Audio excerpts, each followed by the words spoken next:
You hear something, Peggy? Huh? Hear what? I thought I heard someone yelling, or, I don't know, a howl. Forrest, is this a joke? No, I almost swore I heard something. Oh, and here I was thinking you'd finally started to ease up. You probably just heard some cats outside. Cats? You know, 4 legs, whiskers, tails, not dogs. I know what a cat is. But I mean, does Gallows Creek have a stray cat problem or something? Not since the rats moved in. Anyway, you ready to do the pre-flight checks? Seriously? Do we have to do these checks every time? And do you have to call them that? Reggie pays us to check the equipment before each show, and he pays us to call it a pre-flight check. But if you're sure you don't want to...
189.16.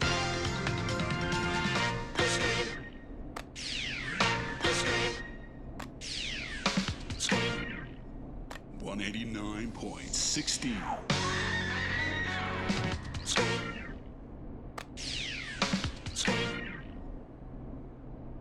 189.16. 189.16.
All right, fine. Let's get through this. Alrighty, this is your captain speaking. Really? Come on, let's have a bit of fun with it for once. Buckle in, folks. We're about to hit some tubular rents. Let's start with record playing. Okay. Grab a record, stick it on the player, and hit play. Easy.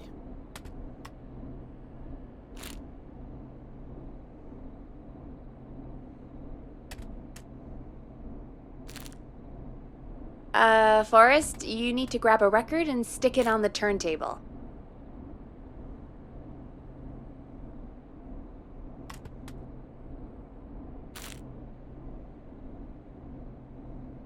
The record box is on the left, and the record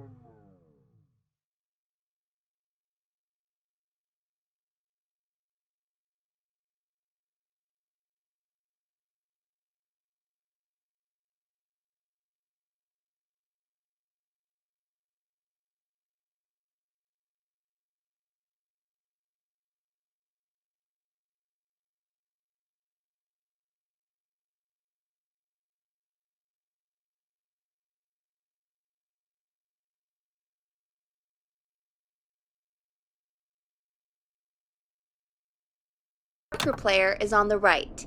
Pick a record and stick it on the turntable. Then hit play.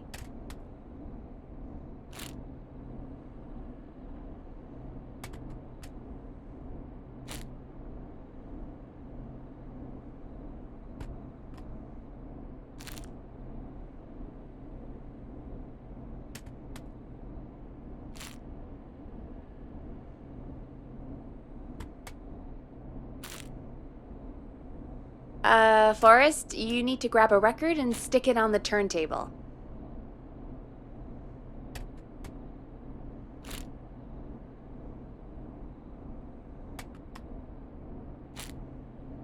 The record box is on the left, and the record player is on the right.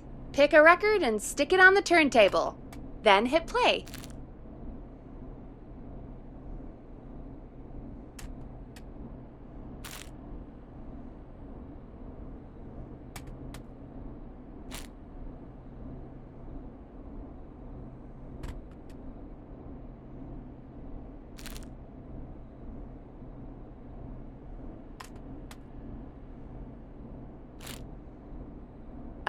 Forrest, you need to grab a record and stick it on the turntable.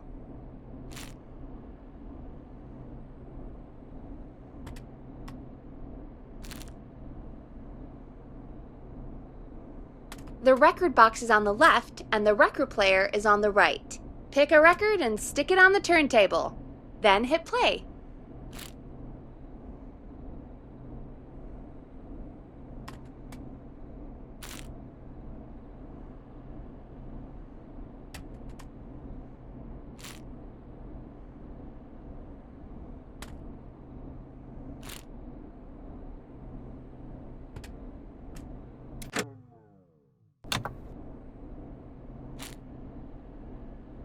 Forrest, you need to grab a record and stick it on the turntable.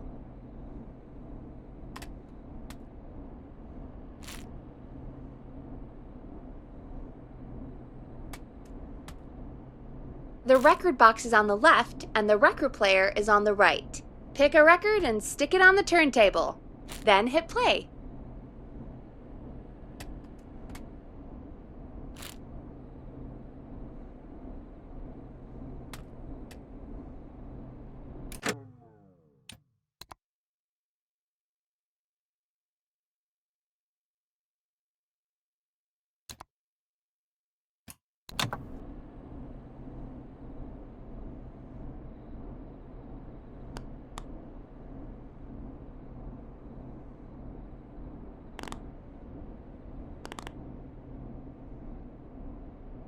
Forrest, you need to grab a record and stick it on the turntable.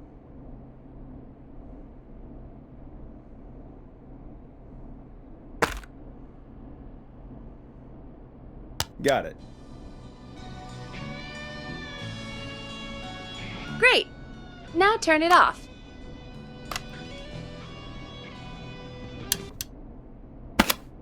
All right, up next, phone line buttons. Your captain will be waiting to take your call on line 1. All right, Peggy.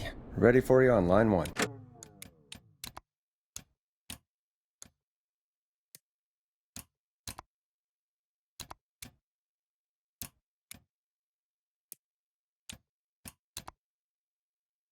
Who's Peggy? This is Captain Donald Key calling. Call me Don. You get it? Yeah, it's a riot. Great, and button 2 works just the same. So, let's move to the Peggy button. You mean the producer line? Like I said, the Peggy button. Press it when you need my help during the show. Is there a Peggy mute button? They haven't invented it yet. Now come on. The Peggy button is the third one on the phone line. I labeled it for you. Press for Peggy. This is your brain, Forrest. Sorry I made you such an unfun turkey. I'm a turkey now, am I? Okay. Are we almost done? Sound Blaster next. That's an easy one.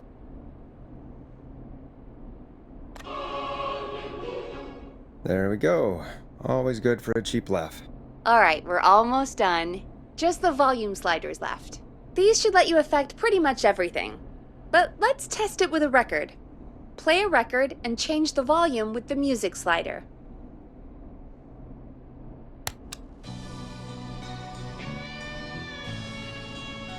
All right. Seems to be all working. We done, Captain? We sure are. Coming in for landing. Local time? I should not encourage you. I knew you had a fun side. It's my fun side that gets me in trouble. Now, let's get the show started. After your introduction, our first segment is Guess That Scream. I thought that was a joke. Nope, and don't blame me for this one. It's Reggie all the way, and he demands we do it tonight.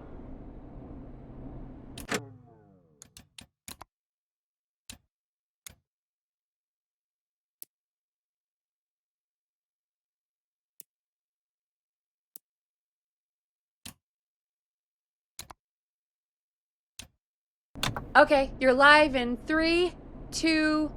189.16. Good evening, Gallows Creek. This is your host, Forrest Nash, and you're listening to 189.16, The Scream. Before we start taking your calls tonight on Gallows Creek's only late-night phone-in talk show, I need to let you know about a special competition we have for you this evening. Guess That Scream. This is actually one of the station manager's better ideas. Here's how it works. I'm gonna play you a scream, then you call and guess that scream. We need you to guess why they're screaming. Did they stub their toe, saw off a finger, or discover the corpse of a loved one? That's good. Now, Forrest, hit them with the tape. We'll play that scream in just a second. Listen close, and then call in to guess that scream. Peggy, What do you mean, play the tape? I used to have a tape guy do that for me. You're not in Chicago anymore, Forrest. Here in Gallows Creek, you get to be your own tape guy. Come on, I gave it to you yesterday. Forrest, you do have the tape right. You knew we were doing this tonight. Peggy, let's be real. Guess That Scream is a terrible idea. No, I don't have the tape. It may be a stupid idea, but that doesn't mean it can't be fun. We're going to need a scream tonight, Forrest, and you're the one at the mic, so...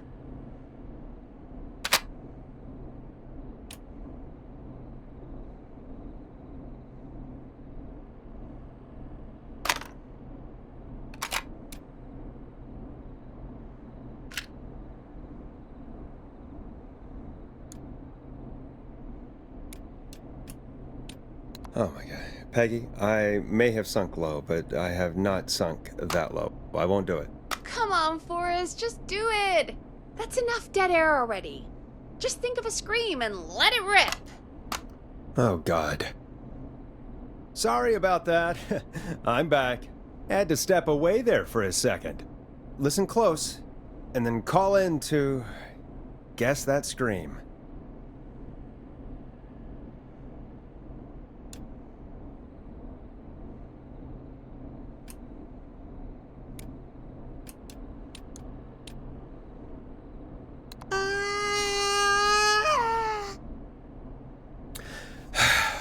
Well, folks, there you have it. Call in with your guesses, and if you get it right, you could win 2 tickets to the amazing Maze and 1 free fried dough. Fried dough? Just call in at 555-239-KFAM with your guess. Now, here's some music while you get dialing. 189.16.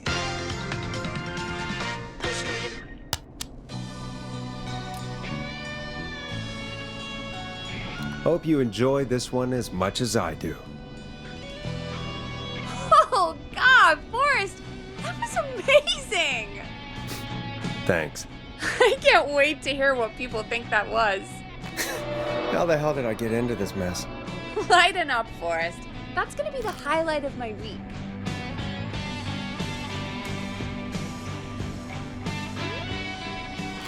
Oh, Forrest, there's a call coming in. Okay, Forrest, shut the music off.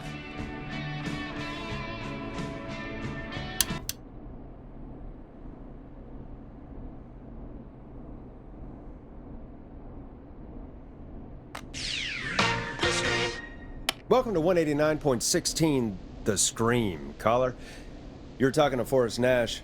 What's going on with you tonight? Forrest! Thank God I made it through. My name is Leslie Harper. I'm the 911 operator and police dispatcher for Gallows Creek.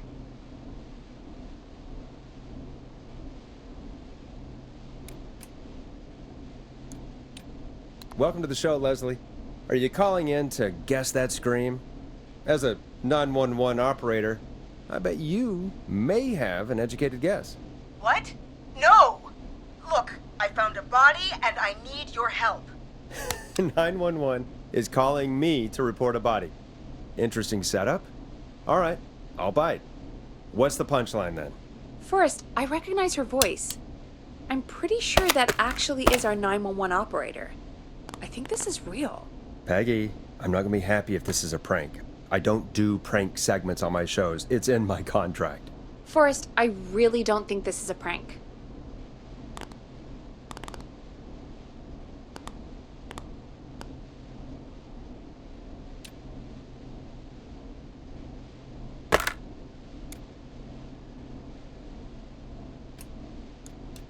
Leslie, if you're telling the truth, you should report this to the sheriff.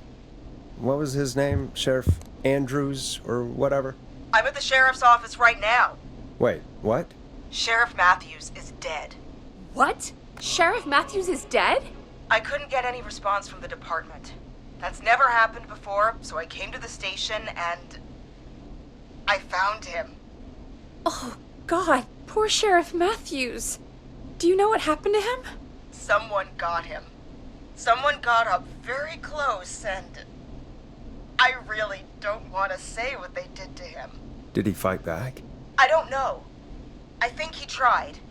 He's surrounded by bullet casings. I think he tried to shoot at whoever it was, but...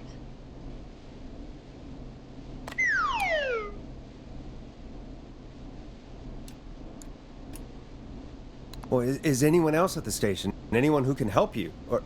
Or who might be responsible? No, I checked everywhere.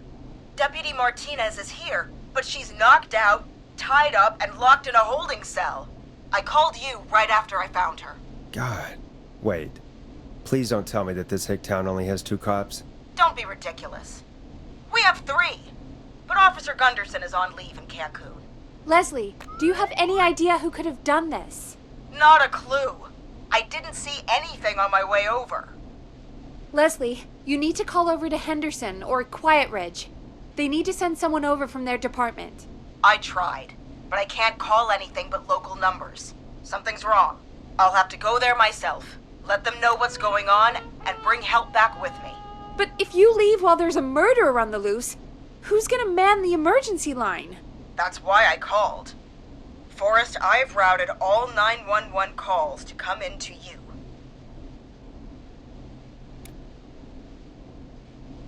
No, I'm sorry, but this is a terrible idea. What on earth made you think to do that?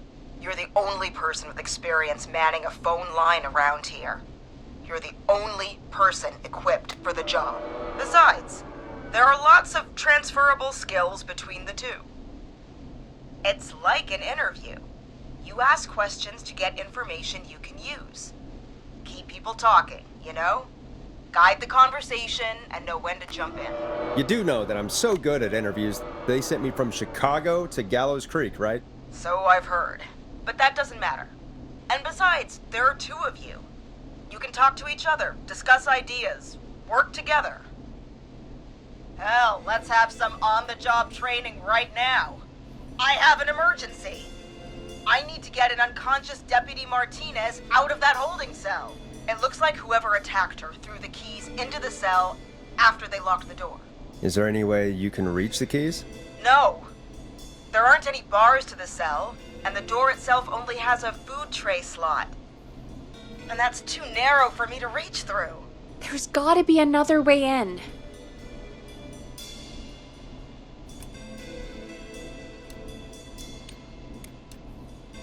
There's gotta be another set of keys somewhere in that office. Those can't be the only one. Of course. Yes, there must be another set. Where might another set be?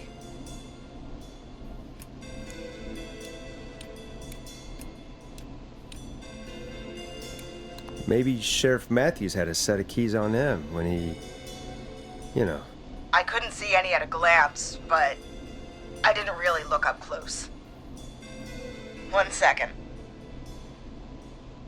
Oh, I think I might be sick. Sorry, Sheriff. I'm just gonna turn you over and... Oh. Please don't stare at me. Oh, wait. That might be them. I think I got the cell keys. Looks like Sheriff Matthews might have saved his deputy. Do the keys work? They do! Give me a minute to untie Deputy Martinez. I'll be right back. So far, so good, I suppose. How are you feeling, Forrest?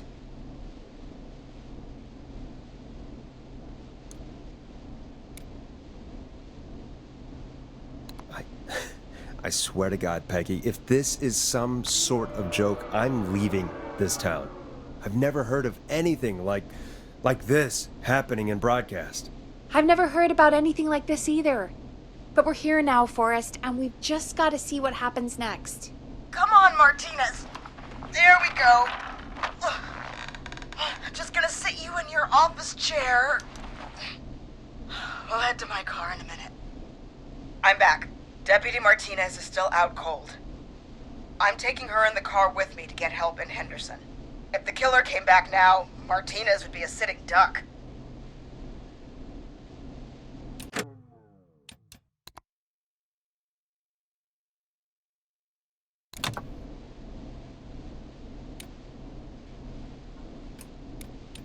You mean we're gonna be on our own? Just Peggy and me, and no one else, responding to emergency calls. You'll be fine. You and Peggy just work together like you did earlier. You can do this. Now I'll be back as soon as What? My car! My car is on fire! What do you mean it's on fire? How the hell? Did it just go up in smoke? What happened? Wait. What? No way. This can't. Oh, Forrest, we have big trouble. What's happening? What's that noise? It sounds like whistling? Whistling? It can't be. Oh my god. I can see him, but he's dead, right? Right? But that mask, how the hell is he? Who, Leslie? Who? The Whistling Man! The Whistling Man? Who's the Whistling Man? He was a serial killer back in the 50s, wore that mask. But he's dead! He's... What the hell? Oh, God. Do you think he attacked Sheriff Matthews and Deputy Martinez? He's coming this way! Leslie, stay inside and lock the doors. Right. Shit, we need a new plan. My car's torched. We need to think. You need to run for it. The Whistling Man might break through the door. We can't run for it. Deputy Martinez isn't even conscious. And what are we going to do? Run to Henderson on foot? There should be police cruisers at the sheriff's office, right? Like, you should take one of those. Yeah, that could work. Let me check if Martinez has any... I'll just reach into your pocket there, Deputy, and... Yes, got him. Keys for Squad Car 3. I saw that parked out front when I got here. Nice one, Forrest. Good thinking. But wait. How am I supposed to get us to the car? The Whistling Man is right there.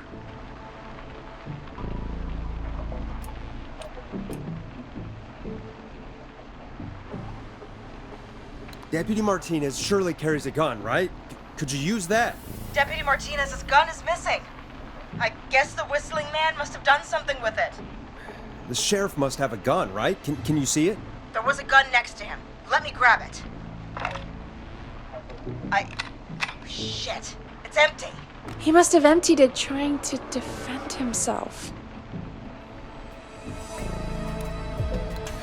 Are there any other weapons lying around that you could use?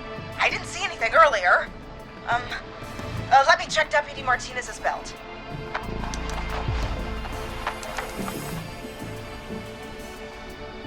All right. It looks like the Whistling Man left her with her baton, pepper spray, and taser. I can only hold one if I'm carrying Deputy Martinez.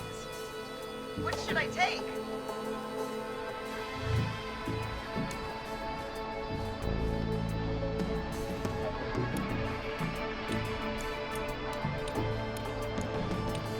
I mean, it's gotta be the taser, right? Got it. I'm just going to grab Deputy Martinez and then... Wait. Do you hear that?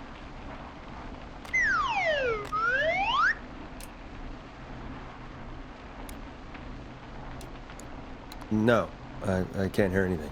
Exactly. It's gone quiet. No more knocking.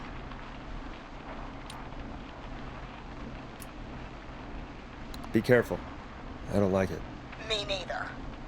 But it's an opening, and I've got to take it. Okay. Deputy Martinez, if you can hear me, it's time to move. Just lean on me.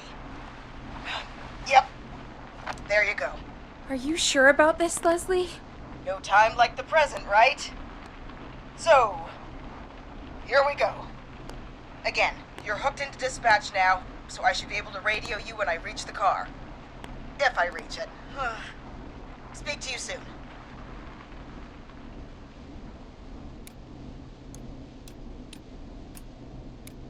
Good luck, Leslie. That's one brave woman. God, I hope she makes it through this. You know, I've gotta say, this really wasn't what I expected when I came into work today. Well, they always say you have to be ready for everything in live radio. Oh, I I think we've got Leslie back on the line. I'm putting the call through. Hello? Forrest? Peggy? This is Leslie. Are you there? Over.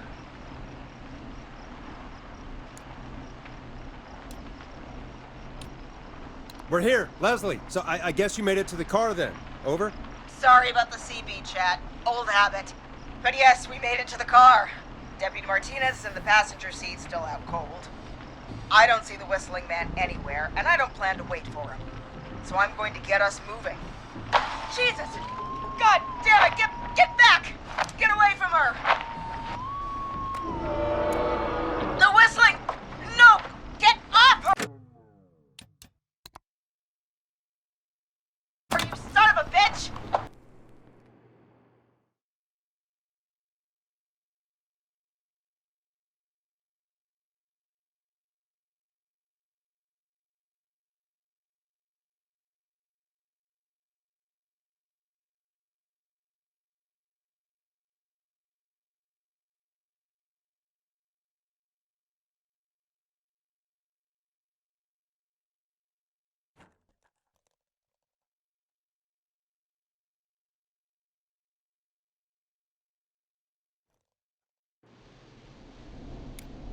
You mean we're gonna be on our own?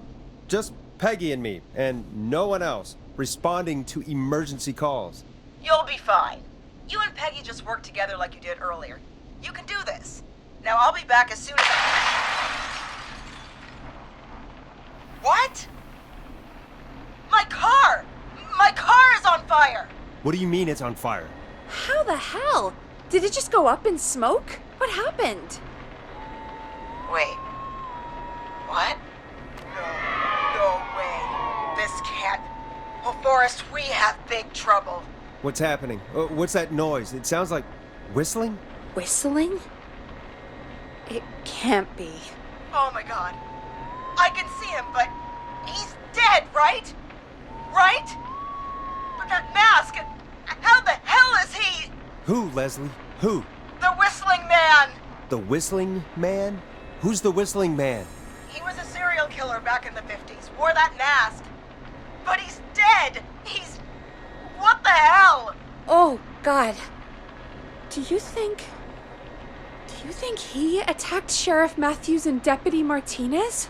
He's coming this way! Leslie, stay inside and lock the doors. Right. Shit, we need a new plan. My car is torched. We need to think!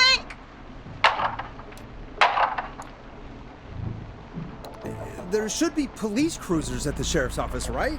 Like, you should take one of those. Yeah. Yeah, that could work. Let me check if Martinez has any... just reach into your pocket there, deputy, and... Yes, got him. Keys for squad car 3. I saw that parked out front when I got here. Nice one, Forrest. Good thinking. But wait. How am I supposed to get us to the car? The whistling man is right there.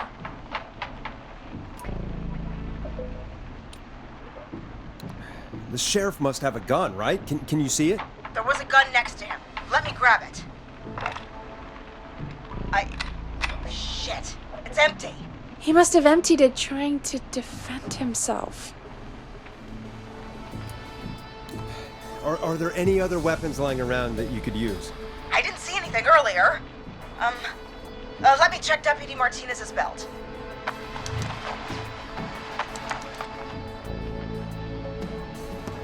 All right. It looks like the whistling man left her with a baton, pepper spray, and taser. I can only hold one if I'm carrying Deputy Martinez. Which should I take? I mean, it's gotta be the taser, right? Got it. I'm just going to grab Deputy Martinez and then... Wait. Do you hear that?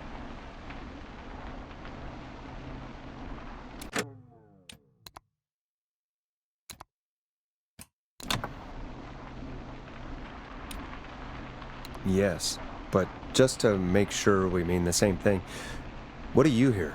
The knocking stopped. Everything's gone really quiet.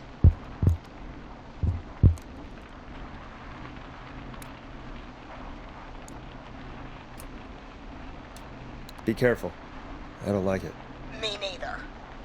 But it's an opening, and I've got to take it. Okay, Deputy Martinez, if you can hear me, it's time to move. Just lean on me. Yep. There you go. Are you sure about this, Leslie? No time like the present, right? So, here we go. Again, you're hooked into dispatch now, so I should be able to radio you when I reach the car. If I reach it. Speak to you soon. Well, good luck. This is the part where the killer comes out of nowhere, isn't it? You know, I've got to say, this really wasn't what I expected when I came into work today. Well, they always say you have to be ready for everything in live radio. 189.16. Oh, I think we've got Leslie back on the line. I'm putting the call through. Hello? Forrest? Peggy? This is Leslie. Are you there? Over.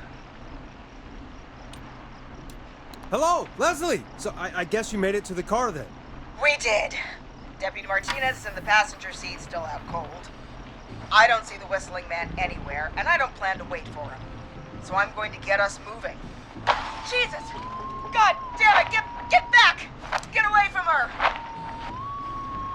Leslie, what's happening? The whistling! No! Get off her, you son of a bitch! Yeah! Take that! Leslie, drive! Don't worry, Deputy Martinez. We're out of here.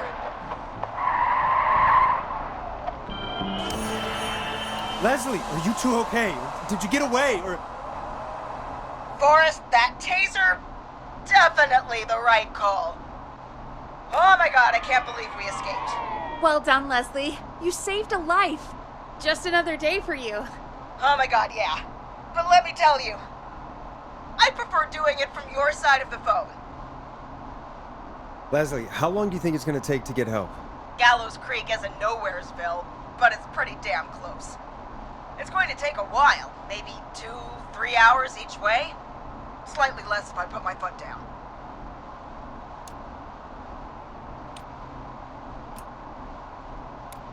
You keep that pedal to the floor then. We'll see when you're back. You don't have to tell me twice. Anyway, once I'm in... Oh, I think Deputy Martinez is starting to stir.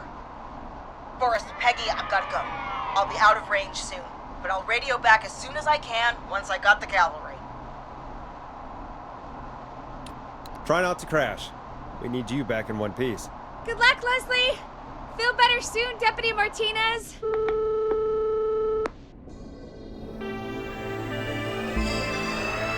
Folks, you heard it here. We've got a killer on the streets of Gallows Creek tonight. Please make sure to stay safe. And Leslie, we're counting on you. We're going to get back to the show meanwhile. If you have anything on your mind or have any information about this Whistling Man character, then give us a call. We'll talk here on 189.16, The Scream. For now, here's another hit record for you all to enjoy. 189.16. Enjoy this classic by Smooth. It's their hit song, The Word. This is not what I signed up for, Peggy. This is actually insane. Did she really say it's gonna take her 4 hours? This guy's gonna kill half the town in 4 hours. Forrest, that's not helpful. I know, I just... Who is this Whistling Man character anyway? He was a serial killer back in the 50s. Edward Marshall Mooney. Went around in a freaky mask, whistling, and killed about 12 folks in Gallows Creek. No reason for it. No motive. He just did.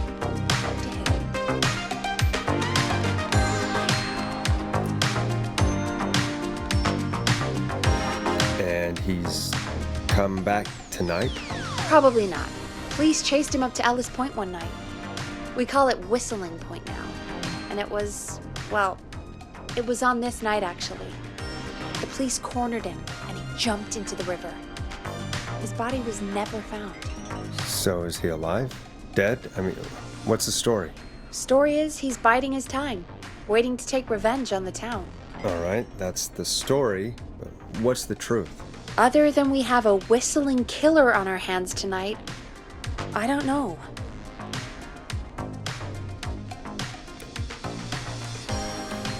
I guess we'll find out what we're dealing with, whether we like it or not. I guess so. At least we got the word out, I guess. What kind of listening figures do we get at this time? On a Thursday after midnight?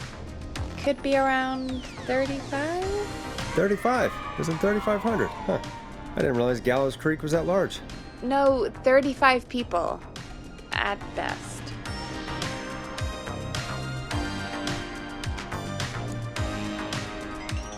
Are you serious? We only have 35 listeners? 35, yeah. It's a school night. And what's the population of Gallows Creek? I don't know exactly. A little over 1,000? Oh. How many did you get before? You know. Before my career exploded and I ended up on a midnight hour talk show in the town of 1,000 people? Yeah, before that. Around 5 for most shows on the low end. Big gas could pump that up to 10, 15, easy. 5,000 on the low end? We could only dream of that. 5 million. Million? Yeah, sometimes that's just the way it goes. At least the Whistling Man hasn't killed me yet. I guess. Yeah, I guess we're gonna learn a lot about perspective tonight, huh? Oh, we have a call coming in. Take it when you're ready. Time to turn the music off.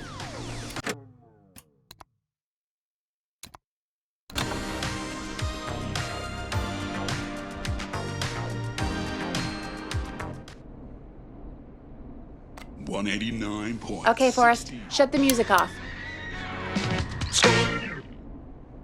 Hello, caller. You're live on 189.16, The Scream. Is everything, all right?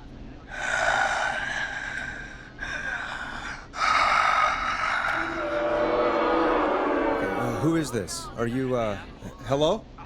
Hello?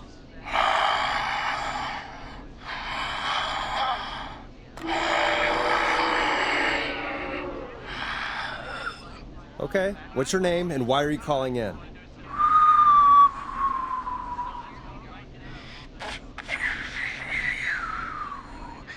You know my name. I've come back from the dead to kill again. No one's safe.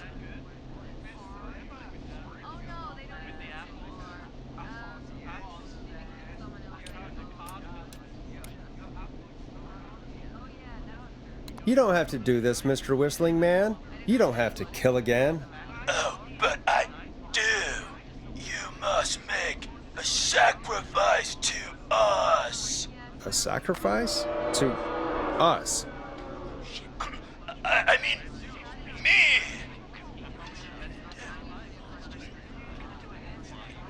We want cheese-dusted pretzels. I mean, I want cheese-dusted pretzels. Or I'll cut your face off. Goddamn kids. I'm cutting them off. What? We also want a mega gulp. For anyone just tuning in, we do, in fact, have an actual killer out on the streets tonight.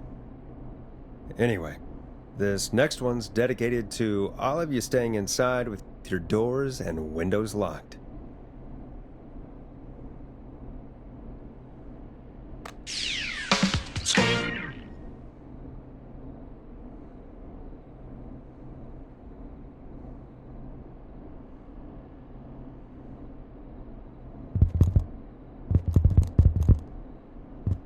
Play a record, Forrest.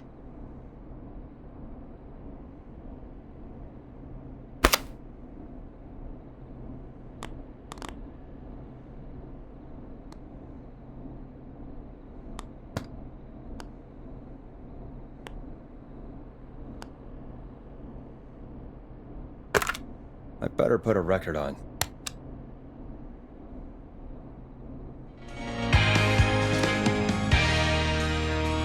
Peggy, the hell was that? Kids pretending to be a killer who right now is stalking the town? It's a thing. A thing? Oh, kids around here. They pull pranks pretending to be him. By pretending to be this Whistling Man character? They think it's funny, but it's not. It's not funny at all. And there's no chance that our Whistling Man was just a prank. That Leslie... No, that's real. Christ. Let's stay positive. We still have a show to do. We already have another caller on the line. All right. Let's do this.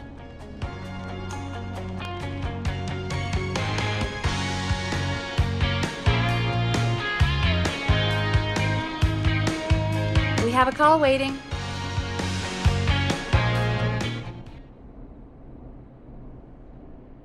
$189.16. Hello, caller. You're live on the stream with me, Forrest Nash. What? I dialed 911. I need the sheriff right away. Okay, right.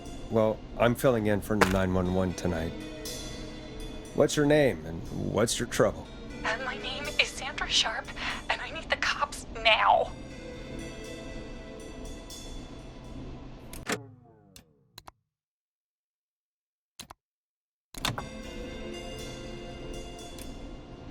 I'm sorry, but the cops aren't coming.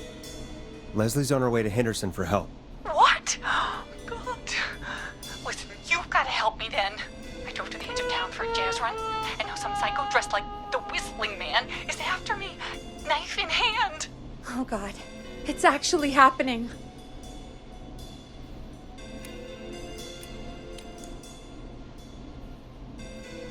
I'm sorry, but you really picked a bad night to go out for a run. I know that now, baby. That's why I jazz ran back to my car. But I dropped my keys somewhere along the way. I never locked the door, so I got a place to hide, but I can't get moving.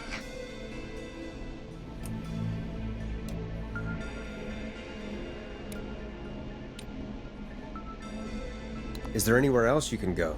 Do you have any friends nearby? Oh, I'm not going back out there.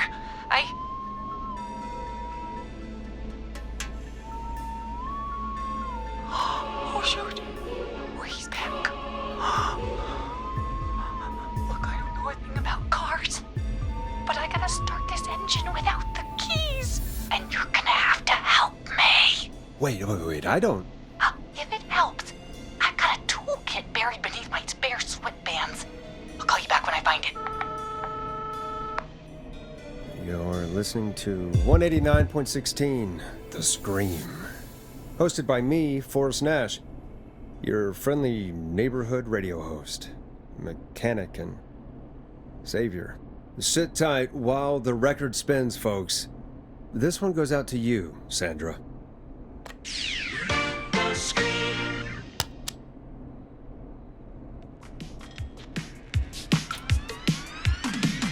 It's funky, it's groovy, it's Stab in the Twilight by Knife and Easy.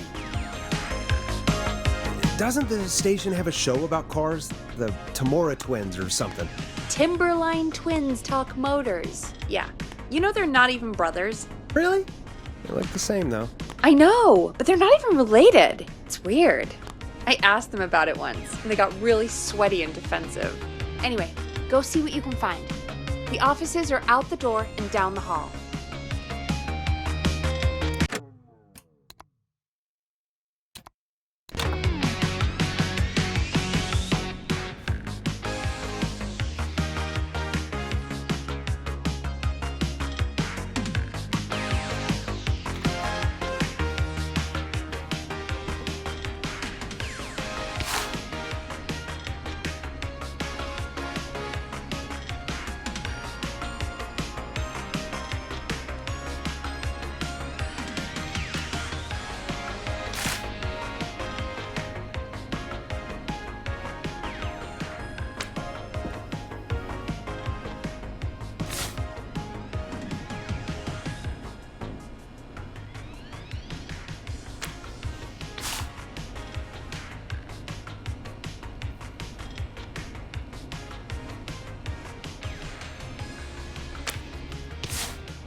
I'm not getting in there tonight.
So many locked doors, so few keys.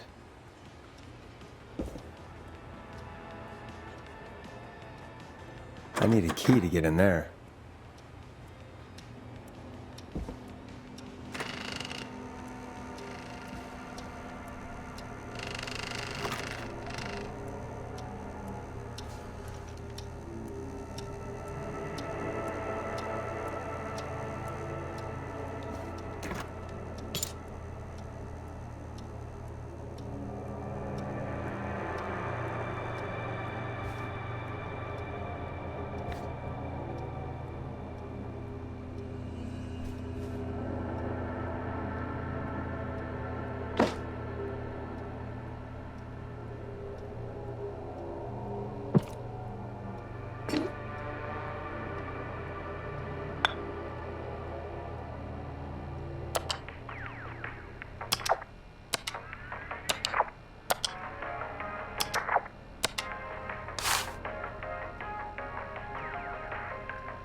Now this has to be important.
Needs a key.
This looks useful.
That's not opening.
Find anything? Yeah, I found a magazine about hot wiring cars.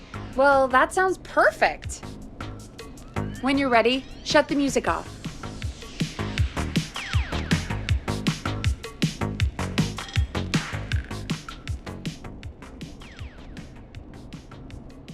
Okay, Forrest, shut the music off.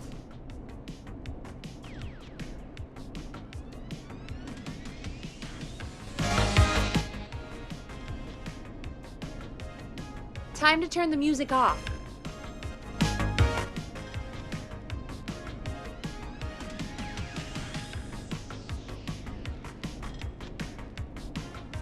Okay, Forrest, shut the music off.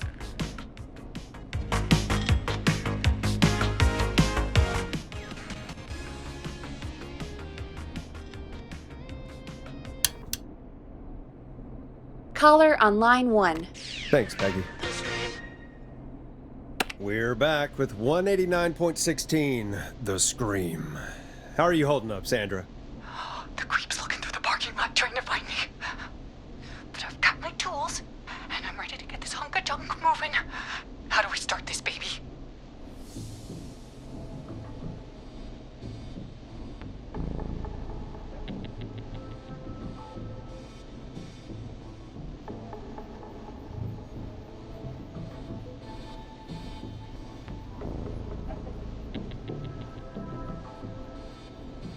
Put the screwdriver in the ignition and twist clockwise. Here goes, baby. Screwdriver's too fat to fit. What next? Unscrew the steering column. All right. Just turn. 1, 2, 1, 2. Oh, God. How long are these screws? Okay. Cover's off. There's a bunch of wires down here all paired up and... Oh, God, my heart is pumping.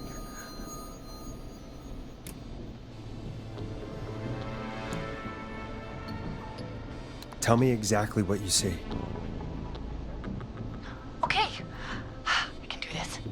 There's a red wire, a blue wire, a yellow wire, a green wire, and a brown wire.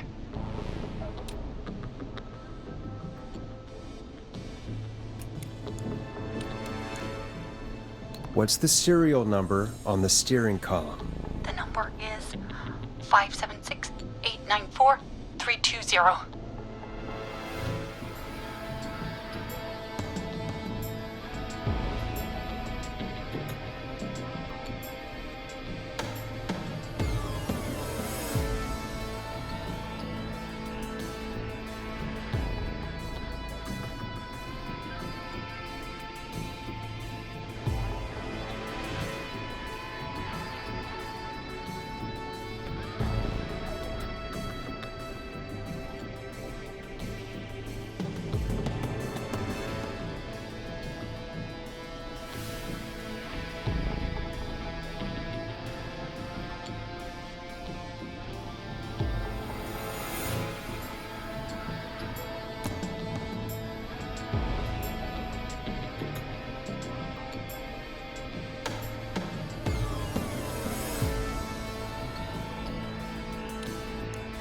Strip and twist together the red and yellow wires. All right. We take the red and the yellow and we twist and we turn. Oh, perfect. I also see pink and purple wire. What next?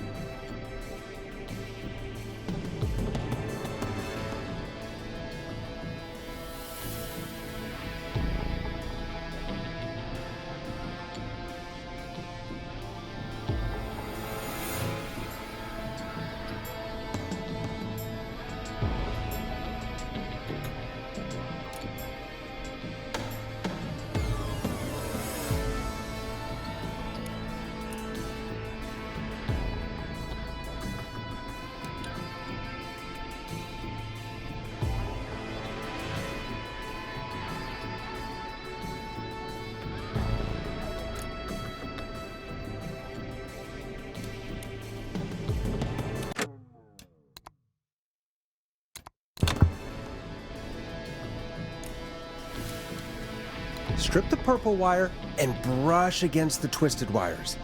Okay.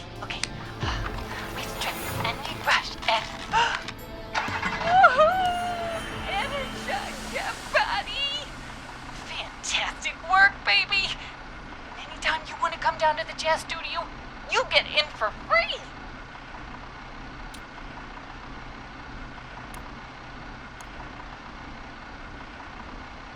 I'm glad you're safe, Sandra, but please lay off the jazz.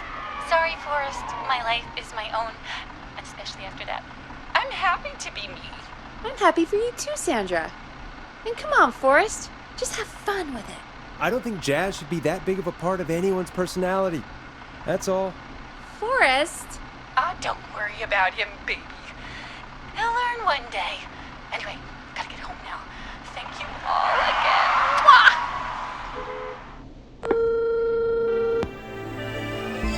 We did it, Forrest! We sure did. Here comes another hit track that we're excited to share with you. And remember, if you're also having car troubles, then tune in to Timberline Twins Talk Motors here on 189.16, Monday to Friday at 5. Take it away, Forrest. 189.16.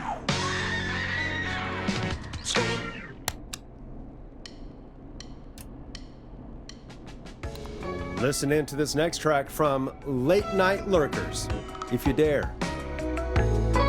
I still can't believe this is happening. Right? Like Gallows Creek didn't already have enough to worry about? What do you mean? Gallows Creek is a miserable place to live. Really? Miserable?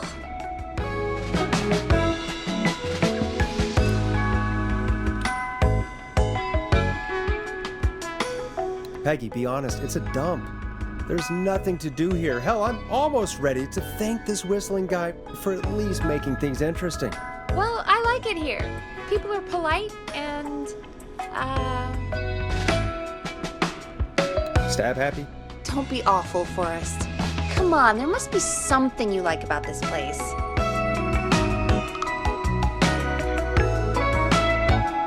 I guess some folks have been okay. You're not terrible after a while. Not terrible after a while? High praise coming from Forrest Nash. You know what I mean, Peggy. I do.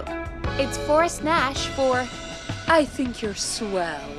Anyway, I hope the killer is done for the night and that Leslie gets back soon. Me too. Can we at least call off that stupid Guess the Scream contest now? Yeah, that'd probably be a good idea.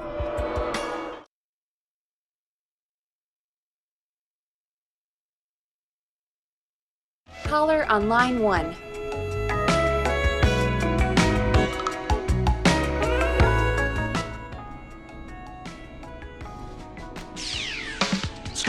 I suppose I should take this call.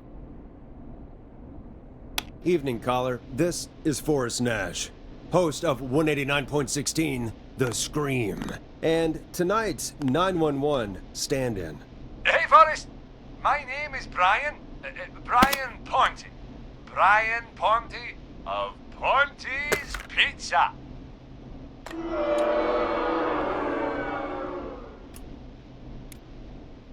Hello, Brian Ponte of Ponte's Pizza.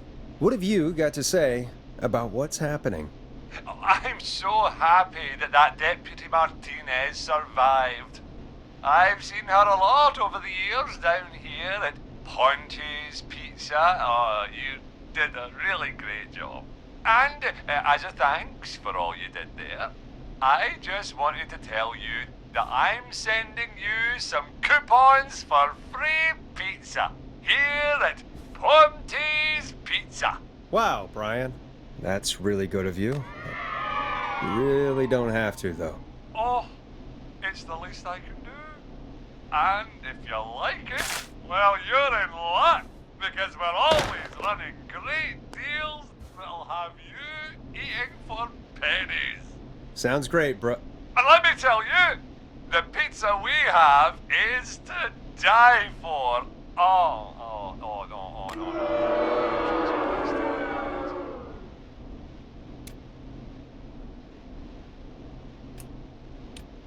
That was pretty tasteless, I have to say. I'm sorry, Forrest. Well, I just hope I didn't put you or anyone else off coming on down to Ponte's Pizza. We've got a great special this weekend. Our famous beer and pizza deal. Wait a minute. Come on down to Ponty's Pizza this weekend. You've just got to pay for one slice to get yourself. God damn it, you're just calling in to advertise your shop. Peggy, hang up on him. Done. Oh, real quick, before I forget, it's probably time we played a paid ad. Now, a word from our sponsors. You know how to play an ad, right?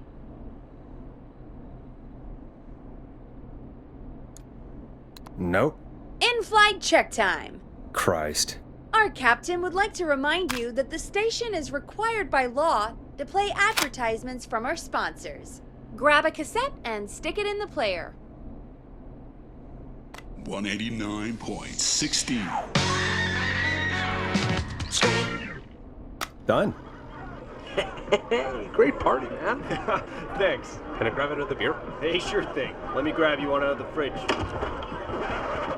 Oh no, we're out of beer. What am I gonna do? The party is going to be over. Fear not. The Grilling Spree will give you a free 6-pack of beer if Gallus High wins this Tuesday. Say what? That's right. Order a meal deal from us and you'll get a free 6-pack of beer if Gallus High wins. Free 6-pack?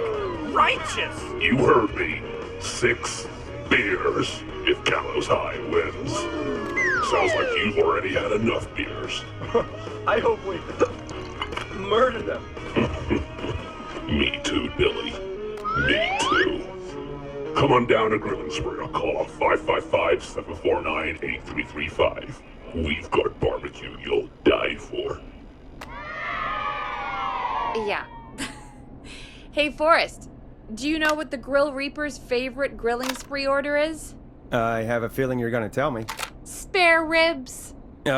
Just get me back on the air. And we're back. We got a caller. You know what to do.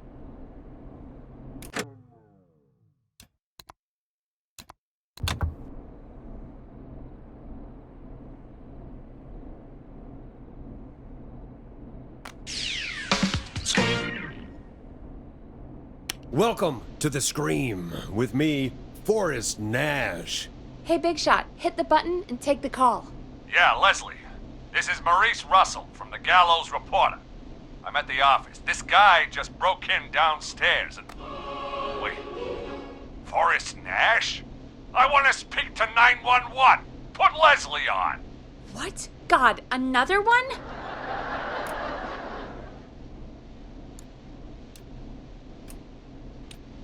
I'm guessing you've not been tuned in to our show tonight. Damn it, son. What does that have to do with anything? Just put me on with Sheriff Matthews. Sheriff Matthews is dead. Ted? What happened? Did you witness the incident? Are you willing to do an interview for the reporter? I can cite you as an anonymous source, if that's a concern. We're live on the air. Anything we say can and will be broadcast. Live on... Damn it. All right. There's obviously a lot more going on than I know. Yeah, there's a lot happening tonight. You said someone broke in. That's nothing to get worked up about. Some idiot kid just broke in, dressed as the Whistling Man. They get worse every year.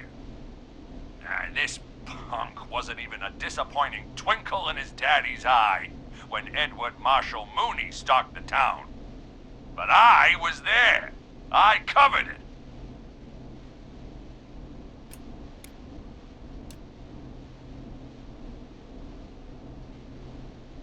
Maurice, I don't know what's going on, but he's back. The Whistling Man is back. Don't be an ass, Nash. Every year this happens. They think it's funny. Not a big deal, old man. But they didn't live through the terror 30 years ago. Anyway, I know for a fact, Edward Marshall Mooney is dead. I don't know who I'm looking at on the security monitor. But if he killed Sheriff Matthews... Where are you now? I'm in the boardroom, upstairs. We got security cameras all around the building. watch them on any TV set here. And there's a set in the boardroom.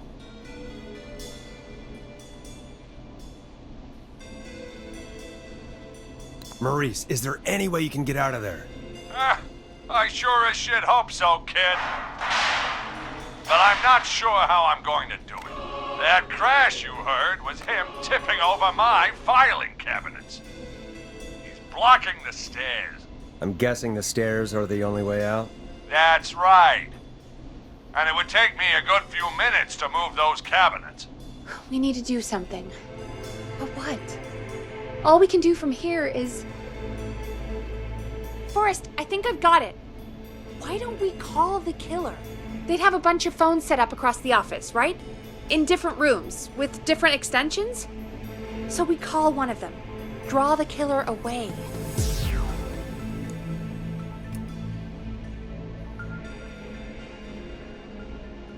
And buy Maurice time. That could work. Exactly! It's worth a shot. I can hear you, you know. The son of a bitch hasn't killed me yet. Sorry, Maurice. Peggy and I were just trying to figure out...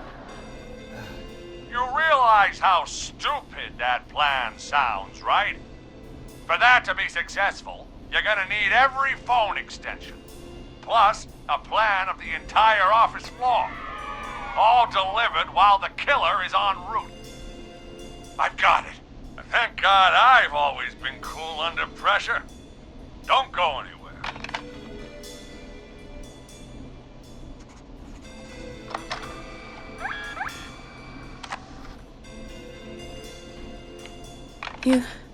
You don't think the killer got him, do you?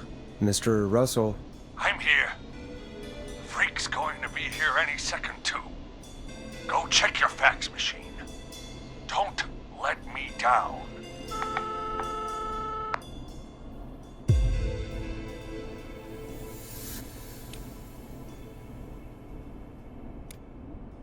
Go, Forrest! The fax machine's in the office on the other side of the hall. thanks, Peggy. Be right back. Okay, go to the office on the other end of the hall, grab the fax from the machine. Easy. 189.16.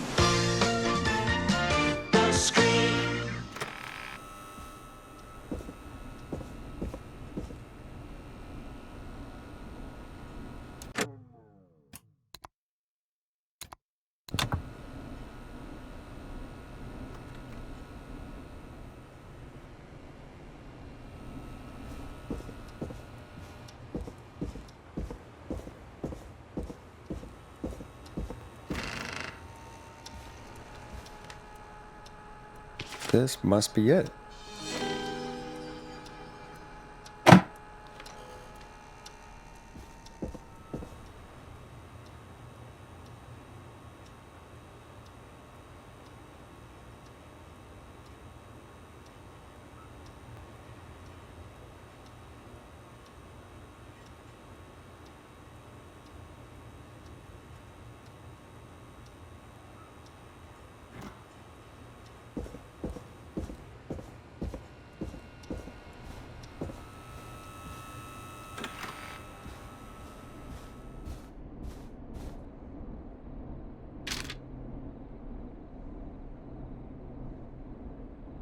Hey, did you get the fax? Yes, I have. Mr. Russell, you still with us? I am. You get my fax? Yeah, I got it right here. Good. I knew you could at least manage that. Okay, folks, we're back on the line with Maurice. Let's see if we can help him avoid the Whistling Man. Here's the situation. The Whistling Man searched every room in the hall leading up to the boardroom. And now, he's in the office next door. It's now or never. This plan of yours better work. I'm ready on my end, Forrest. Again, we want to draw the killer away by dialing an extension number, and then move Maurice somewhere safe. So, what extension should I call?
Call the archives. The extension is 01. Got it. I'll put the call through when you're ready. All right, Nash. Where do I need to go?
On second thought, let's dial another room.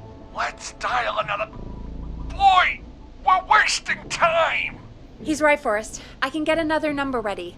But we probably won't get to change our minds again. Where do you want me to call?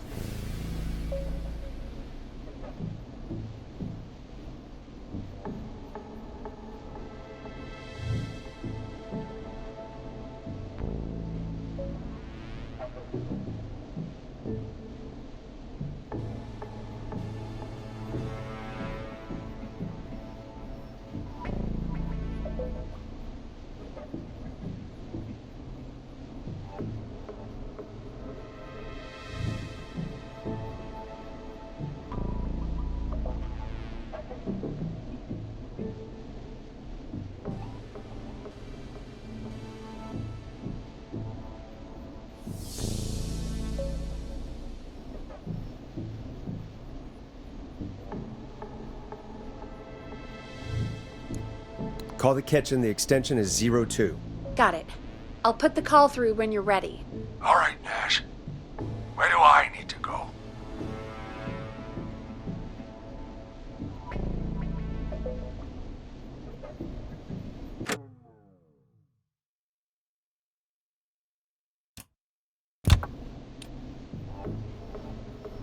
You're moving to the archives. The archives? That's just across from the kitchen. It's going to be tight. Are you sure, Nash?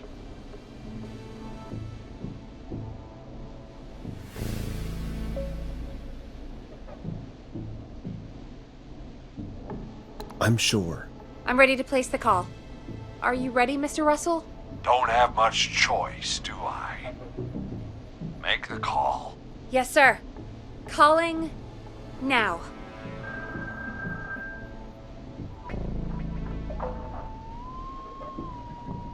I can't believe it. He's actually heading to the kitchen.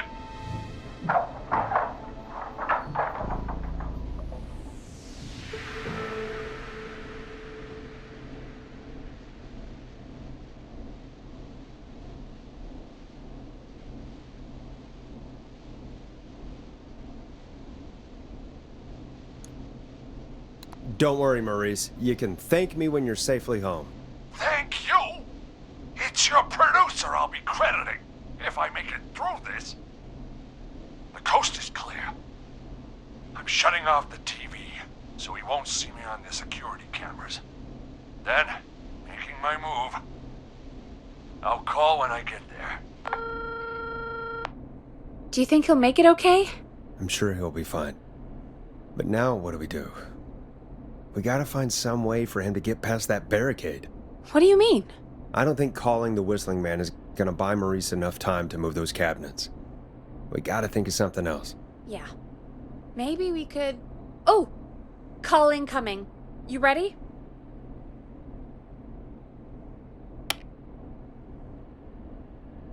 Ready as I'll ever be. I put him through. Alrighty. Mr. Russell, are you there?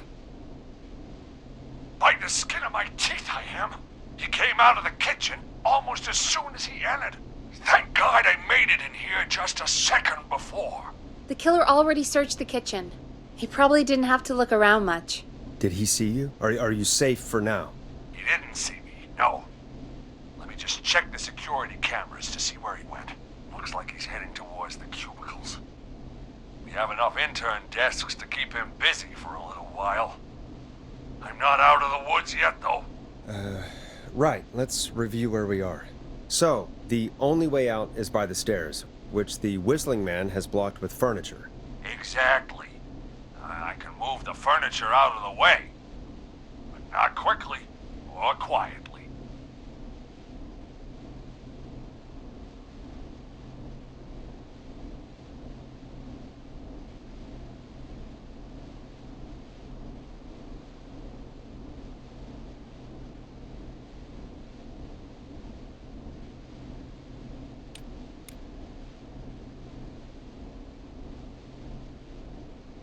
Could you lock him in a room? That'd probably buy you time enough, right? Maybe. But the damn fire regulations say every door in the office has to unlock from the inside. He'd be able to get out just as soon as... Wait, no, I got it. The secret archive through my office, where we keep our most sensitive records. Ooh, a secret archive? Reggie would love that. What have you got back there? Juicy secrets about outer space?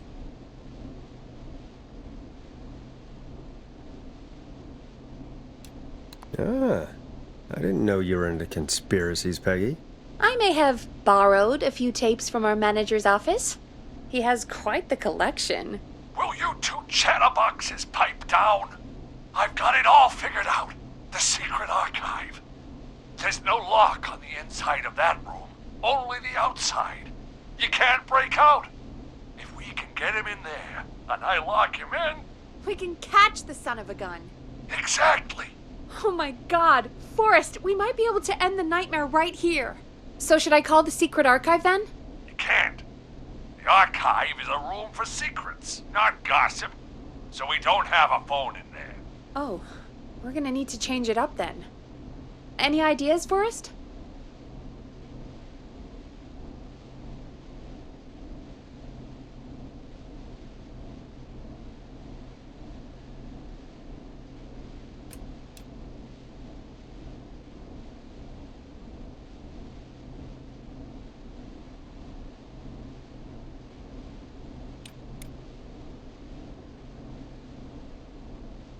Is there a TV in that room? Maybe that could draw him in. Ah, of course. I turn it up, he comes in, and I get my head chopped off. Think of something else. Maybe we could use a radio. There's no radio in the secret archives. Are there no radios at your offices? I don't have one in my office, but... What is it? Our sports reporter, Hopkins. He has a little portable radio he never turns off when he's here.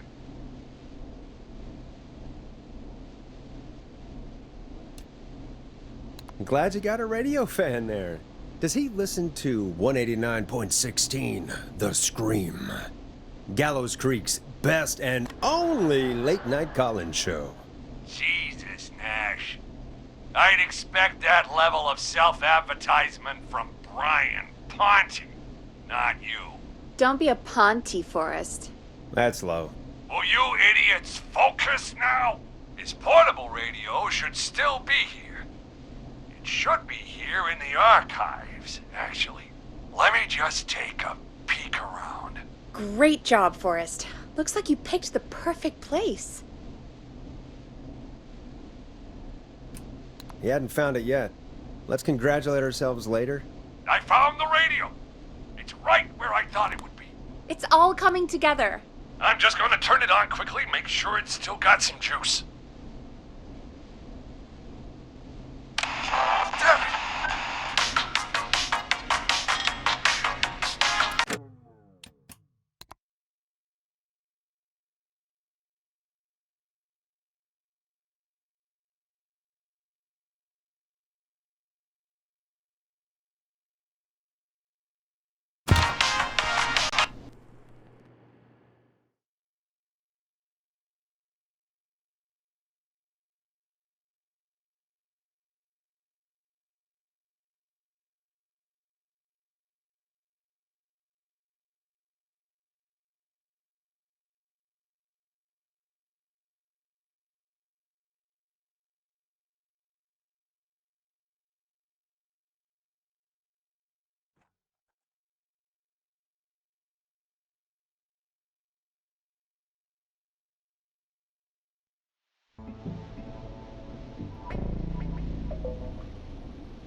Call the kitchen. The extension is 02.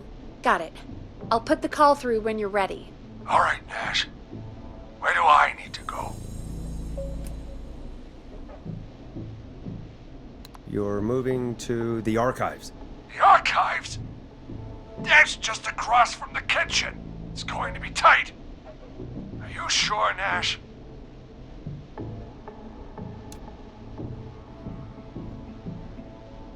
I'm sure. I'm ready to place the call. Are you ready, Mr. Russell? Don't have much choice, do I? Make the call. Yes, sir. Calling now.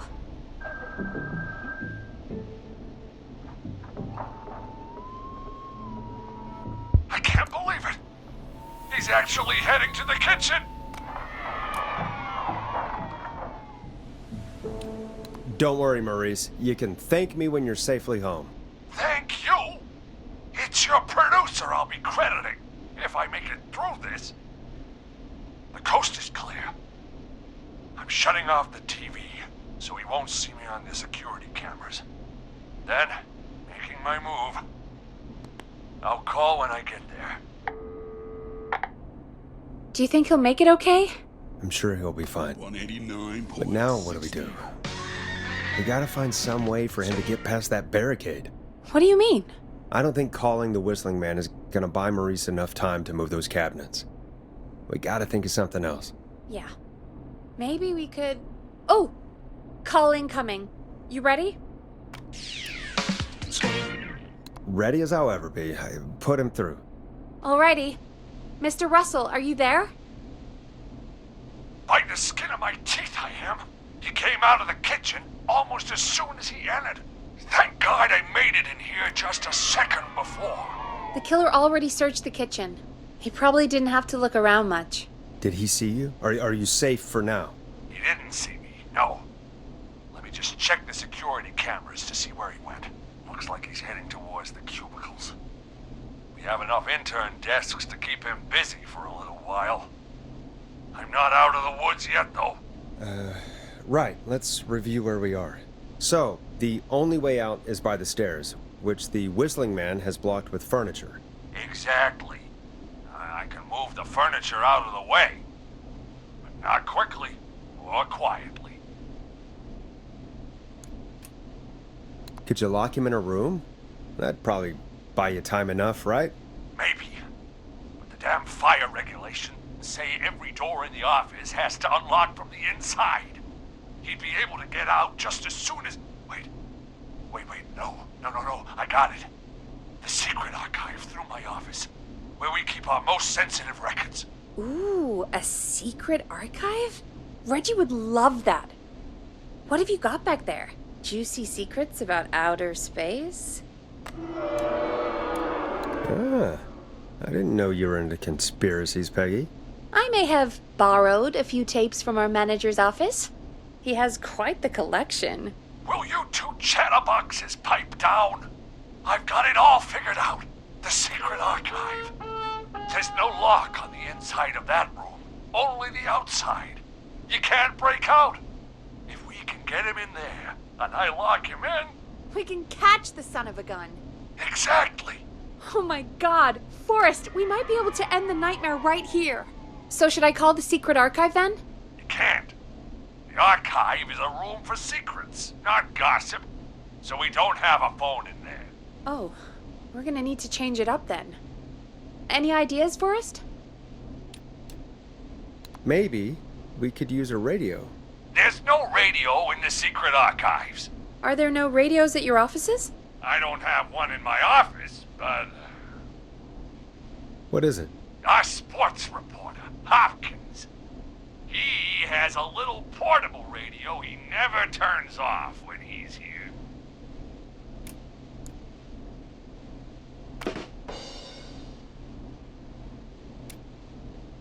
I'm glad you got a radio fan there.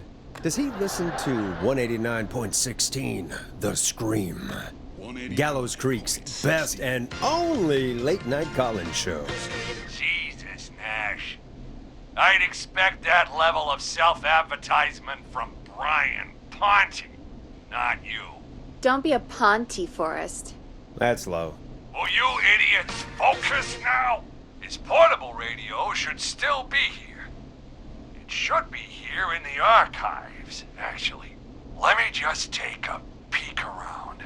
Great job, Forrest. Looks like you picked the perfect place.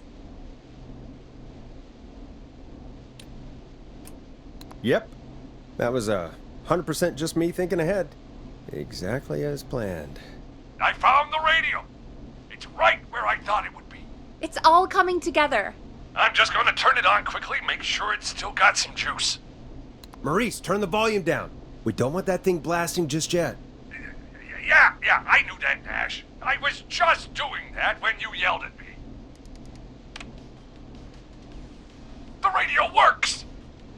If I make it out alive, Hopkins might just get that day off he wanted. He's earned it. Let's do it for Hopkins, Forrest.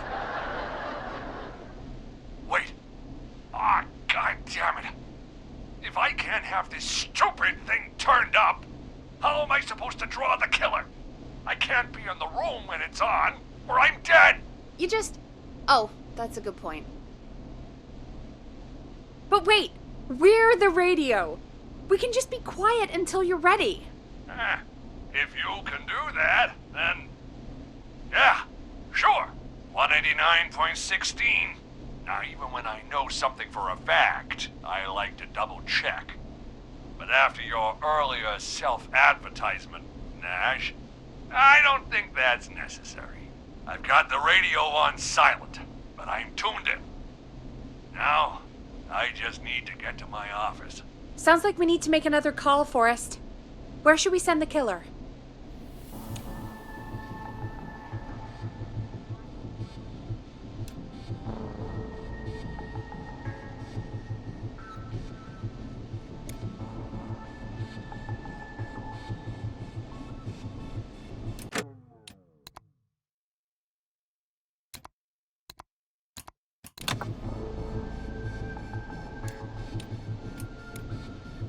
Call the boardroom. The extension is 04. That might work. The boardroom is fairly close to the editor's office, but we haven't seen the killer go there yet. Are you sure? I'm sure. Make the call. Okay, calling the boardroom now.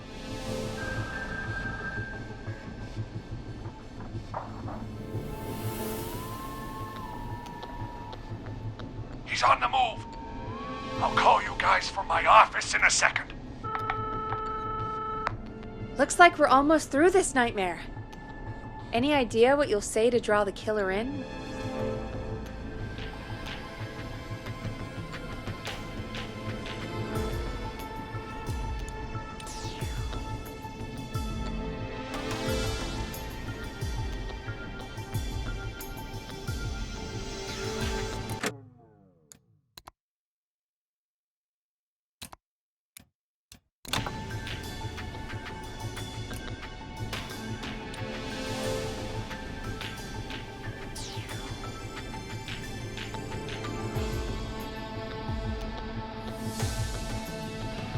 I'll pretend to tell Maurice to hide in the secret archive.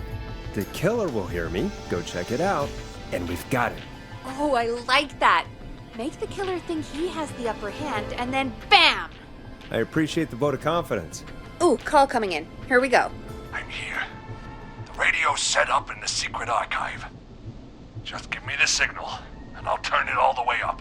Where will you hide in the meantime? Good question. It's under my desk, but you can see under it. I've got a big cabinet, but that'll take me a second to get into. Anywhere else? Not really. There's the secret archive itself, but that's where the killer's going. I could try the cubicles, but they're pretty far away.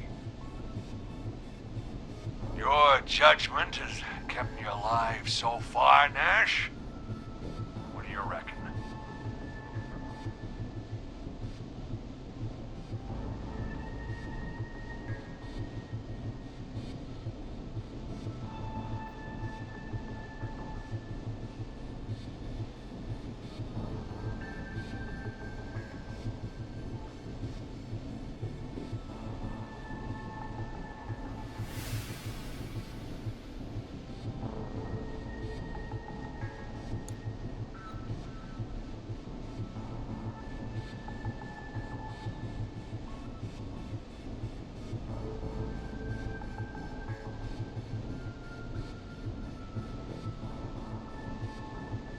Hide in your cabinet. All right. Well, this is it. I'm going to go turn the radio up to full blast now. Don't say anything until I've had time to hide. You got it? We know the plan. You can trust us. Here we go.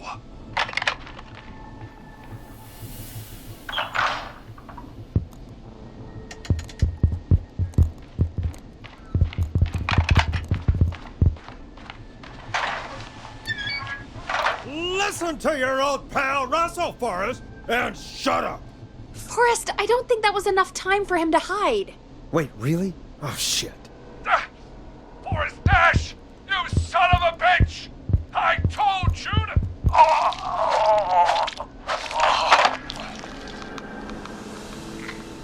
Forrest, he's...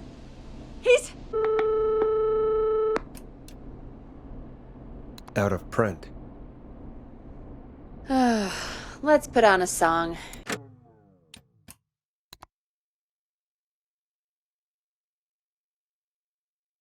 Give us some time to recover.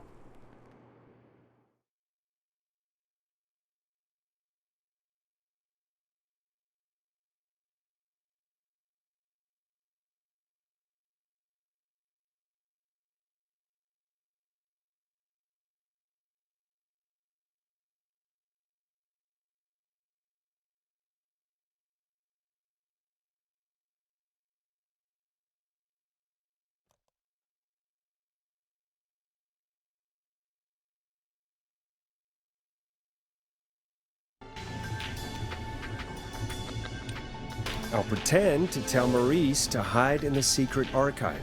The killer will hear me, go check it out, and we've got it. Oh, I like that. Make the killer think he has the upper hand, and then BAM! I appreciate the vote of confidence. Ooh, call coming in. Here we go. I'm here. The radio's set up in the secret archive. Just give me the signal, and I'll turn it all the way up. Where will you hide in the meantime? Good question. It's under my desk, but you can see under it. I've got a big cabinet, but that'll take me a second to get into. Anywhere else? Not really. There's the secret archive itself, but that's where the killer's going. I could try the cubicles, but they're pretty far away.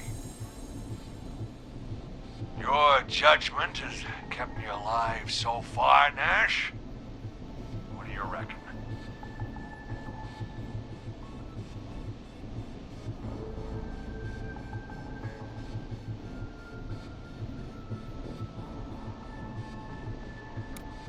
Hide in your cabinet. All right. Well, this is it. I'm going to go turn the radio up to full blast now.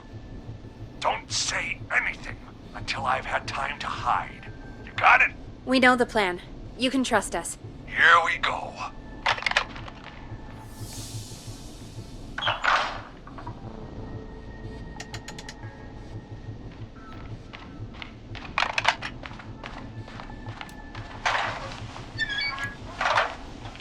I think it should be safe now, Forrest. It's going to be all right. He won't look for you there, I promise. And Mr. Russell, be quiet. It's important you make no sound. Quick, Mr. Russell, hide in the back room in your office.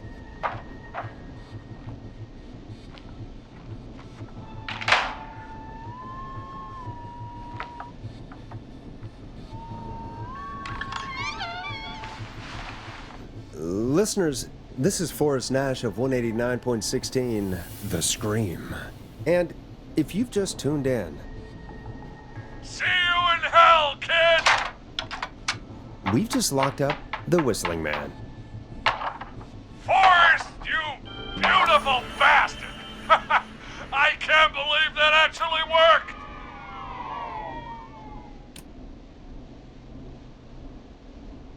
If I'm being honest, I can't believe it either. Thank God it's over. I'll be off now. Gotta get out of here. Write up a few notes. Call a few friends. I'd feel safer waiting for the cops to come grab this freak with some company. Hey, maybe you and me could do an interview tomorrow for the Gallows Reporter. I'll think about it. Let's see what tomorrow brings. I'll take that as a yes. Talk to you soon. There we are, folks. The Whistling Man is locked up. Let's all take a deep breath. And play some killer tunes. 189.16.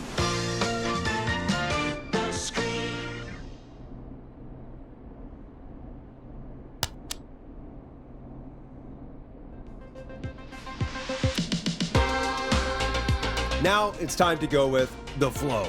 And this is their hit, Crying for Help. Looks like the night should be pretty easy from here on out. Right? Thank God that's over. I guess we got some downtime now. I could ask you some questions to kill the time? You're gonna interview me. You sure about that? You're not so scary. Besides, we've been working together like a week now, and you're still all shrouded in mystery.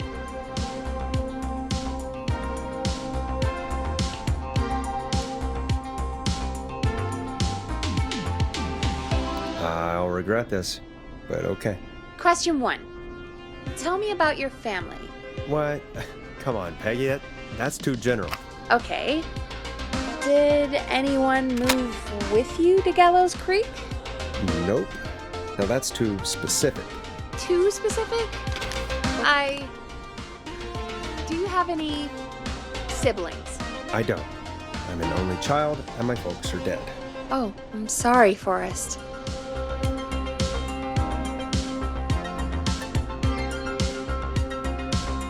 You're sorry, why? Did you do it? Of course not. I'm just messing with you. Anyway, what about you? Any siblings? Your mom and pop still around? I thought I was asking the questions. You were. I'm just making conversation now. Oh. Well, my folks went the same way as yours.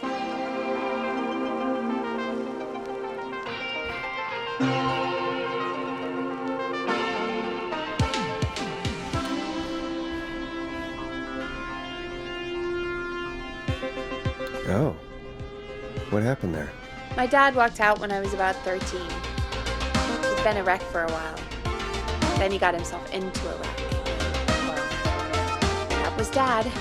Mom didn't take it well. She remarried pretty quick after that. She wanted to forget Dad so bad, she even made me take my stepdad's last name. So I'm Peggy Weaver now. Anyway, Mr. Weaver got sick one day, and my mom didn't last long after he went. I'm sorry to hear that, Peg. Don't call me Peg. Yeah, sorry. I was just trying to be... It's okay, I know. I'm sorry. I'm defensive about that name. Any siblings? Funny you mention that now. No, not anymore. I had a sister, but I Haven't seen her since before my dad. Hold on. Someone just rang the door buzzer. What on earth could someone want at this hour? I don't know. Do you want to go check it out? Me? You sure you don't want to go? I can't leave the booth while we're on air. One of Reggie's K-Fan regulations. I'll pass you the key to the stairs.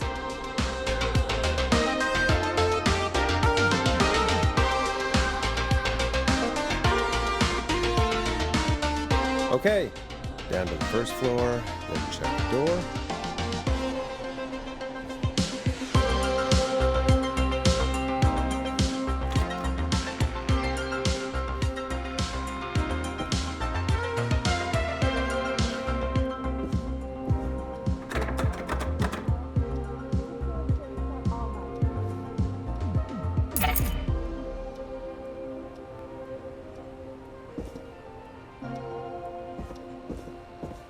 Locked tight.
Locked.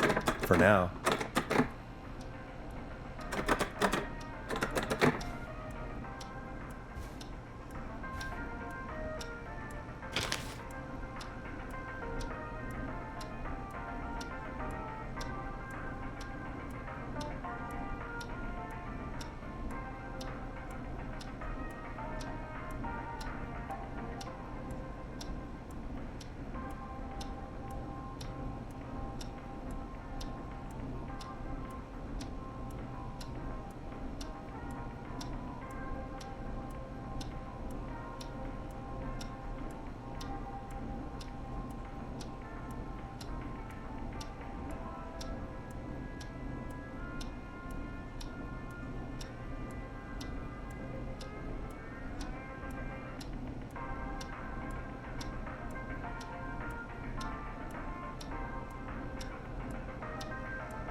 Nice. New music to play.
A tape.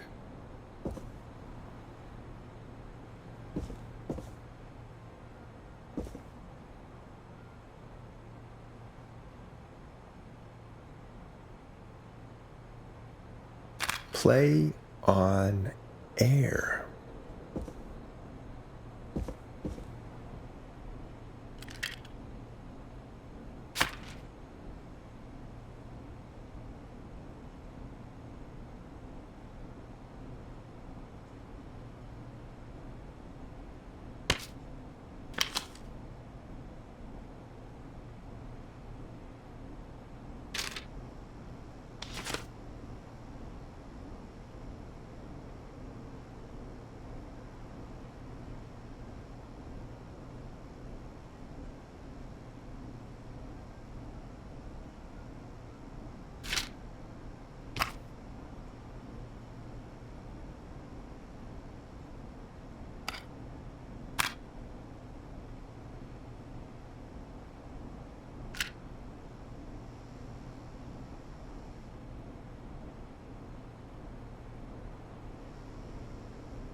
Who was there? I didn't see who it was. Are they still out there? No. They left as soon as I went down there. They pushed a cassette through the door. It says, "Play me on air." All right. Well, turn the music off and play it.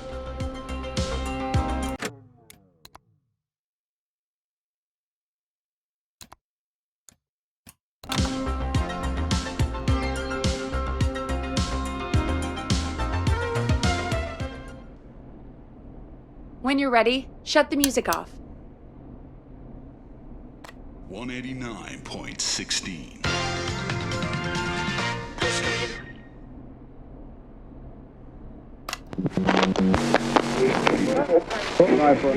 Hello, Gallows Creek. Time to Pay the price. Time to pay for lies. Time to sit there. I will Punish. you. I'll I'm going to enjoy this. I did not enjoy that. What the hell was that? Oh, Forrest, we're still on air. Say something.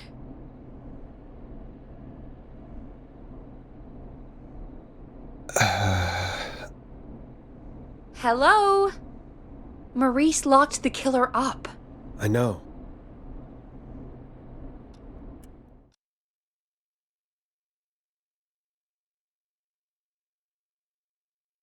Hey, we had a call come in.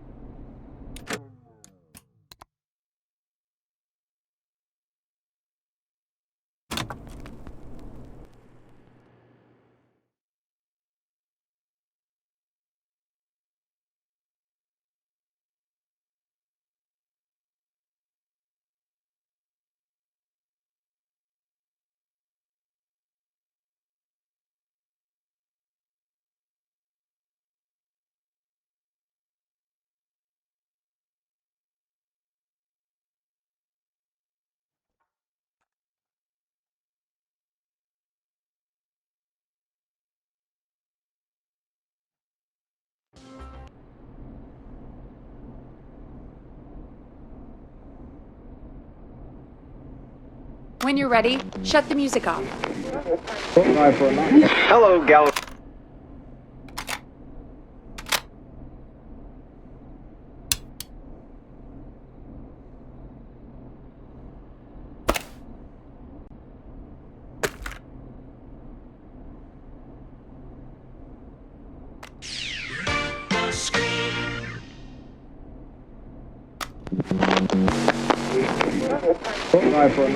Hello, Gallows Creek. Time to pay the price. Time to pay for lies. Time to sit there. I will Punish. you. I'll I'm going to enjoy this. I did not enjoy that. What the hell was that? Oh, Forrest, we're still on air. Say something. That, wasn't the ad tape we meant to play.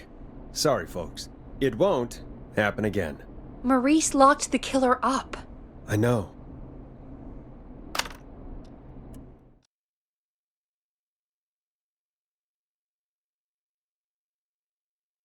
Hey, we had a call come in.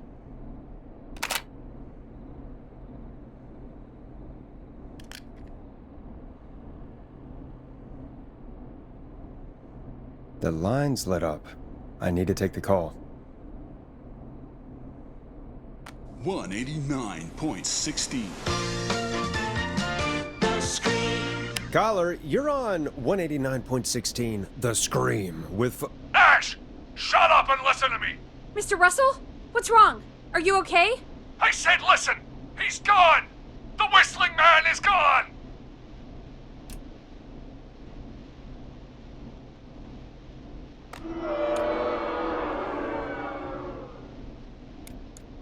So the one who left the cassette, he really did escape. You mean you knew he escaped?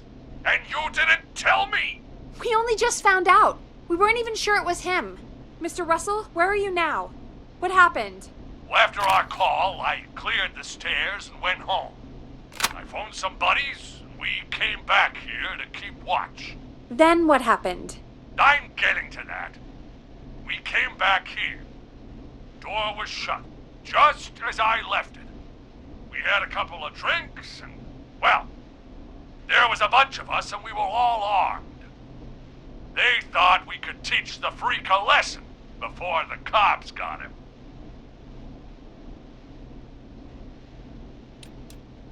That's shameful, Maurice. I didn't think of you as a vigilante. This was not my idea. The guys just grabbed their weapons and unlocked the door. I braced myself and... Then nothing. The room was empty. The door was still locked. How the hell did he get out? Are you sure it was still locked? I'm telling you, it was locked. No way out of there. None. Maybe. I mean, I know it's crazy, but if he's back from the dead, then...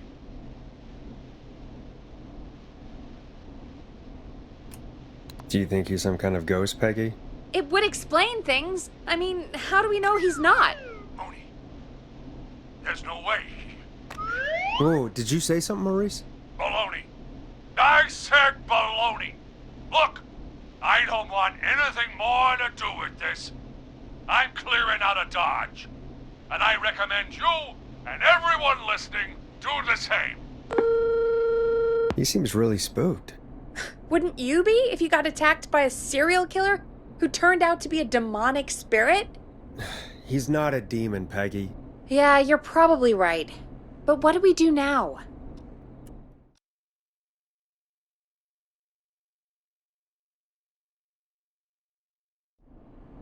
Thank you again, Mrs. Mackenzie, for the helpful tip. The bagger at the grocery store cannot whistle.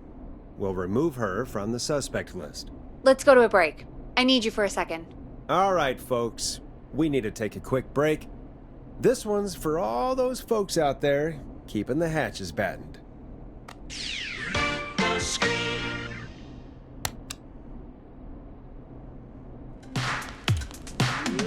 Time to go on the journey that is Blast Processor with their hit song 1980X.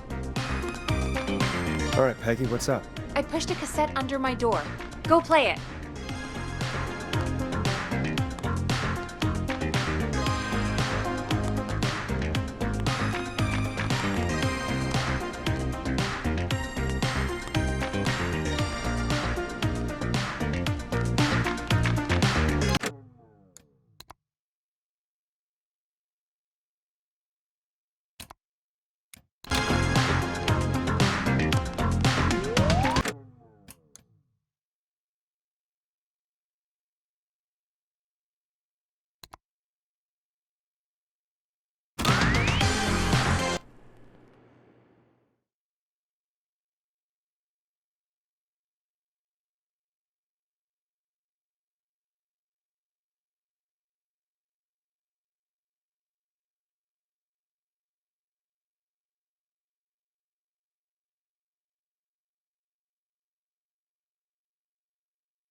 Hello, Gallows Creek. Time to Pay the price. Time to pay for live.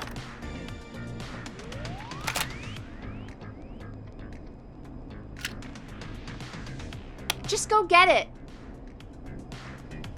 Just go get it. Just go get it. Just go get it.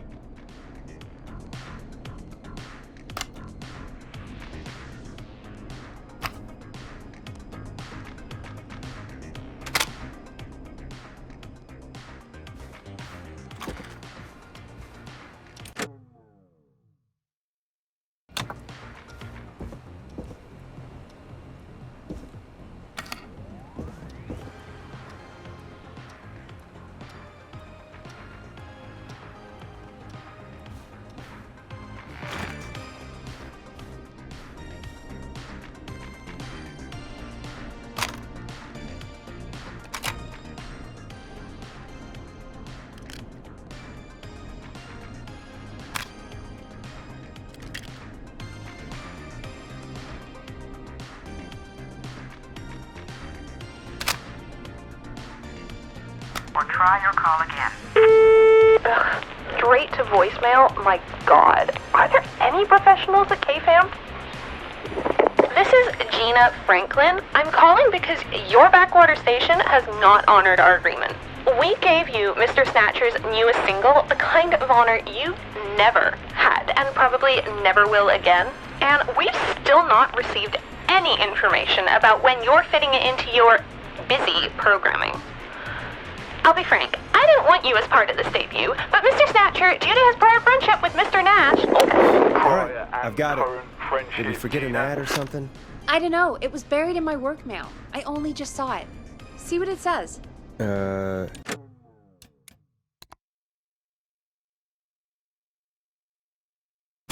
Play me ASAP.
All right, I've got it.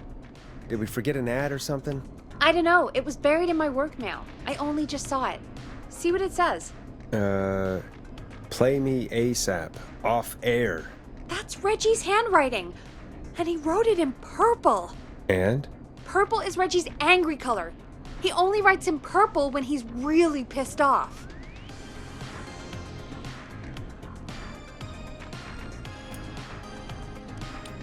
What do you think he's angry about? I have no idea. Maybe... No, probably not that. I don't know. Just go play it. or try your call again. Straight to voicemail? My God. Are there any professionals at KFAM? This is Gina Franklin. I'm calling because your backwater station has not honored our agreement. We gave you Mr. Snatcher's newest single, the kind of honor you've never had and probably never will again. And we've still not received any information about when you're fitting it into your busy programming. I'll be frank, I didn't want you as part of this debut, but Mr. Snatcher, due to his prior friendship with Mr. Nash... Prior and current friendship, Gina. Forrest, mate, you alright? Don't worry about Gina, you know how she is. But yeah, can't wait for you to hear the new single, man. I think Final Breath is my best work yet. I really hope you and your listeners like it. And man, if you ever find your way this side of the pond, let me know. We'll have to catch up. If Final Breath isn't played on your airwaves by the end of Mr. Nash's show tonight, the next call will be much less friendly. That was Roddy Snatcher, Forrest! You know, Roddy Snatcher? Are you a big fan of Roddy? I love Roddy! I Will Always Find You was my song. I wish we still had it in rotation. Oh my God, I can't believe you know Roddy Snatcher. And I can't believe you didn't tell me he sent you his new single. We have to play Final Breath. Where is it? I found it earlier, hidden away at reception. Ugh, why didn't Barbara say anything? I mean, well, if that fiasco last Friday about the missing Knife and Easy track is any indication, folks at KFAM aren't against hoarding station music for personal use. I think we're still missing a few tracks, actually. Well, we have it now. Let's put it on.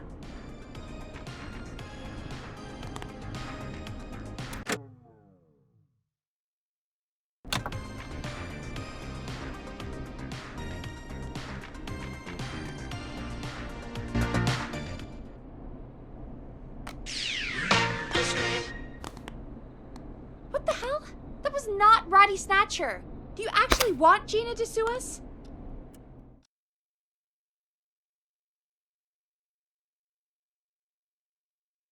Shoot, I just noticed we have a caller waiting.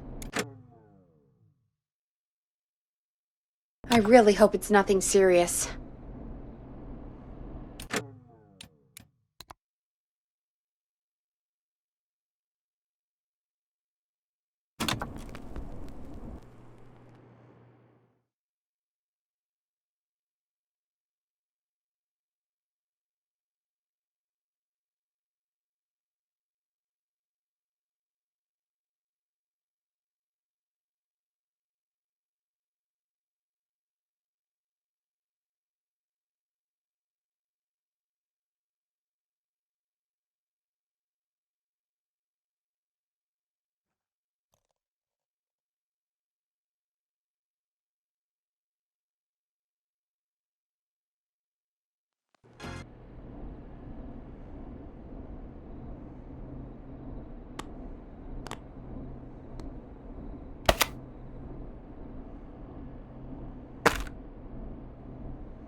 $189.16.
Just go get it.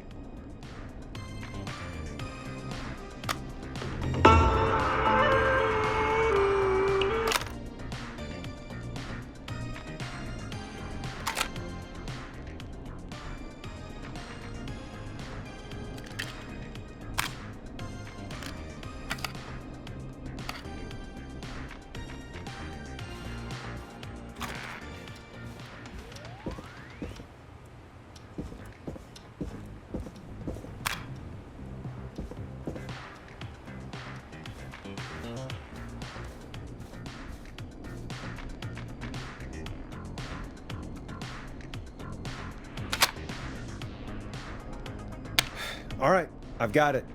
Did we forget an ad or something? I don't know. It was buried in my work mail. I only just saw it. See what it says. Play me ASAP. Off air. That's Reggie's handwriting. And he wrote it in purple. And? Purple is Reggie's angry color. He only writes in purple when he's really pissed off. What do you think he's angry about? I have no idea. Maybe... No, probably not that. I don't know. Just go play it.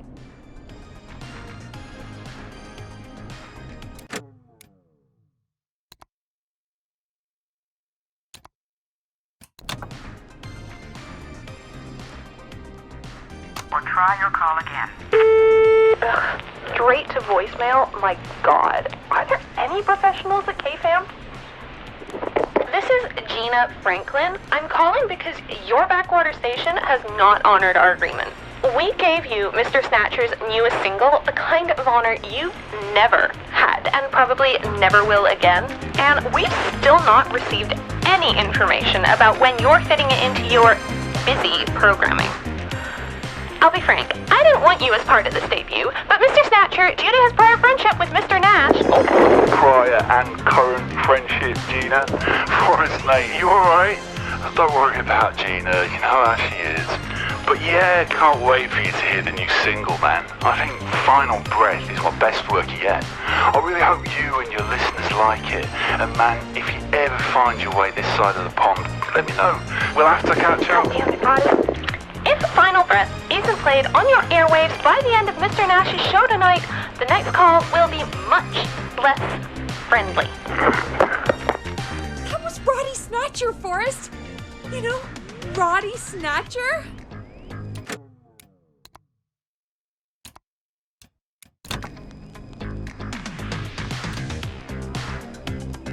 Are you a big fan of Roddy? I love Roddy. I Will Always Find You was my song. I wish we still had it in rotation. Oh my God, I can't believe you know Roddy Snatcher. And I can't believe you didn't tell me he sent you his new single. We have to play Final Breath. Where is it? I found it earlier, hidden away at reception. Ugh, why didn't Barbara say anything? I mean, well, if that fiasco last Friday about the missing Knife and Easy track is any indication, folks at KFAM aren't against hoarding station music for personal use. I think we're still missing a few tracks, actually. Well, we have it now. Let's put it on.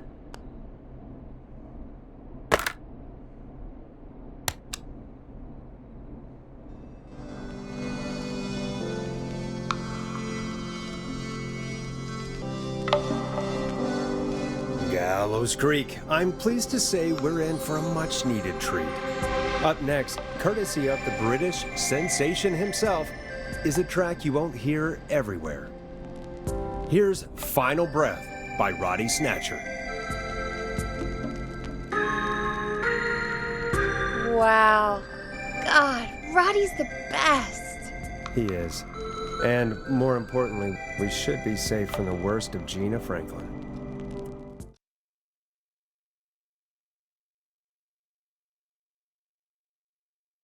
I think that's every time I've seen him live. Peggy, you just talked through the whole song. Oh, whoops. It's okay. I can just play it on loop later. Oh, shoot. I just noticed we have a caller waiting. I really hope it's nothing serious.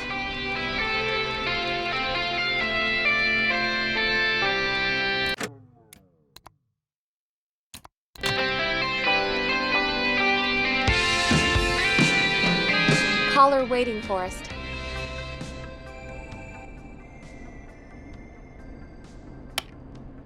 Okay, Forrest, shut the music off.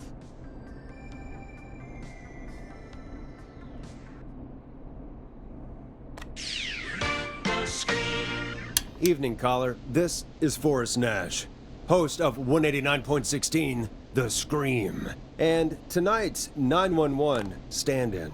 This is Murphy! Hello, Murphy. What have you got for us tonight? Two things first. First, happy birthday to my son, Fernando. He's 3 today, and man, being his daddy has changed my life. I've learned how to live, how to laugh, and most importantly, had a love. Aw, happy birthday, Fernando.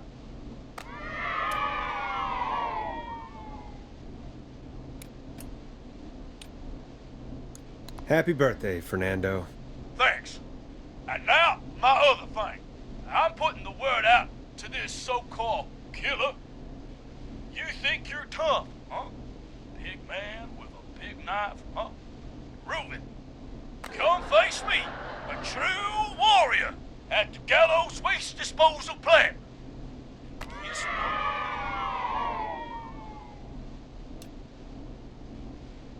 Oh boy, here we go. I got all the tapes in Master Robbie's Dojo series.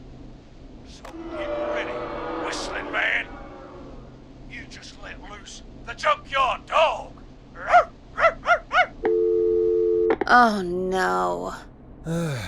And there he goes.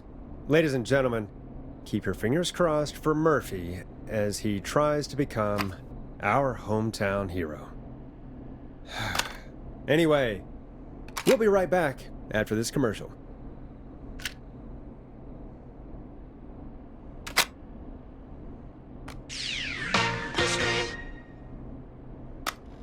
Teddy Gallows Jr. is a family man, a devout Christian, and a proud patriot.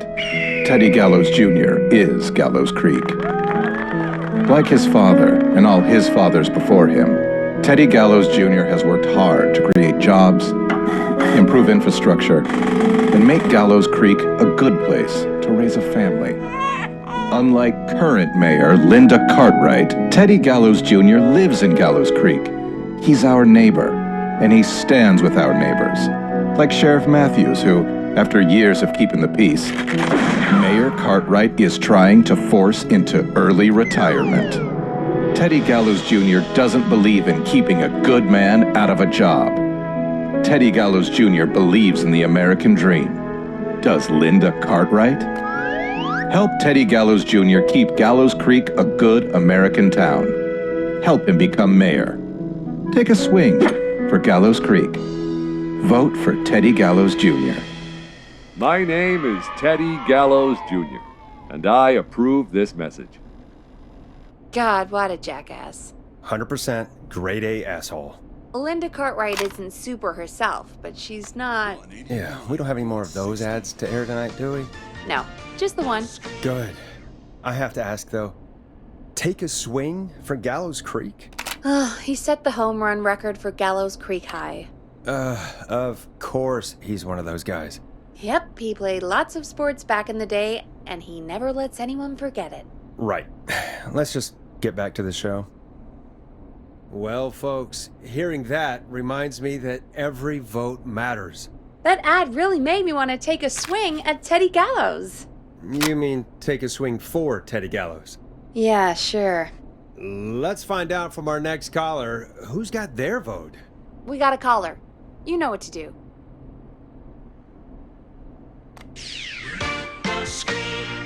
Hello, caller. You're live on The Scream with me, Forrest Nash.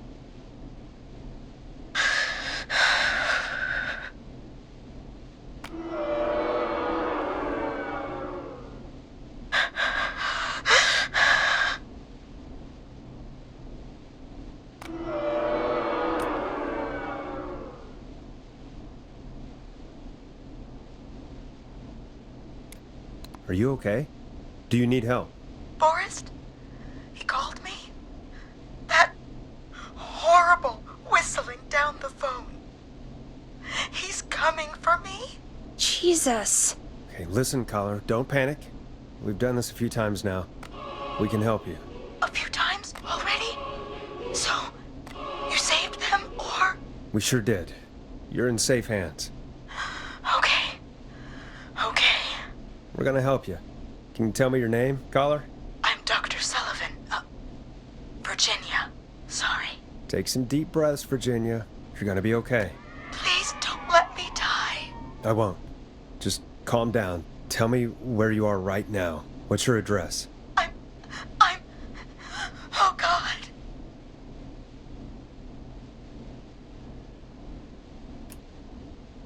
Can you run out back? No. What if he's outside?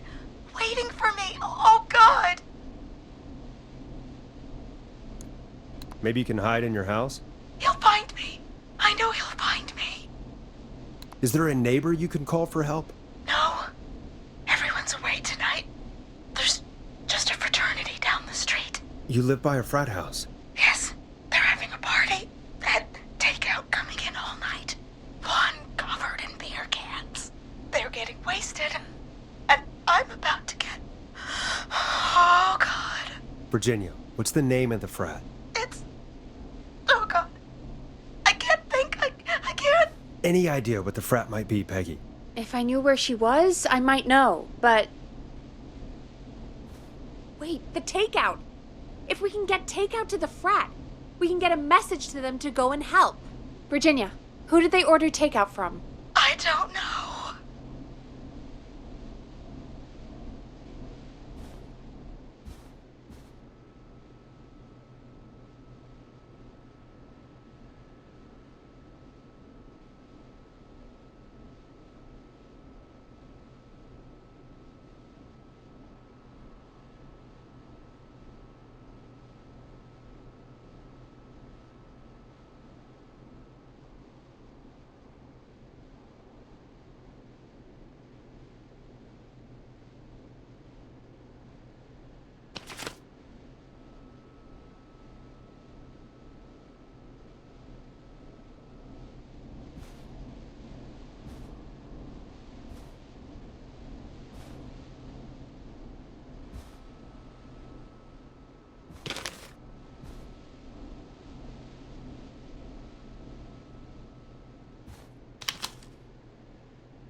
Come on, Virginia. Try to remember. I can't do this!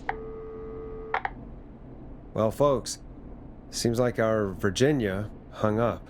While we try to figure out what takeout to order, here's some music for your own midnight snacks.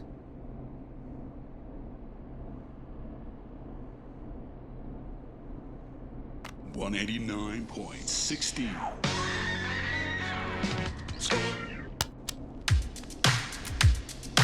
You're gonna love this next track.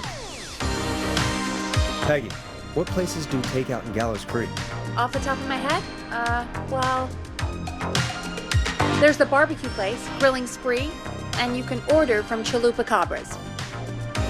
Oh, and of course we have Ponte's Pizza. That's it, I think. All right. We'll call each place and ask who they deliver to tonight. That's not going to work. Takeout client privilege. What? There was a lot of competition back in the day. Things got ugly. It's a long story. But what we can do is this. We figure out where the frat boys ordered from, call the takeout pretending to be from the frat, place an order, and include a note asking them to call the station. There's no other way, is there? Not that I can see. You know, it's things like this that make me hate this town. Complain after you save her, Forrest.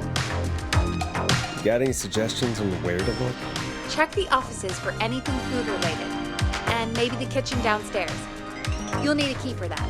I'll just slide it under my door now. Thanks, Peggy. God, where to start? What would make me order from somewhere if I were a partying frat boy? We have a food critic, right? Chad or Brad or... I just have to look around.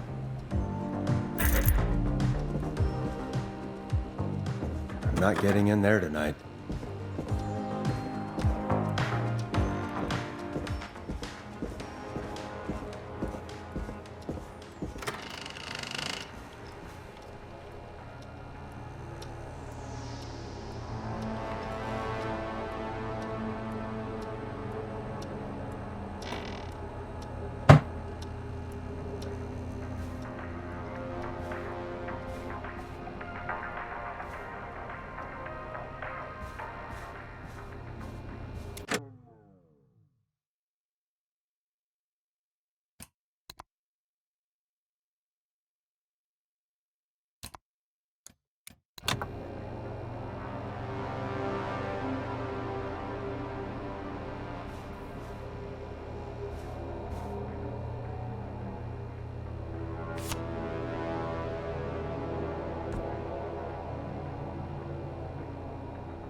A promotion, huh? Maybe if I find the pizza box.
Chalupa-cabra.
So many locked doors, so few keys.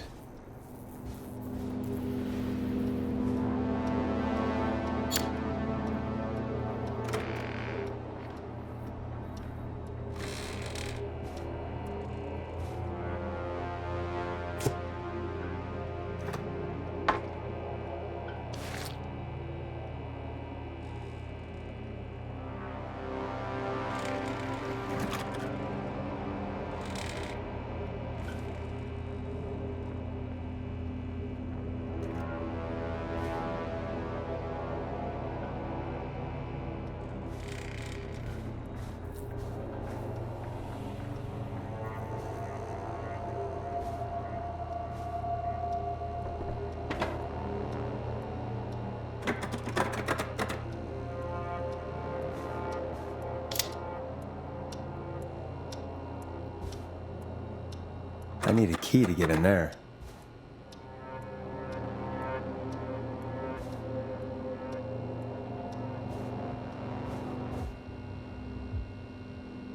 That's not opening.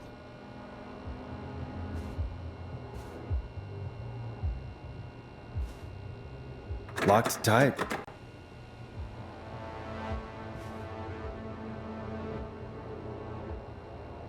I'm not getting in there tonight.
Rooting through trash.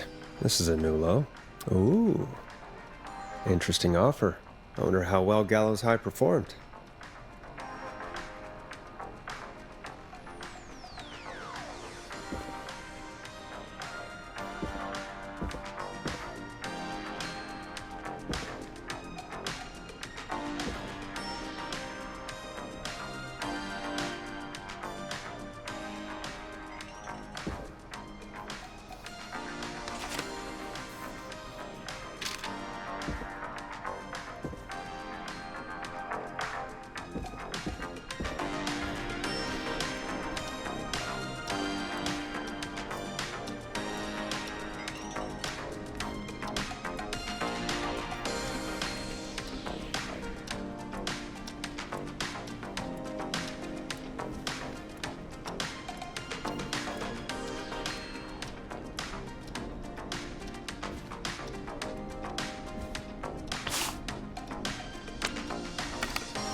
Nice. New music to play.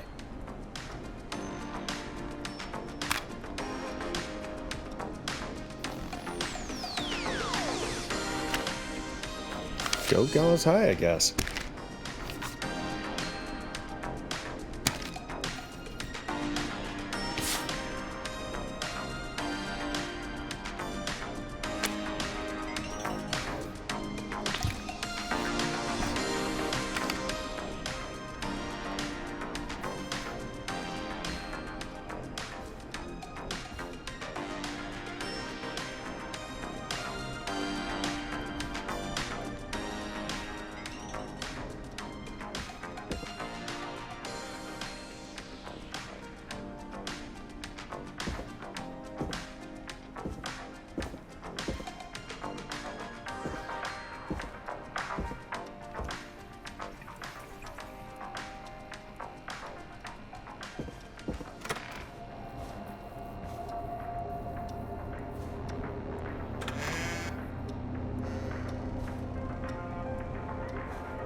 Find anything useful?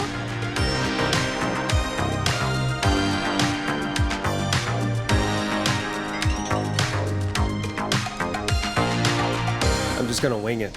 Forrest, this is a matter of life and death. Are you sure? On second thought, maybe not. All right, don't take too long. Virginia needs our help.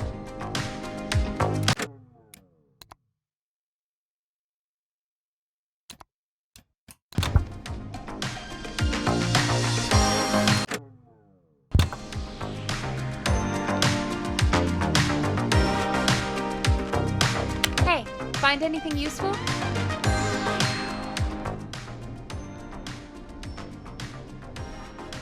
Yes, I have. That's great. Are you ready to get back on the line? Let's make the call. Time to turn the music off. 189.16. Okay, Forrest, shut the music off. Okay, Forrest, what'll it be?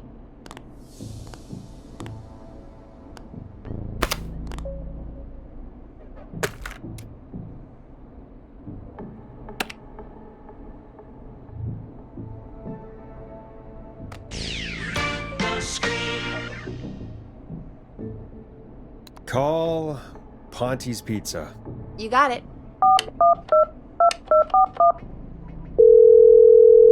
Ponte's Pizza is on the line. Ponte's Pizza. May I take your order? Fratman calling. We're in major need of foods for dudes. May I take your order?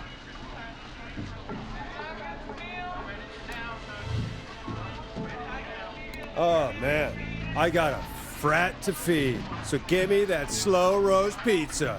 Oh, a fine choice. But that will take 3 hours. You sure?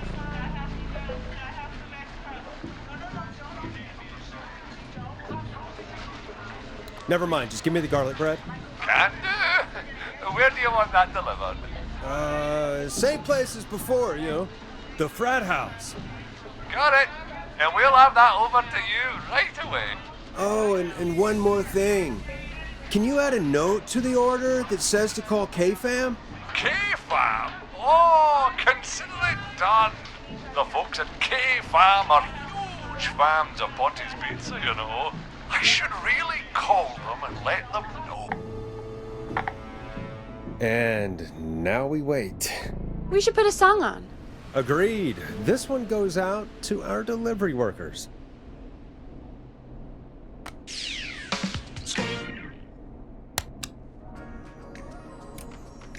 This is I'm Coming to Getcha by Vice.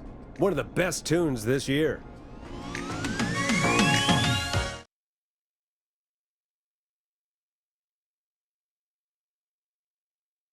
Which of the takeout places would you order from? To save Virginia? No, where would you actually eat? Oh, I mean, they're all pretty equal.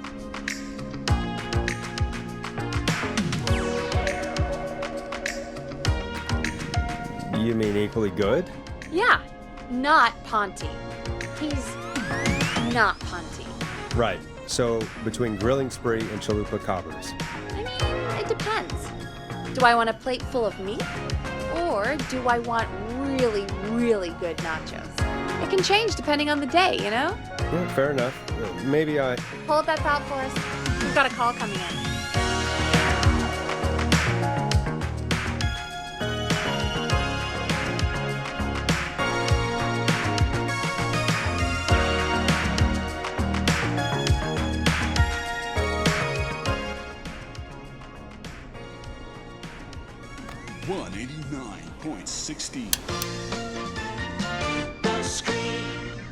Hello, caller. You're live on the stream with me, Forrest Nash. Hey, this is Fratman Bunker. We got some garlic bread and a note to call this number. Yes. Bunker, this is Forrest Nash from 189.16, The Scream. And Is this Goose? Oh, man. It's totally you, isn't it, Goose? This is such a goose prank.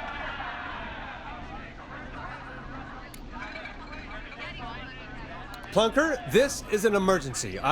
Nice try, Goose. I may be drunk, but I'm no fool. Listen, I need you to... Goose, come get beer. Your brothers are waiting for you.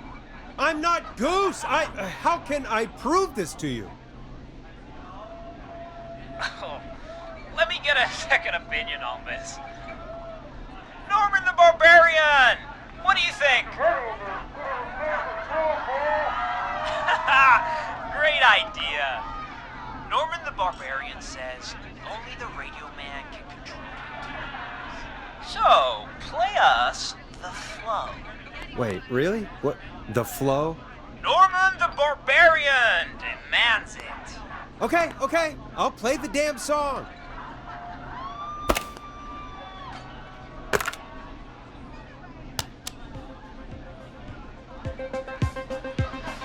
Oh, shit! Okay, Radio Man. You got my attention. What is it? Thank God. Listen, you've got to get over to your neighbor's house. All of you. Just... Say no more. Bunker's moving the house. Forrest, line 2.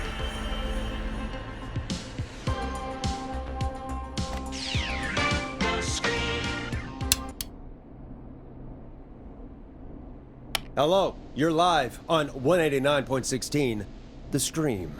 Forrest, it's the killer. He's at the door. Grace. Oh my God, it's you, isn't it? God, I didn't talk, I promise. Whoa! The party has arrived! Oh, thank God. He's gone and... Oh, is that you, Radio Man? Don't worry, we brought the beer. Good times are here. I could use a drink. Thank you, Forrest. You're welcome, Virginia.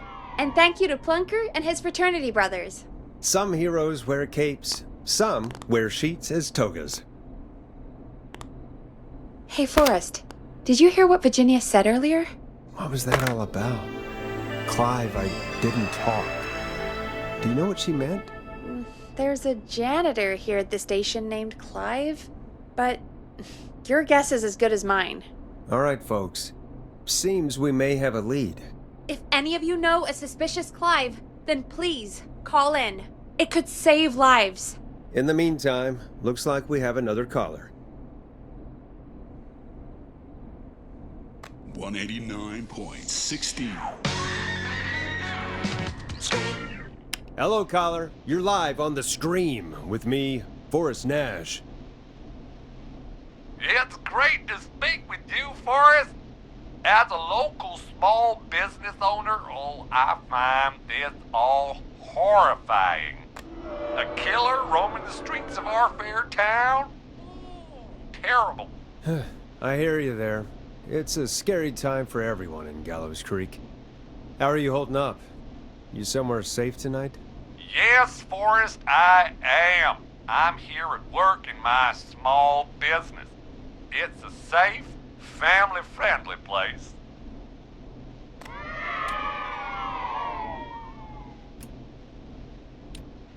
Oh, what small business do you own? Oh, well, I'm not really big on promotion, but since you ask, it's Ponty's Pizza! The best and only pizza place in town!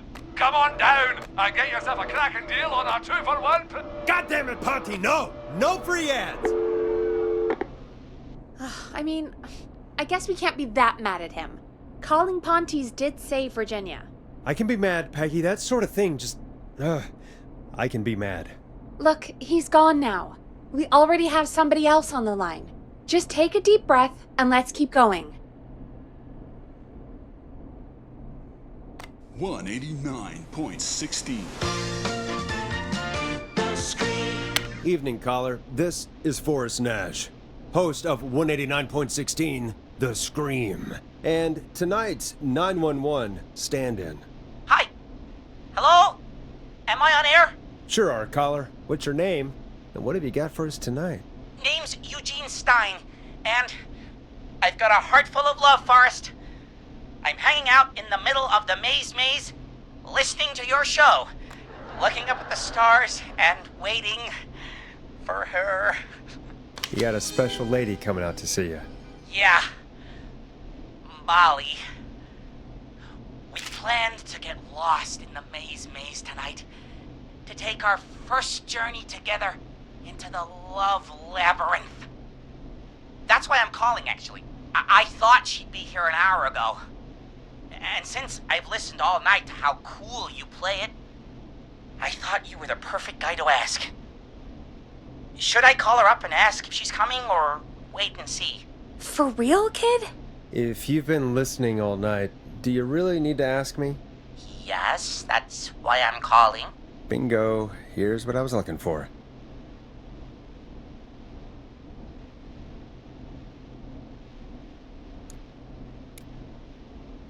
Eugene, you really need to go home to your parents. My parents are dead, actually. But, Oh, jeez.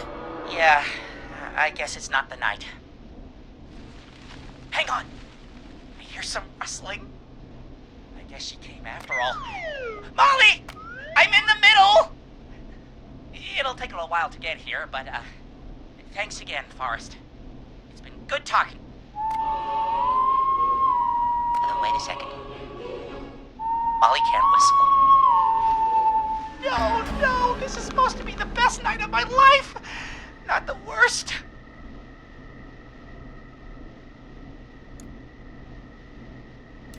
Stay calm, Eugene. We'll get you out of this. Carm! I'm about to die a virgin! Listen, Eugene. Breathe. Hide. And call back in a minute. We'll get you out. I'll do it for Molly. But please, hurry. Well, listeners, while Peggy and I deliberate, here's a track for all you lovers out there.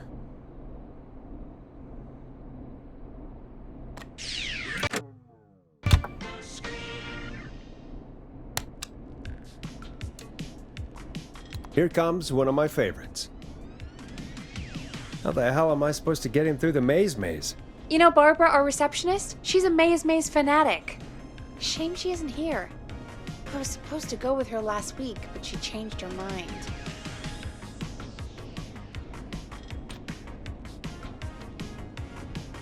You were gonna go last week.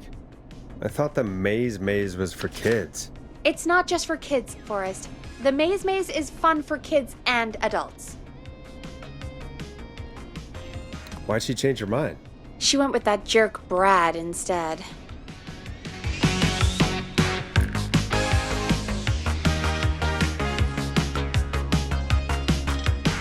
I'm so sorry to hear that, Peggy. It's fine. I'm not the one who had to go out with that jerk Brad after all. Maybe we should call Barbara then? If she's so big on the maze. We could, but I don't actually know her number. But she probably has maze stuff somewhere. Go and see what you can find. That'll hopefully be enough. Which one is Barbara again? Barbara! You know, Barbara! Forrest, I've seen you speak to her. God, help me out, Peggy. She's the receptionist. Sits at reception, never does any work because she's talking to Brad all day. Ring any bells? Right, yeah, sorry, I guess it's just the stress. No excuses. Just go and find something to help us.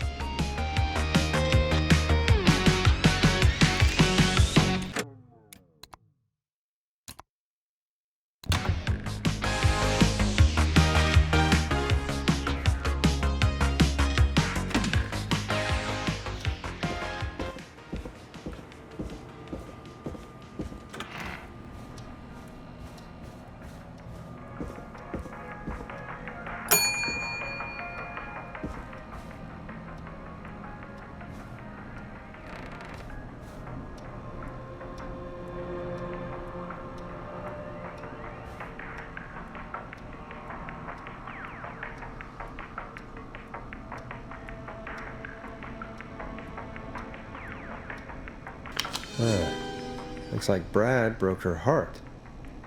Wonder what she'd have done with all that maze stuff.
Any luck? For Eugene? Yes. For Barbara? No. Brad canceled the date. So Barbara left her tickets and a map for the maze behind. Ugh, Barbara can do better than... Never mind. Let's save the kid. Eugene called while you were away. He's on line 1.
When you're ready, shut the music off. Welcome back to 189.16 The Scream. I hope you lovers like that track. And I hope we can help our lover in the maze. Eugene, you're back on air. I'm lost, Forrest. I just ran and I don't know where I am. I'm at a crossroad, facing a tractor statue. There are hay bales painted gold on my right.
Go right. Okay, here I go. This, doesn't look right. No, I'm going back to where I was. Jesus! Oh, shit! He's cutting through the walls! Where do I go?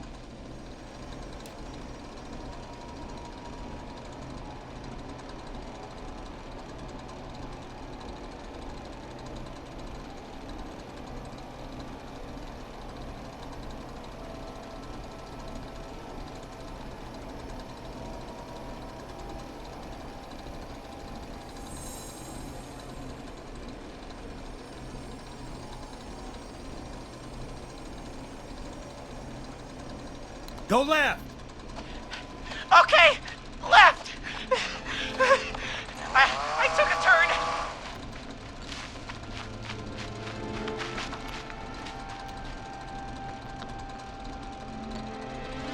The pig statue in front of me. Messed up rocking horse on my left.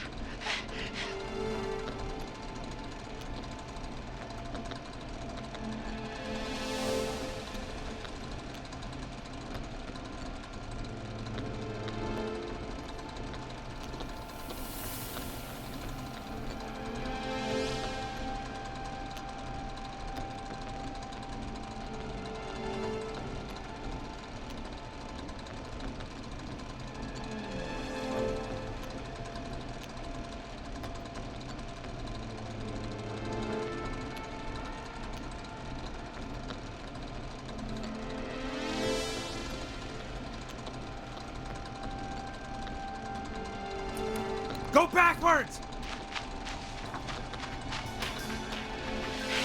Crossroads!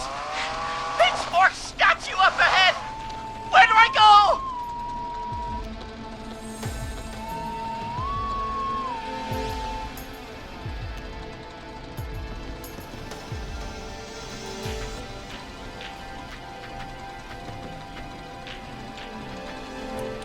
Go left!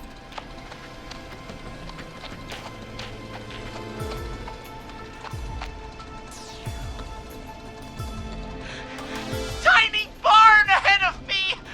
Scarecrow behind! Oh, nothing either side!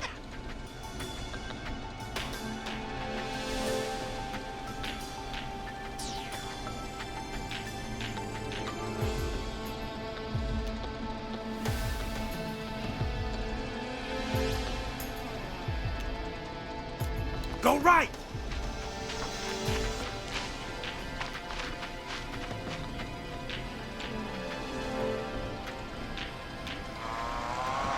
Ah! Just past the corn silo! Oh, I didn't see anything else!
Go right!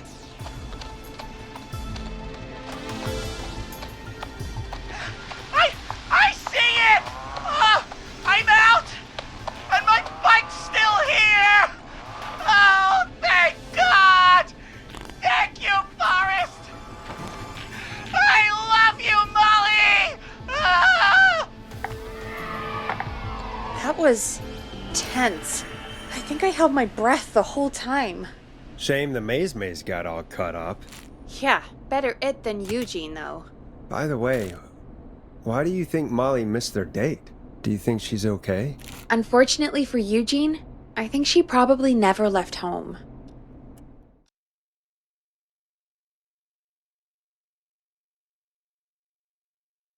And thank you for calling in, Mr. Walton. We'll make sure to add the town librarian to our list of suspicious Clives. Remember, report a Clive to stay alive. Next caller is up, Forrest, so take it away. $189.16. Caller, you're through to Forrest Nash on 189.16, The Scream. Hey, wonderful show tonight, Forrest. I don't know about wonderful, but, thanks. What's your name, caller? You can call me Dawn. Could you play my tune, Forrest? Your tune. Sure. Long Ride Home. That old song. Sure. We got it.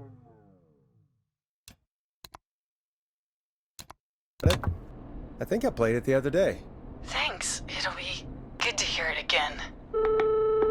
All right, folks. Coming up is that old classic.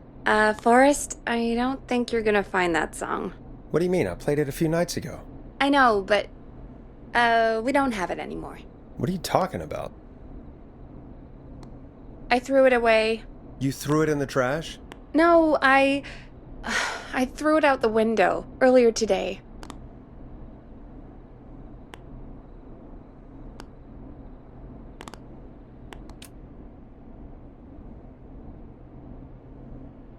Peggy, that's a bit extreme, isn't it? Brad was annoying me all afternoon. He played it on repeat because he knows I don't like it. So I grabbed it and threw it right out of one of the office windows. Not my finest hour, but I can only take so much.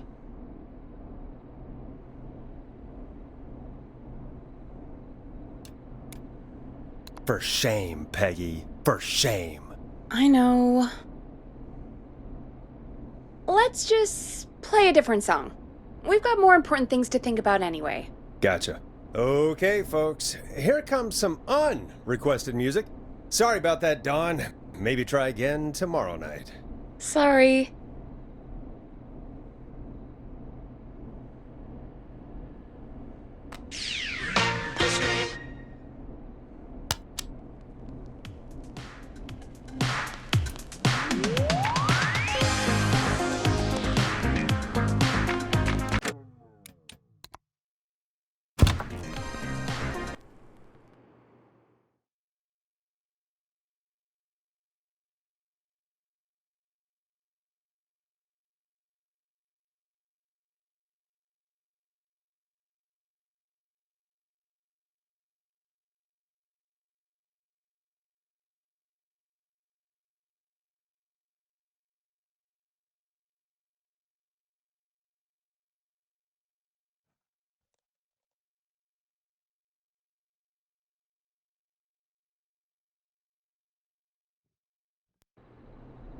The other... Thanks. It'll be good to hear it again.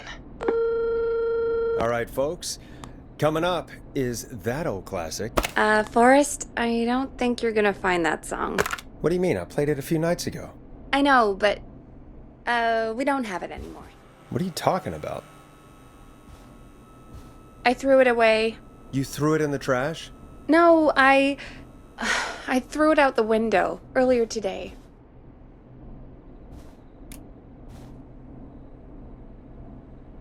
Peggy, that's a bit extreme, isn't it? Brad was annoying me all afternoon.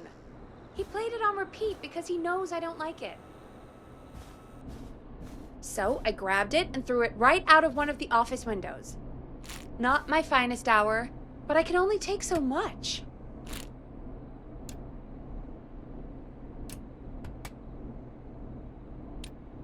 I'm sorry Brad was being a dick. Thanks, Forrest. Let's just play a different song. We've got more important things to think about anyway. Gotcha. Okay, folks. Here comes some unrequested music. Sorry about that, Dawn. Maybe try again tomorrow night. Sorry. 9.16.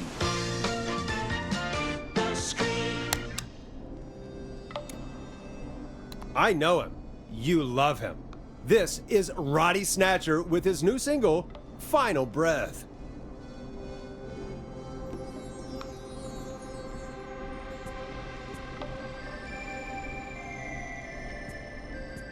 Of all the songs to request, why'd it have to be that one? Gee, Peggy, what did the barn finds ever do to you? Wrote that song, for one. It gets real old when you're forced to listen to it on repeat for years. Why couldn't they just request Roddy? Oh, Forrest, scrap the song. We have another caller.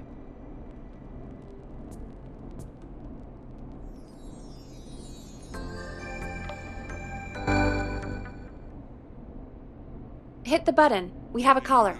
9.16. Sorry to cut the music short, folks. Callers take priority tonight. Welcome to 189.16, The Scream. This is Forrest Nat.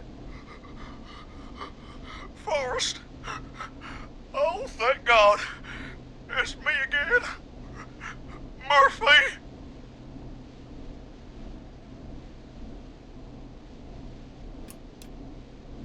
Hey, how'd it go, Mr. Dojo? Oh, the killer got me, man. Why did I ever trust a guy named Master Robin?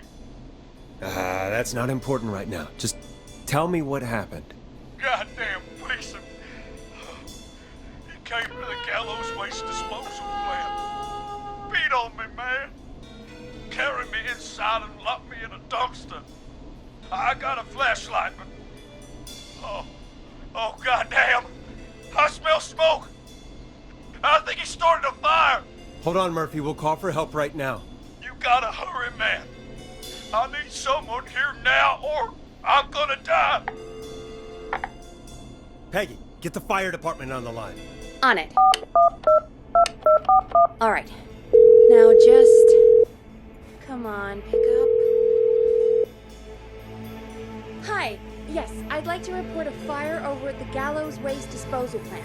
It's an emergency. What do you mean it's not operational? Why is there no backup vehicle?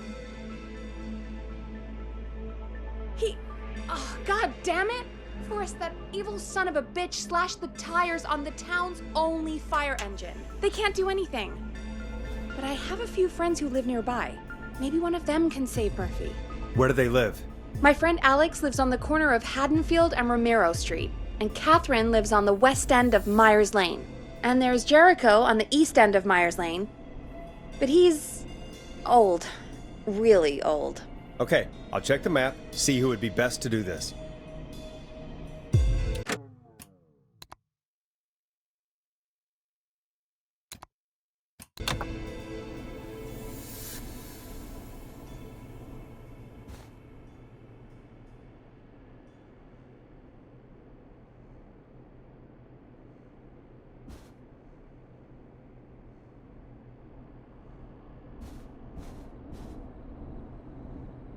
All right, Forrest, who should I call? Who can help Murphy?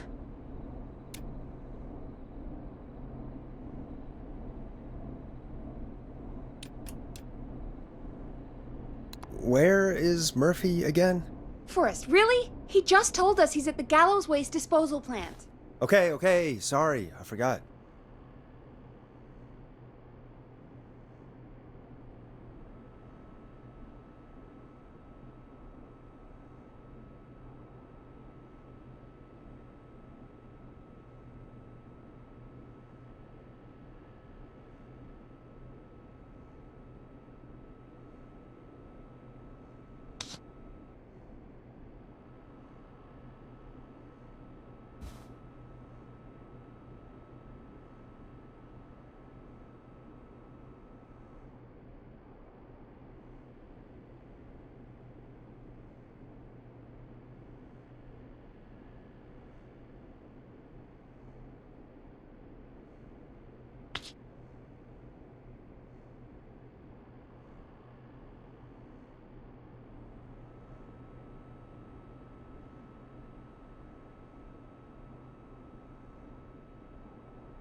All right, Forrest, who should I call? Who can help Murphy?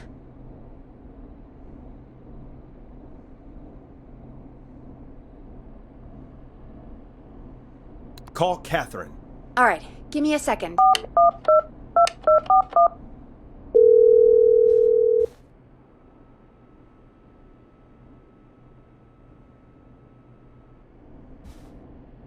They're on the way.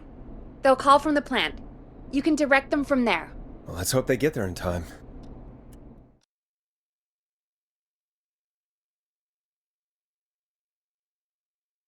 Call coming in. It's Catherine. She and Murphy are now both on the line. Hello, Catherine, are you there? What's happening at the plant? The whole damn thing is up in smoke. God damn it. I'm going in. Oh, my reception is terrible in here. God, my eyes sting.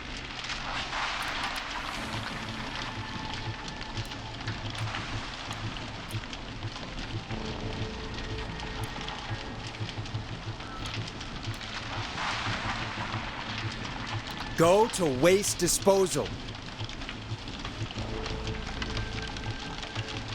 Got it. Okay, I'm here. Oh, Forrest?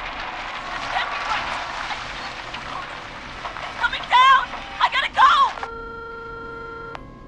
Forrest! Listen! My boy, Fernando. Give him a message. My final words.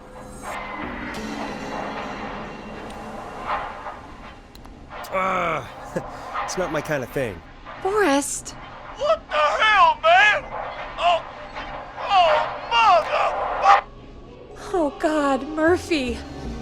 Poor Fernando is gonna be crushed.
All right, Forrest, who should I call?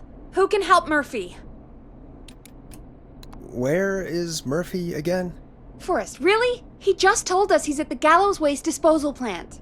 Okay, sorry, I forgot. All right, Forrest, who should I call? Who can help Murphy?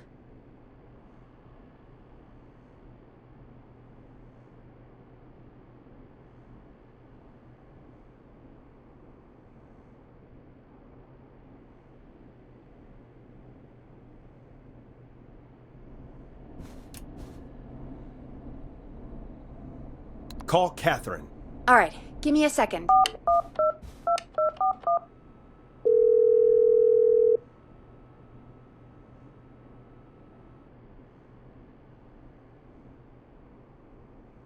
They're on the way.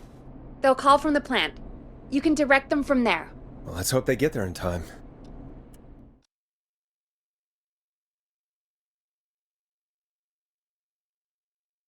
Call coming in.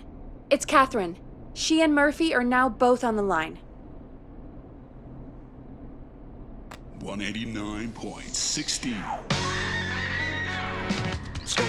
Hello, Catherine, are you there? What's happening at the plant? The whole damn thing is up in smoke. God damn it. I'm going in. Oh, my reception is terrible in here. God, my eyes sting.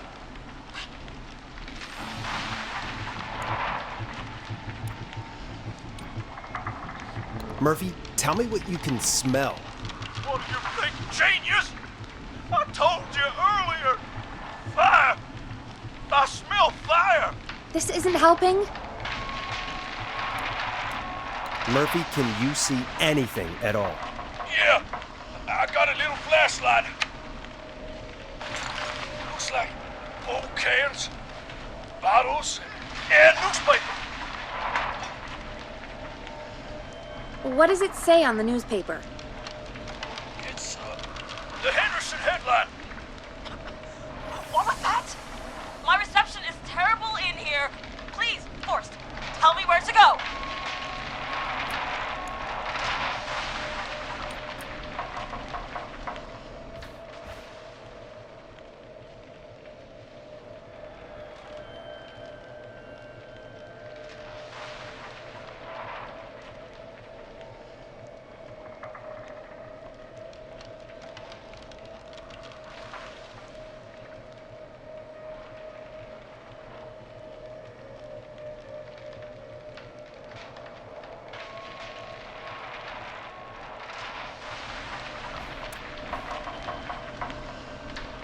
Go to recycling. Recycling. Got it. Come on, Catherine. Shit. The plant's what's up again. I can go to shredding or crushing. Which way? Murphy, do you know what part of the plant you're in? I'm in a dumpster, man. What do you want from me?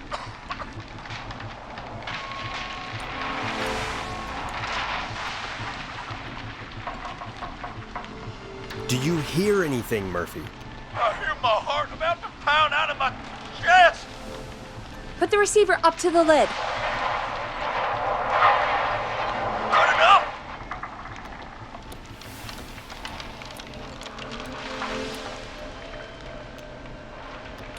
Just tell me what you can see, Murphy. I've already told you. Just a bunch of bottles, cans, newspapers. Catherine, go to the crusher.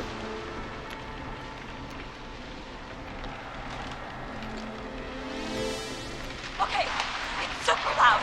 We're almost out of time. There are 3 dumpsters here. 1 for Gallows Creek Council, Henderson Disposal, and Quiet Ridge Municipal.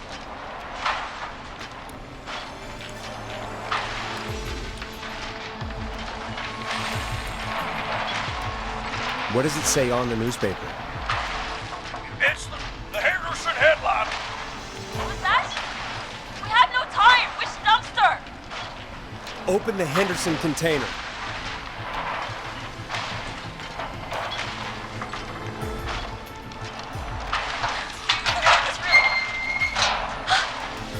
I found him. Thank God. Let's haul ass. It's coming down.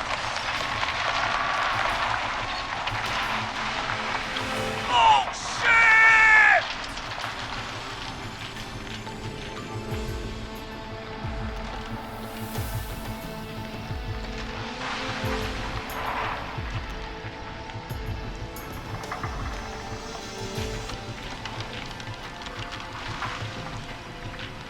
We made it. Oh, man. You saved my life. Thank you. Thank you. And I swear to you, now, I'm gonna raise Fernando to be like you. I'm getting my money back from Mr. Robbie. Hey, you just get home to your son, okay? Will do, Forrest. Well, folks, Gallows Creek has 2 folk heroes tonight, Murphy and Catherine. I'm sure their deeds won't soon be forgotten. Great job, Forrest. No time to celebrate, though. We got a caller. You know what to do. All right, folks. Another of our good citizens is on the line. Let's see what they have to say. Welcome to 189.16 The Scream, with me, your host, Forrest Nash. Forrest, Teddy Gallows Jr. here. I just want to say that my thoughts and prayers are with my Gallows Creek neighbors during this awful time. Oh, it's mayoral candidate and scion of the town founders, Mr. Gallows. Are you in danger? We need to be a town of law and order. We need cops who have the tools and funding they need to keep us safe. Okay, Teddy. I know you're an outsider to our little town here, Forrest. But you're really stepping up to bat for us all tonight. I just want to say thank you for taking a swing for Gallows Creek. Jackass.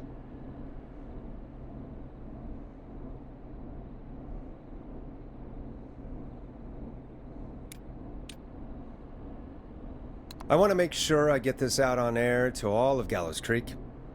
You're a real prick, Teddy. I just want to make sure our town is safe and prosperous. That's why the Gallows Family Factory, founded by my father, Theodore C. Gallows, God rest his soul, which employs over 200... Teddy, unless you've got an emergency, I'm cutting you off. You know what? I do have a problem. A problem that's ruining our town. You know what it is?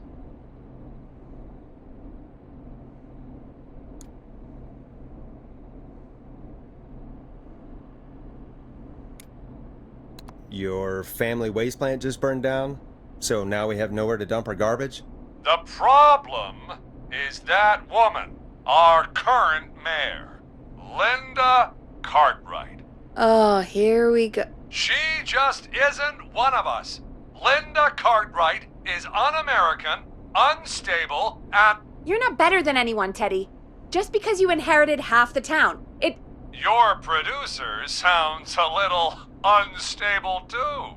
Don't you dare speak to me that way. Cut him off, Peggy. I can guarantee this kind of thing will not happen when I take office. The moral decay of... And that's enough of Teddy Gallows Jr. for one lifetime. I always feel disgusting after hearing him talk.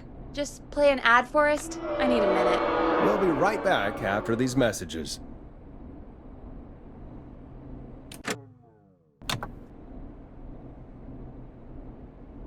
$189.16. Teddy Gallows Jr. is a family man, a devout Christian, and a proud patriot. Teddy Gallows Jr. is Gallows Creek. Like his father and all his fathers before him, Teddy Gallows Jr. has worked hard to create jobs, improve infrastructure, and make Gallows Creek a good place to raise a family. Unlike current mayor Linda Cartwright, Teddy Gallows Jr. lives in Gallows Creek. He's our neighbor, and he stands with our neighbors. Like Sheriff Matthews, who, after years of keeping the peace, Mayor Cartwright is trying to force into early retirement. Teddy Gallows Jr. doesn't believe in keeping a good man out of a job. Teddy Gallows Jr. believes in the American dream. Does Linda Cartwright? Help Teddy Gallows Jr. keep Gallows Creek a good American town. Help him become mayor. Take a swing for Gallows Creek. Vote for Teddy Gallows Jr. My name is Teddy Gallows Jr., and I approve this message. Caller on line 1.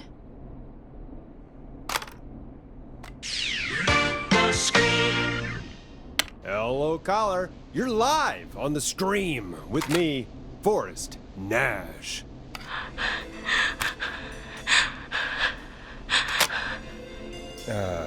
Hello, caller. Who is this? I need the police. I'm Forrest Nash. I'm standing in for 911 tonight. What's wrong? There's a guy hunting me and my friends. I think he's killed some was with him already. That's him. He's just outside. I can see him from up here. God damn it. She's just a kid. Where are you? Are you somewhere safe? Oh my god, oh my god. Yeah, stay with me, kid. Focus. I can't do this. Yes, you can. Focus. Tell me, what's your name?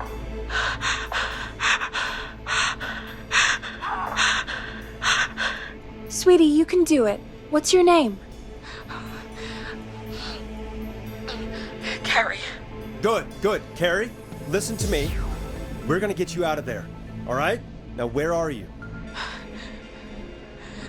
The old murder house.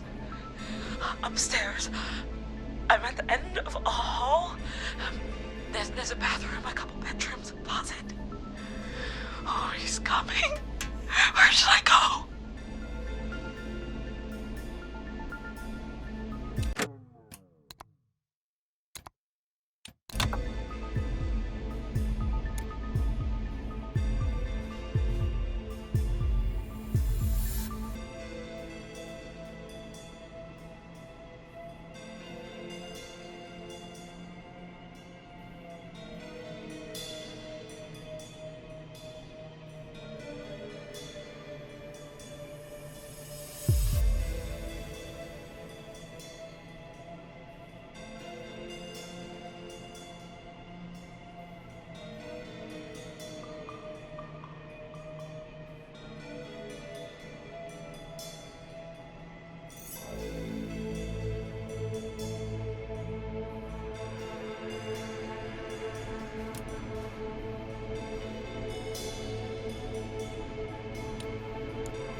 Go to the closet.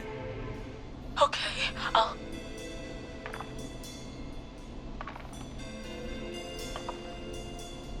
He's here. He's here. He's gonna kill me. Forrest, I don't think we can...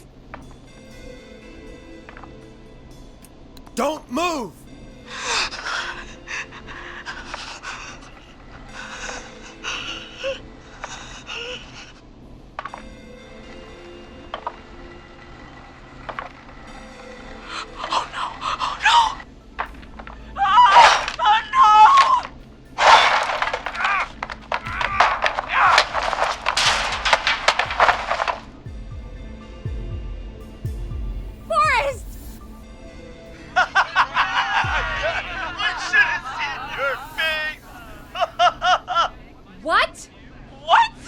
What? Are you kidding me? Okay, what the hell is going on here? Oh, who's on the phone, Carrie? The cops? It's just a joke, jeez. Wait, isn't that... Jimmy, that wasn't funny, you sicko! Of course I called the cops, but some guy just answered instead. What guy? Forrest Nash. What the hell are you all doing? It's prank night, old man. We're just having fun. That's the kid! The kid who called in earlier pretending to be the whistling man. That's it. I'm out of here.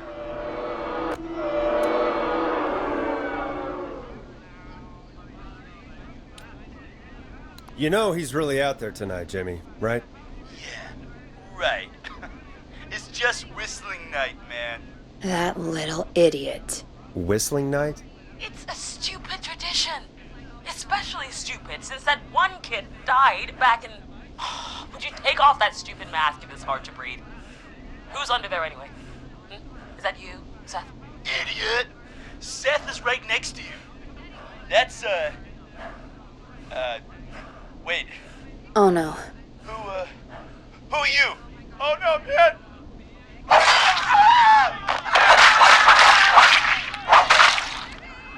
Everyone, get inside!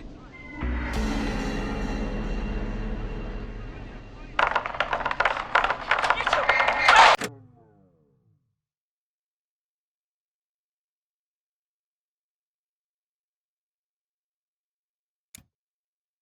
door! Scott, Heather! You barricade the back! As long as he's out there and we're in here, we're safe, right? You bought time, but not much. Forrest, We have to... Heather, I already called the cops. Forrest picked up. He's the best we're gonna get. Who is with you, Carrie? My friend, we drove out to the old murder house and... Of course! The van! Who's got the keys? Jimmy had them. Jimmy.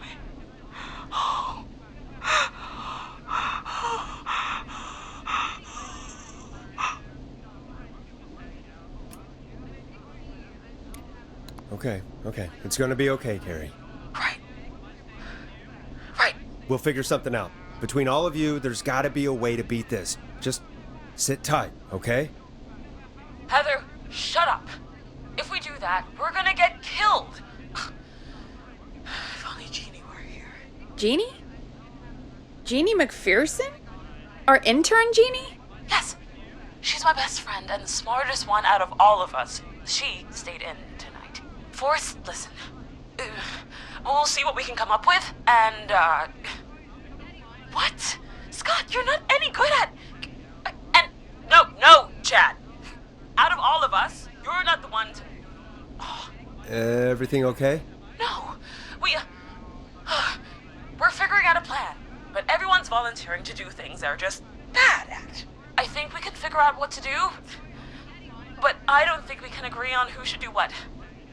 I think you'll have to be the tiebreaker, or else these idiots are gonna get us killed. But I... Shut up, you... Forrest, I'll call you back. But I don't know anything about your friends. These damn kids never learn.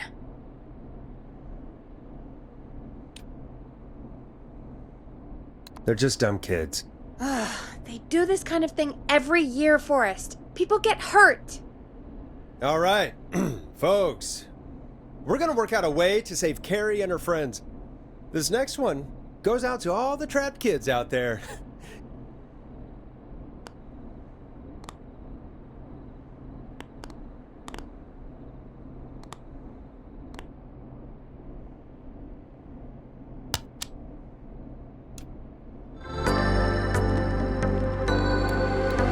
Peggy, you mentioned something about their friend working here? An intern? Yeah, Jeannie. Seems a nice enough girl, but a bit head in the clouds, you know? Not sure why we took on an intern. We really didn't have the office space for one.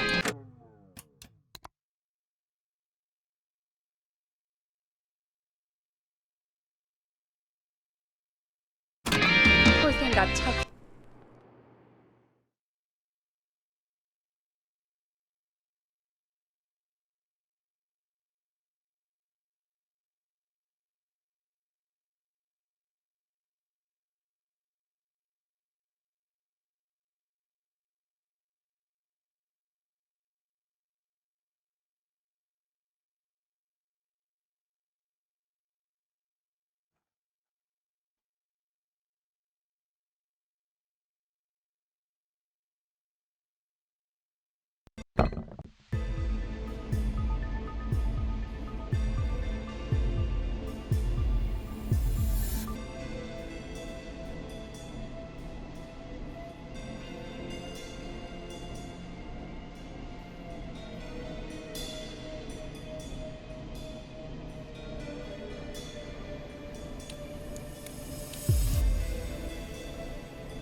Go to the bedroom.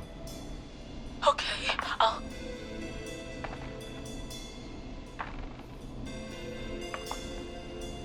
He's here. He's here. He's gonna kill me. Forrest, I don't think we can... Don't move!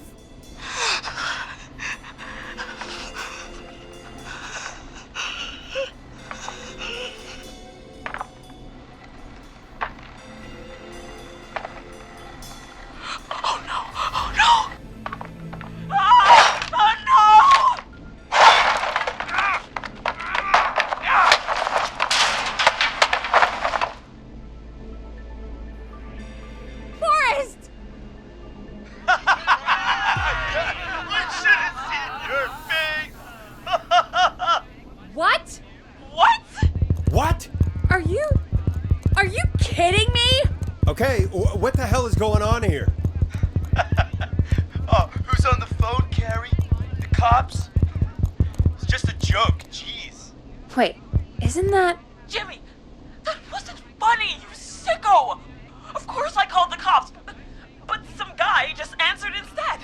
What guy? Forrest Nash! What the hell are you all doing? It's prank night, old man. We're just having fun. That's the kid! The kid who called in earlier pretending to be the whistling man. That's it. I'm out of here.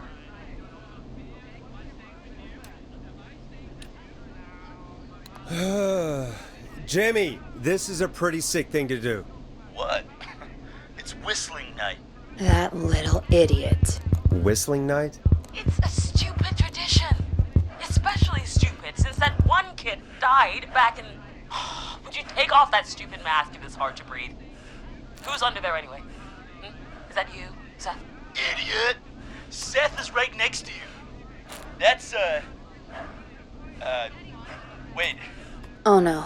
Who are you? Oh no, man!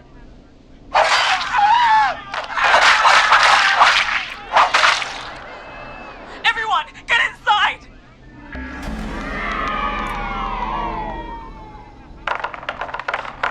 You two, barricade the door. Scott, Heather, you barricade the back. As long as he's out.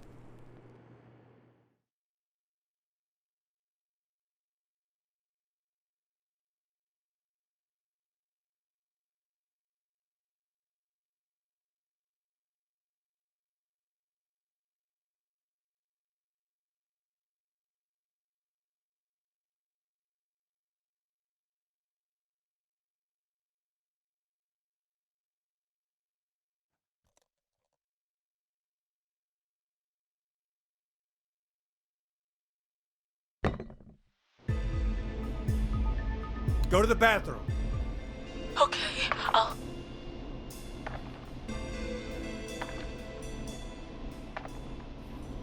He's here. He's here. He's gonna kill me. Forrest, I don't think we can... Run!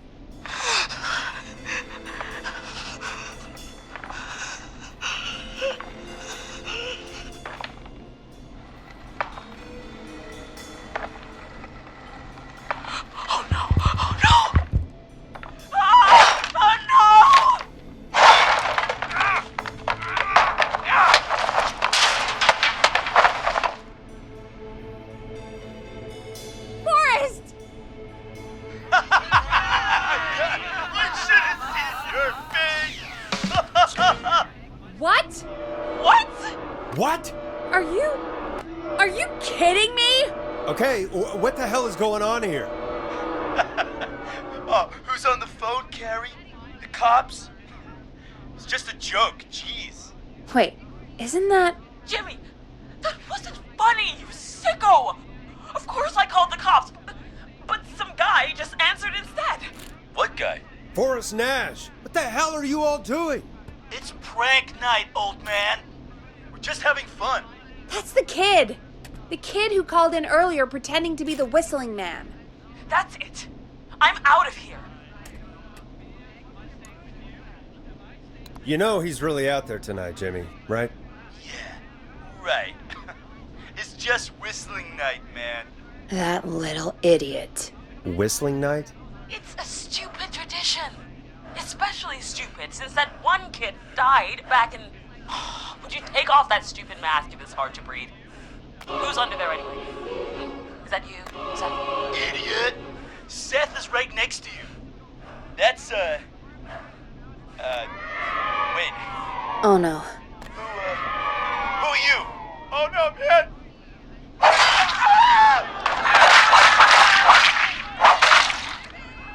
Everyone, get inside! This better not be a prank. You two, barricade the door. Scott, Heather, you barricade the back. As long as he's out there and we're in here, we're safe, right? You bought time, but not much. Forrest, we have to... Heather, I already called the cops. Forrest picked up. He's best we're gonna get. Who is with you, Carrie? My friend, we drove out to the old murder house and...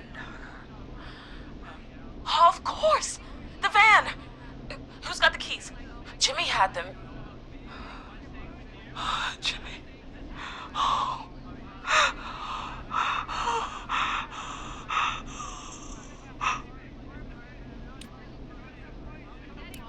Okay. It's gonna be okay, Carrie. Right. We'll figure something out. Between all of you, there's gotta be a way to beat this. Just sit tight, okay? Heather, shut up. If we do that, we're gonna get killed. If only Jeannie were here. Jeannie? Jeannie McPherson? Our intern Jeannie? Yes. She's my best friend and the smartest one out of all of us. She stayed in tonight. Forrest, listen. We'll see what we can come up with, and, What? Scott, you're not any good at... And... No, Chad. Out of all of us, you're not the one to... Everything okay? No. We're figuring out a plan, but everyone's volunteering to do things they're just bad at.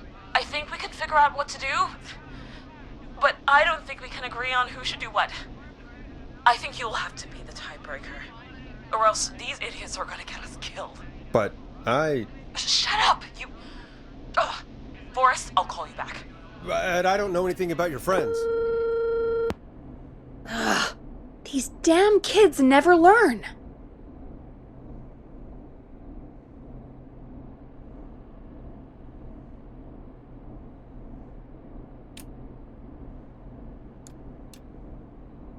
Breathe, Peggy. It's okay. They do this kind of thing every year, Forrest. People get hurt. All right, folks. We're gonna work out a way to save Carrie and her friends. This next one goes out to all the trapped kids out there.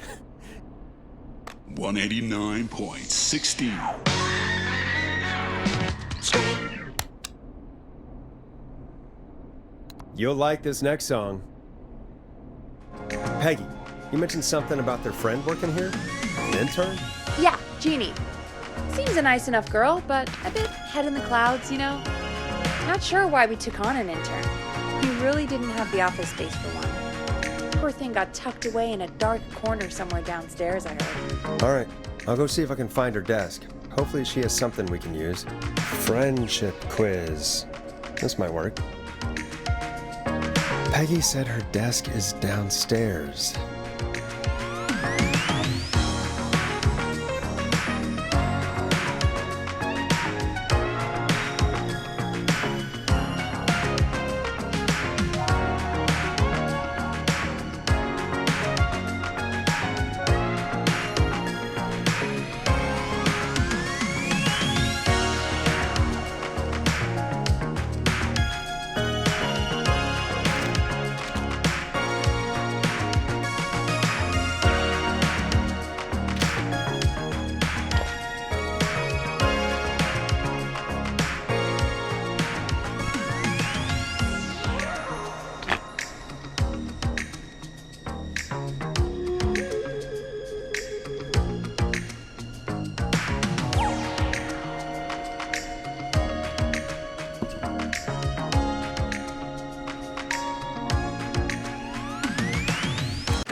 Jeez, they really tucked Jeannie away.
Needs a key.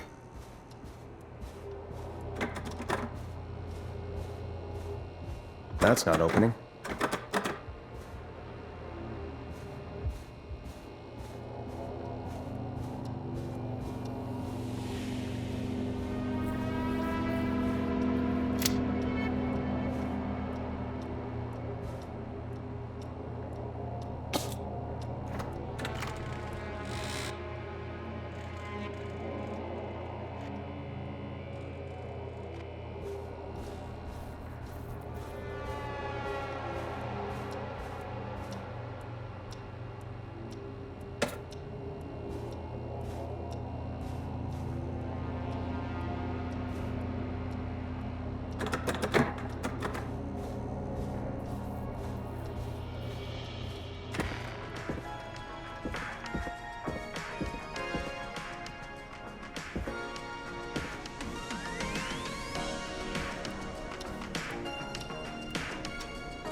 Locked. For now.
You find anything that'll help us out? Yeah, I found a friendship quiz with all these kids on it. If you think that'll help, then good enough. Carrie's on line 1, whenever you're ready.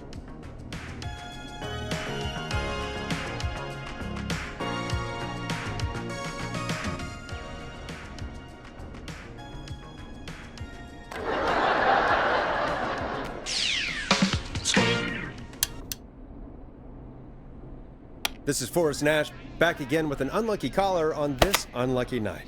Carrie, are you there? Yes, we've got a plan, but we can't agree on who should do what. You want me to be the tiebreaker? Exactly. I'm ready.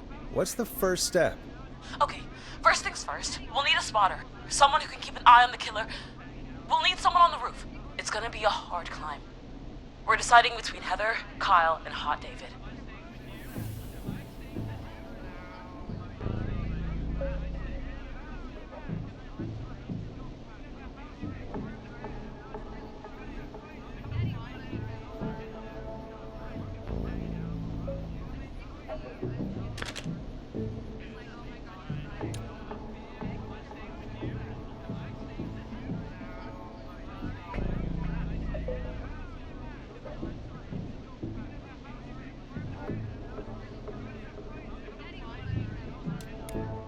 Hot David! Hot David? I don't know if running up the roof is really possible, but I guess we'll see. Part 2. The Whistling Man padlocked the gate back to the road. Before we drive out of here, we need someone to pick the lock. Seth, Jennifer, and Scott all want to do it.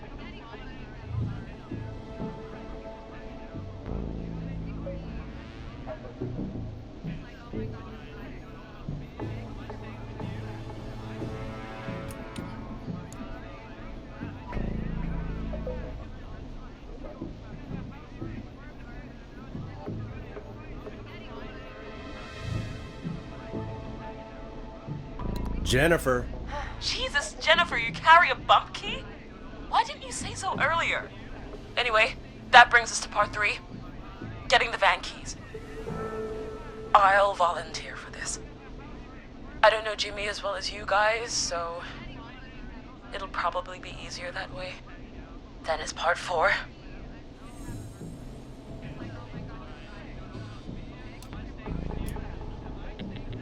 His plan is, well, it's ambitious. Thank you. You're doing great. What's the next part?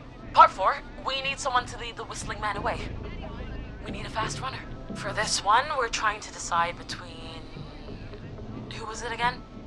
Kyle, Cynthia, and Scott.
Hey, you find anything that'll help us out? Yeah, I found a friendship quiz with all these kids on it.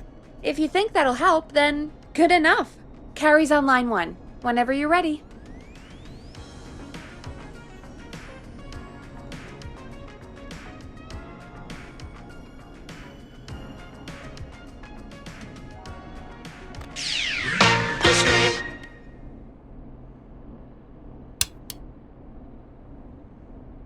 This is Forrest Nash, back again with an unlucky caller on this unlucky night.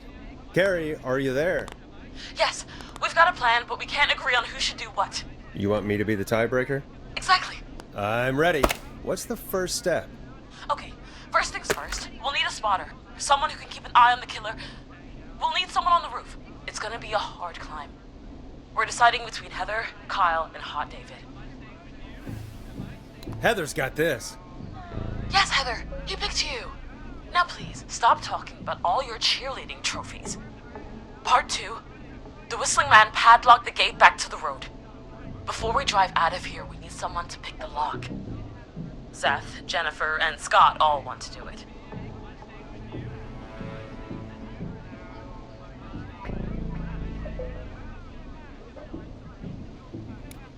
Jennifer. Jesus, Jennifer, you carry a bump key? Why didn't you say so earlier? Anyway, that brings us to part 3. Getting the van keys.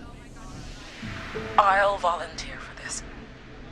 I don't know Jimmy as well as you guys, so it'll probably be easier that way. Then is part 4.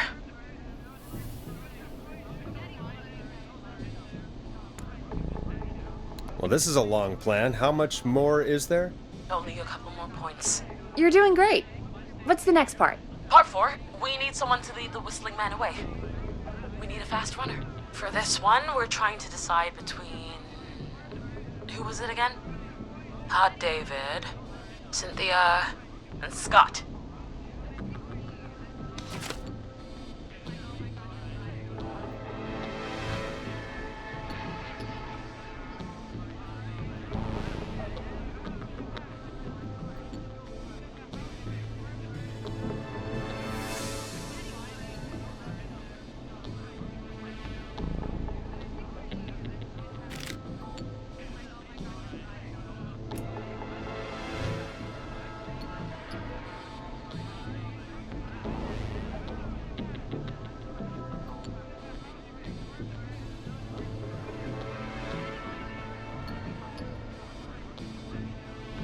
Hot David. Yeah, you spend a lot of time running shirtless. You got this, Hot David. Sweet. Okay, let's recap. We get the eyes on the roof. A runner distracts the killer while we grab the van keys and pick the lock on the gate. Now the tricky part. The getaway. Ooh, what's the plan there? Well, we can't all outrun the Whistling Man. But he thinks we're just a bunch of stupid teens. So, let's use that against him. Part 5. We trick the killer into a trap. Someone can pretend to be injured. Who would make the most believable bait? Who you got? We got Lisa, Tammy, and Cynthia.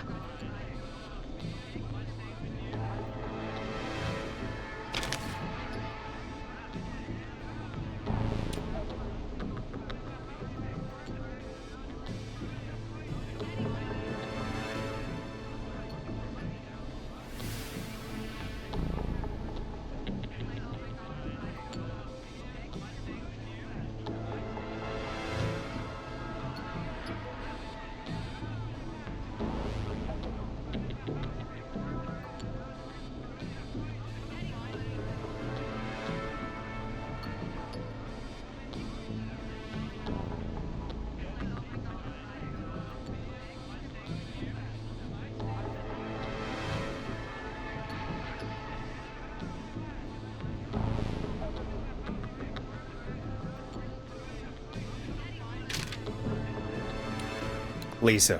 Whoa. You're right, Lisa. Having to smile at rude customers is perfect practice. That should take care of the killer.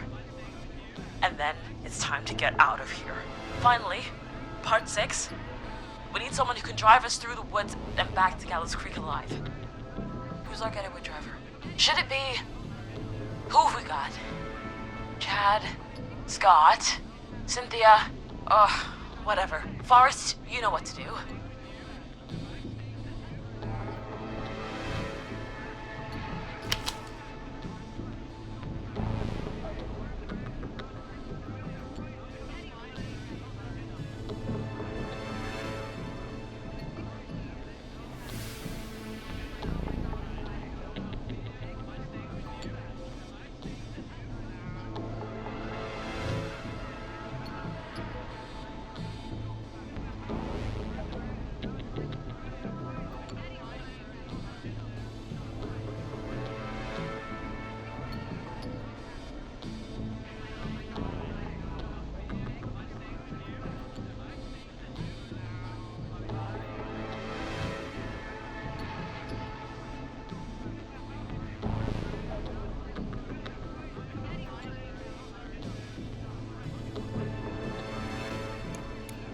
Chad.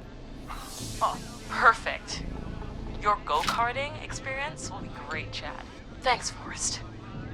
We'll just take a few seconds for ourselves, and then it's go time. Sounds good. Talk to you in a sec. Good luck, Carrie.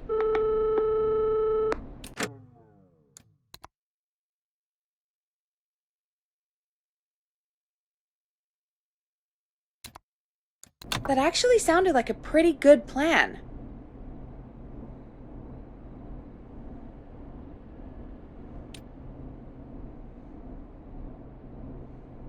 I hope you're right. Yeah, let's hope.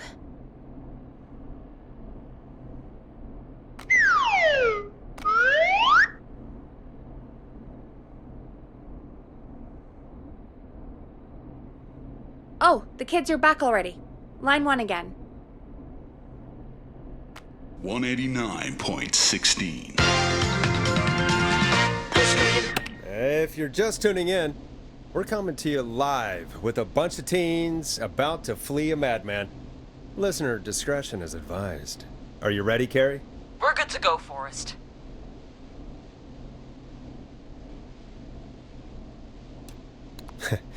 Don't die, okay? You got this. Here we go, everyone. Spotter, to the roof. Go, Heather. She's off and away. All right, Renner. Get ready. Wait for the spotter's signal. Spotter says go.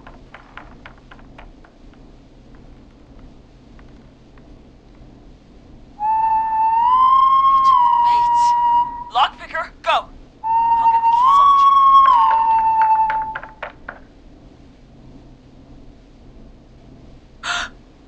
Oh, Jimmy. Oh, his face is... The keys, Carrie. You need to get the van keys. His face is lying next to him, Forrest. He got caught. Oh, God.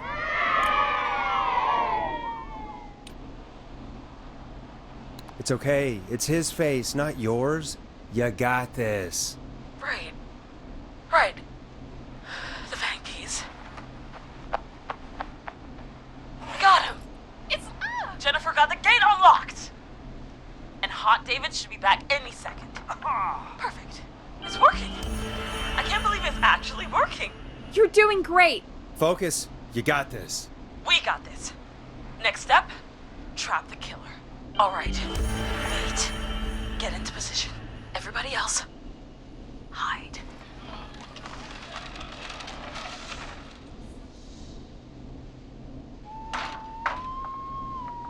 Okay, performer. Now, act like your life depends on it. Oh. There he is. He's buying it.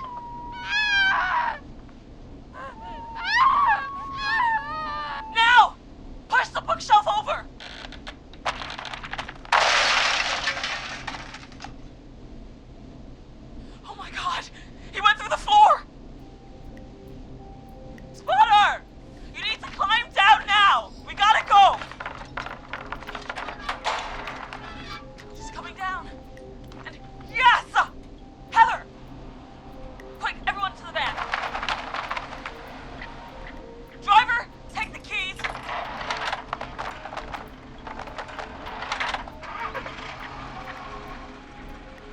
The damn gate swung shut.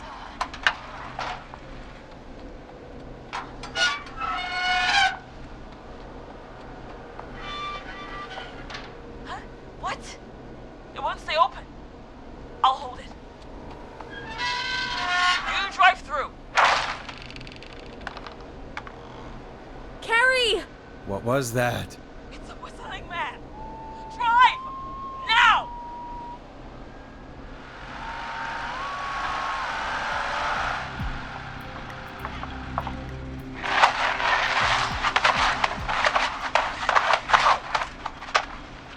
Let me go! Just go! Just drive! Oh my god. Please, no! No!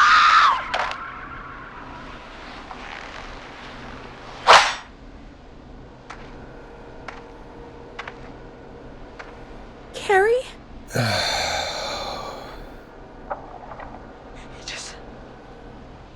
He just stared at me. Carrie! Carrie? Just stared at me and walked into the woods. I don't understand. Thank God you're okay. Can you get somewhere safe? I can make it home. Thank you both for helping. If you hadn't, It was your plan, Carrie, and it was a great plan.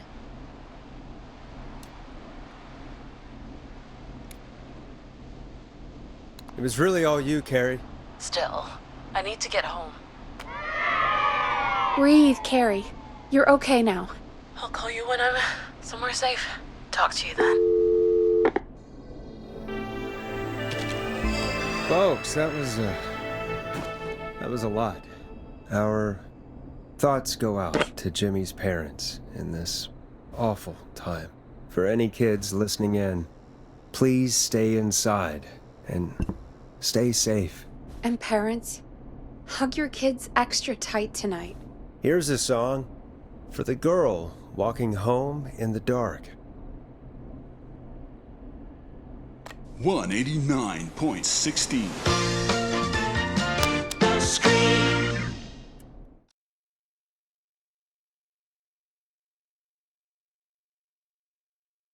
Hey, we had a call come in.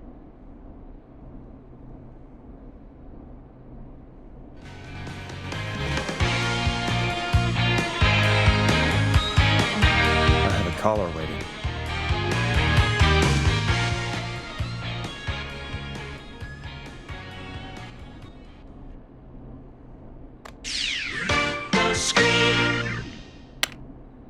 Okay, Forrest, shut the music off. Forrest Nash here. Listeners, we've got another caller live on 189.16, The Scream. What's on your mind, caller? Hey, Forrest. I just wanted to phone in and say that I think I speak for everyone when I say that you're providing a real service for Gallows Creek tonight. It's cool what you're doing, man. Well, I'm just doing my job, friend. Anyway, tell me about yourself. What's your name? Are you keeping safe tonight? Yeah, man, I'm good, thanks. I'm at my roller rink, trying to get everything ready for the Harvest Festival tomorrow. I had a guy from Starling Security here earlier installing the Starling 4000 system, so I'm a little behind. As for my name, my friends call me Roller Ricky, and I now consider you a friend, my man.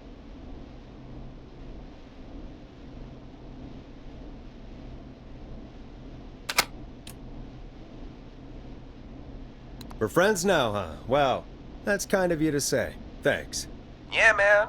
Sounds like roller skating is more than just a job to you. So is this vocational? I wasn't always Roller Ricky. Once upon a time, believe it or not, I used to go by just Ricky.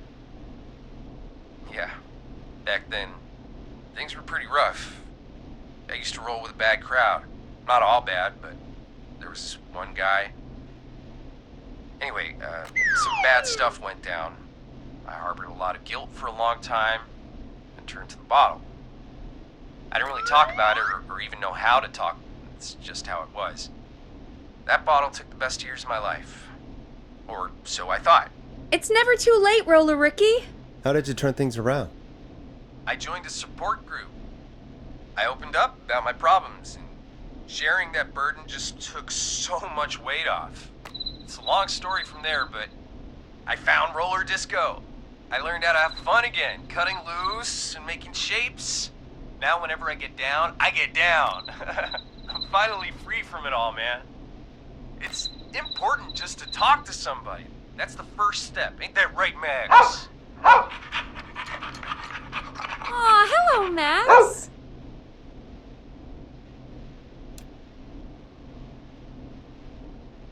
Yeah, welcome to the show, Max. Max is my emotional support dog. He's a rescue dog, but I always say he's the one that rescued me. He's the best dog a guy could ask for. Of course, the first thing I did was teach him how to skate. He's better than me now, a real pro. Max can skate. Yeah, man.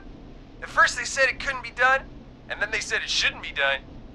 But Maxie loves the rink, man.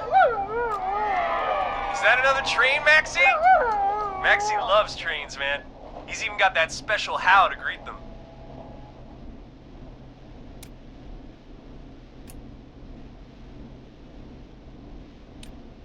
I'm sure your neighbors must love that. Maxie appreciates all the positivity you're throwing out, my man. You know, I'm actually hosting free skating lessons tomorrow at the festival. I think it's a great opportunity to give back to the community. Man, all this talk of skating's got me itching for a boogie. Before I switch my radio off for the night, could I request a song for us? Something I can groove to, you know, something funky. It'll be me and Maxie's final boogie breakdown tonight. Then I think we'll take it down a level. I can do that. Thanks again for calling. You and Max, be safe now, okay? Bye, Maxie. You got it, man. Peace. Well, folks, this next one goes out to Roller Ricky and Max. Enjoy.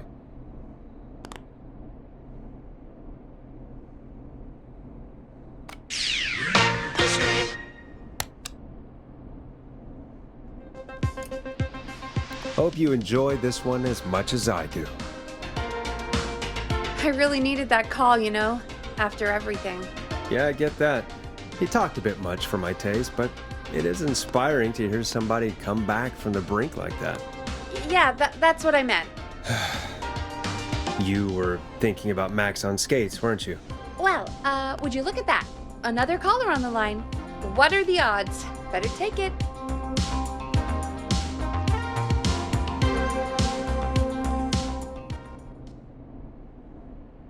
$189.60. Call waiting. Better take it. They might need our help. Welcome back to 189.16, The Scream. This is Forrest Nash. How are you tonight, caller? I'm doing okay. I made it home safe. Gary! Hey, I just wanted to thank you for doing what you could earlier. You know, even though we lost Jimmy, and I don't know. Hey, it's okay. You were so brave earlier. You're safe now. I wanted to ask you why he didn't. Why am I? Why what, Carrie? Why did he spare me? After what he did, why let me go?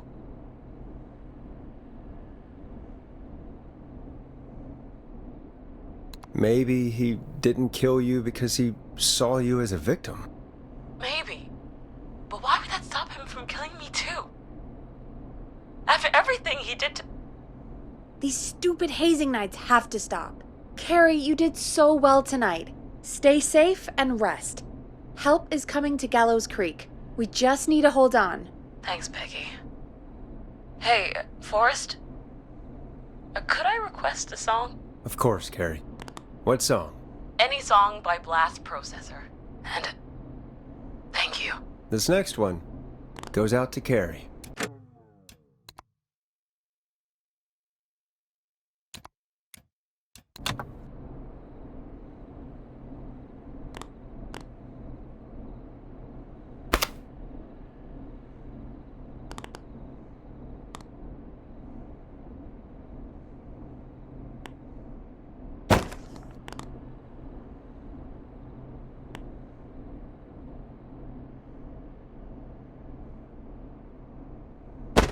Dead air is a crime, Forrest.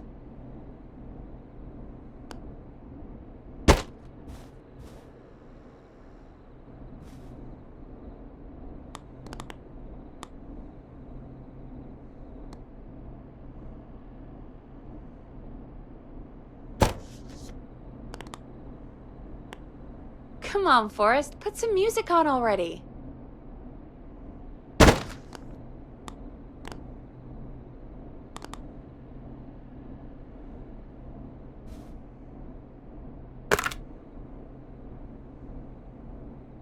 $189.16.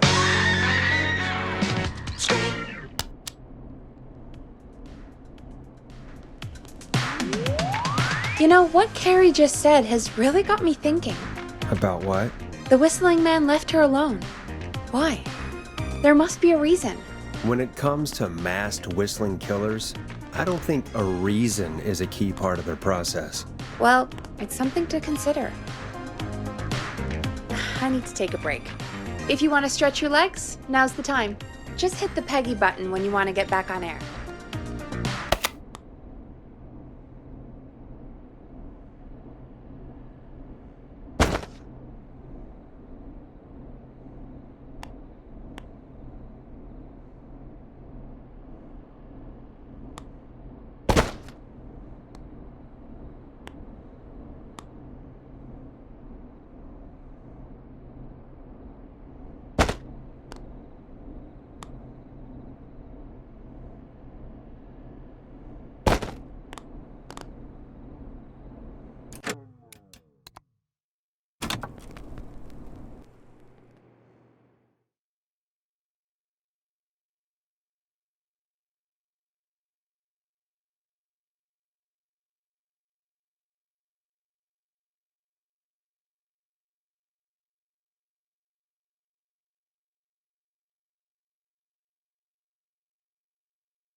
You know, what Carrie just said has really got me thinking.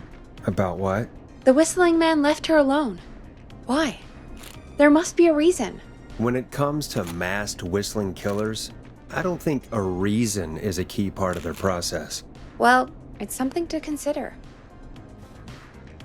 I need to take a break. If you want to stretch your legs, now's the time. Just hit the Peggy button when you want to get back on air.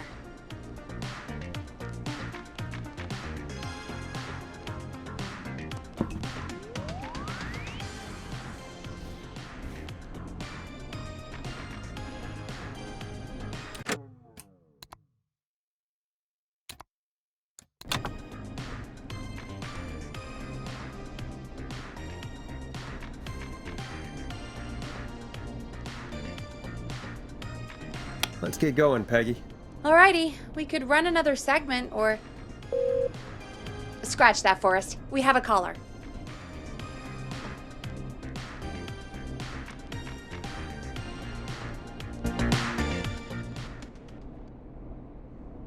Caller on line 1. 9.16. You're through to 189.16, The Scream. What's your emergency? Hello again, Forrest. Oh, that call with the teens was awful. Those poor kids. Still, I'm glad the girl didn't get hurt. Thanks for your concern. Are you in trouble? What's on your mind? I wanted to ask you again to play my song, Forrest. You said you were gonna play it, but you didn't. Your name was Dawn, right? What, Peggy? Yes. Oh, well remembered. My name is Dawn. And I wanted to ask you again to play my tune, Forrest. Long Ride Home? You know, the one that Peggy said she threw outside the window?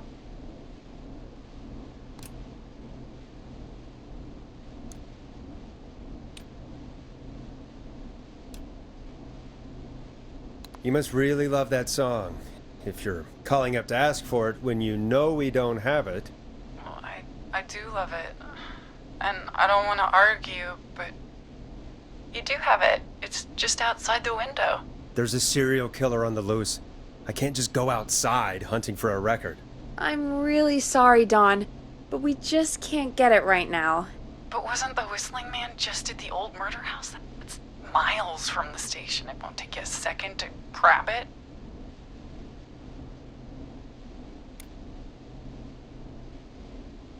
Don, I'm not sure if you've heard, but there's something unnatural about this freak. He's fast. I'm not risking it. Oh, but I think you will. Forrest? Peggy, I'm calling with more than a request. I know something. I think I know who's gonna be next. What? Are you serious? Play my song, Forrest, and you'll find out. Well, folks, here's some music for you while I think things over.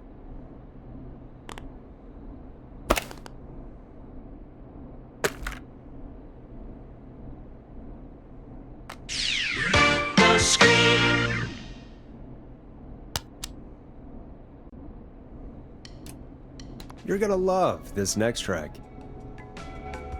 Is she serious, Peggy? She's serious about hearing that song, that's for sure. Peggy, I mean, is she serious about... I don't know, Forrest, but we don't really have a choice, do we? If she's telling the truth...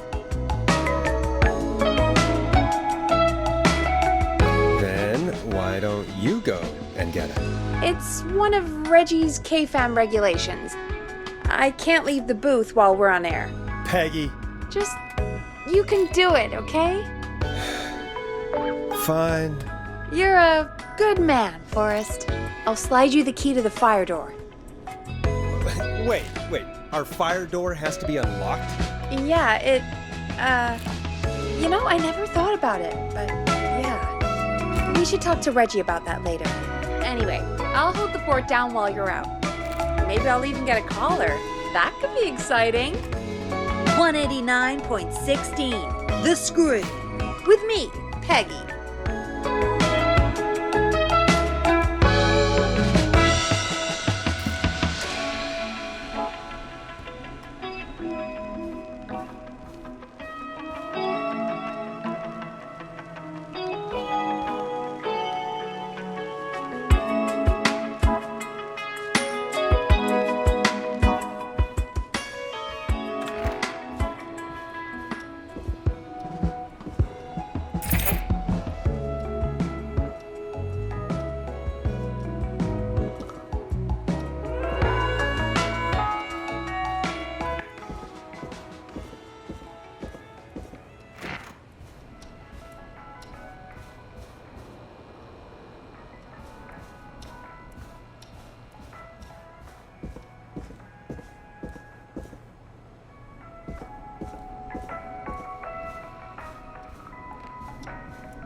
You know, I hope she'll be happy when I'm brutally murdered by the Whistling Man.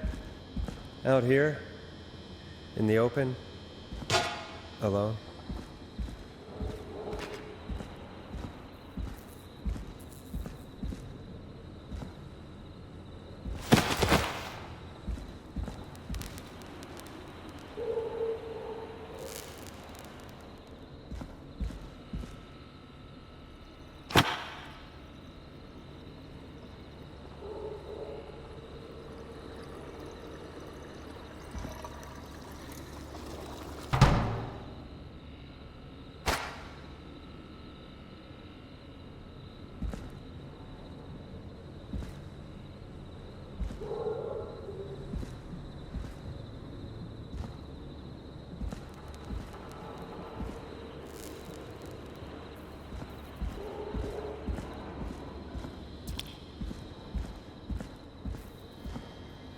course. It locks behind me. And of course the key doesn't work on this side. Fantastic. Alright, which window would she have thrown it out of? Maybe there's another way back in through the basement. A door, elevator, or something.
Looks like I'm gonna have to hunt around for some new fuses.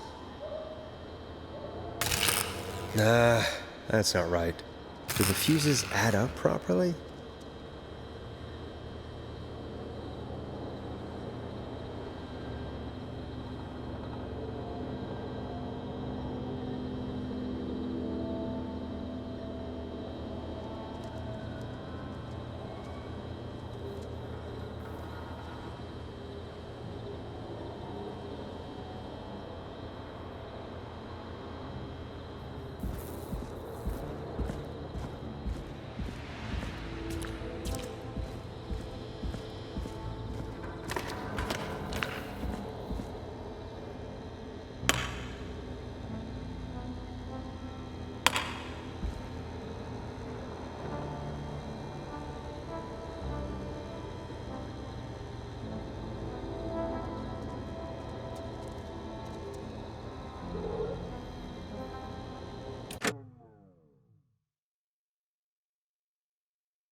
Looks like I'm gonna have to hunt around for some new fuses.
Bingo!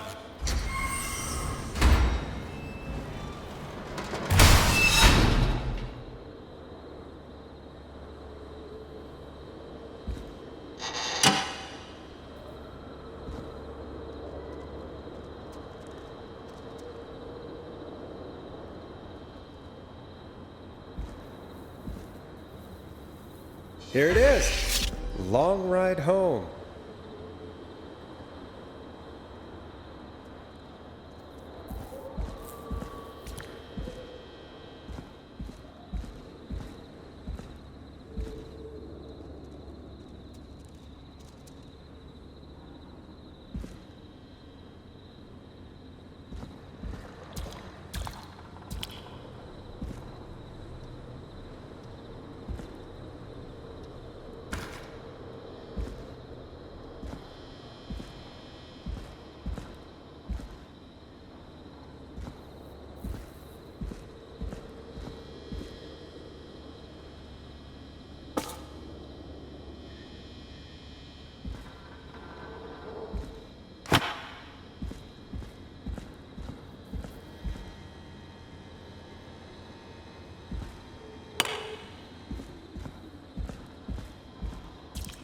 I could probably survive that fall.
looks like the janitor's closet.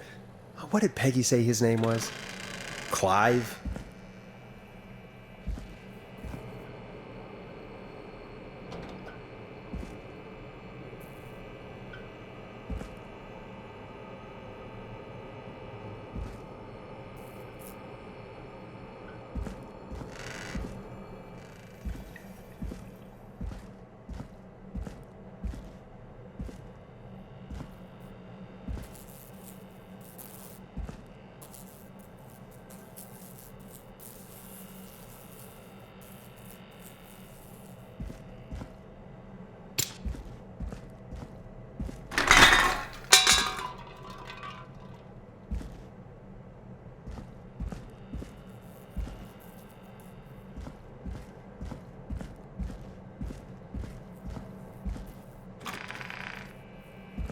I wonder how the show's going.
What the hell? Peggy is not going to believe this.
Huh, there's a key. I'll just take that. Might be important.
Needs a key.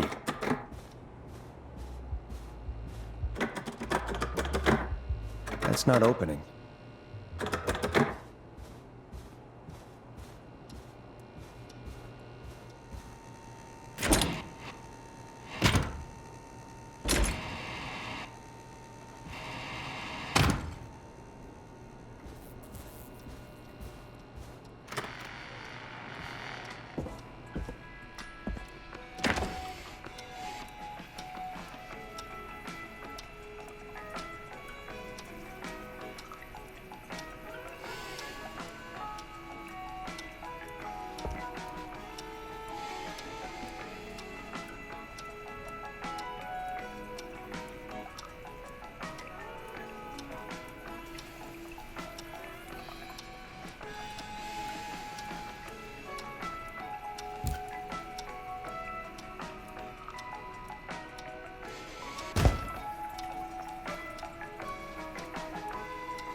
Locked tight.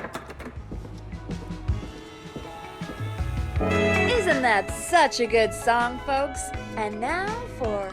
Jesus, Forrest, you've been gone for ages. I thought something had happened. Something did happen. Clive the janitor might be Clive the murderer. What? I'll start from the beginning. The fire door.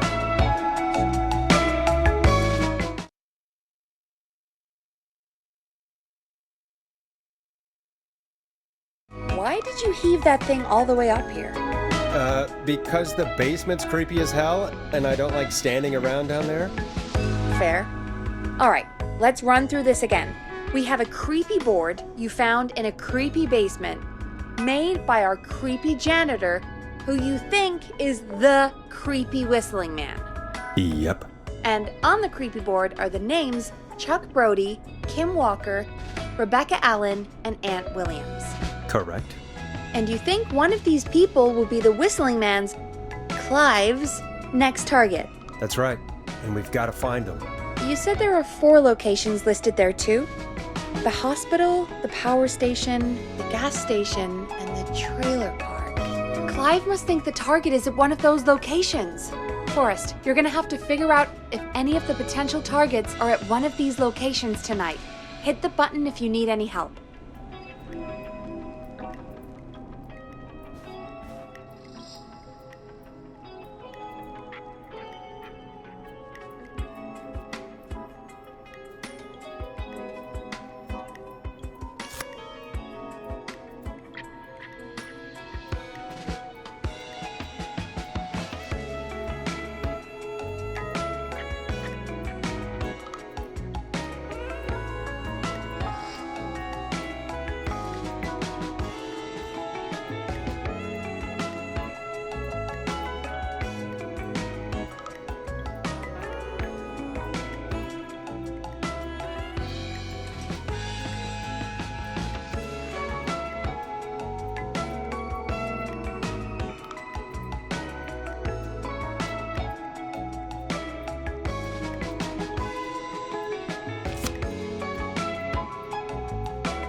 How's it going?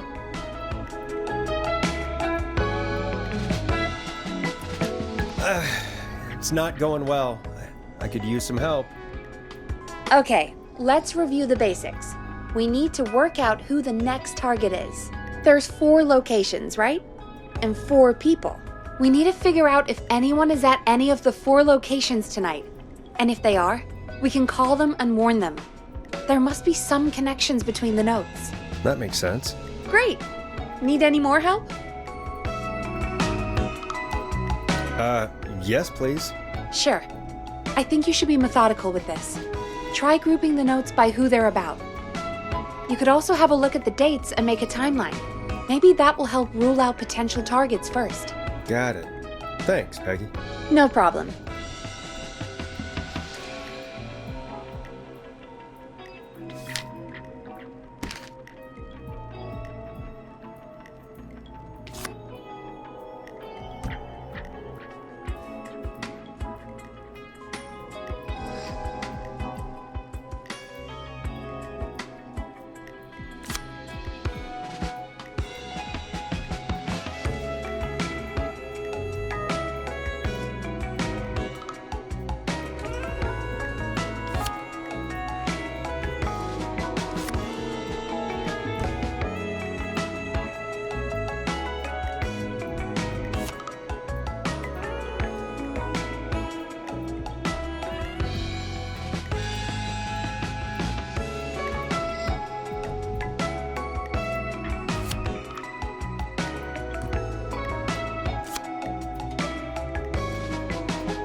How's it going?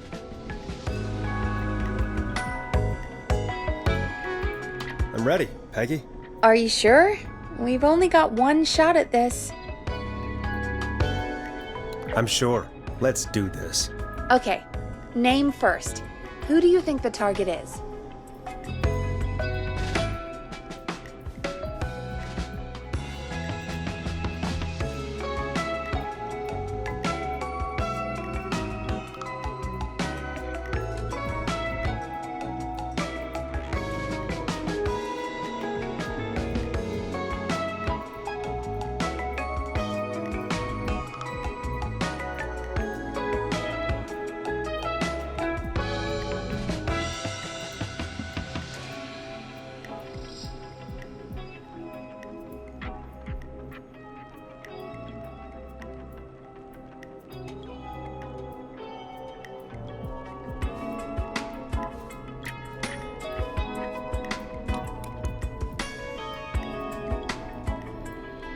Aunt Williams.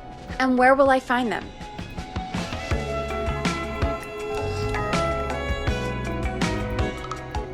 The hospital. Okay, I'm dialing. One moment.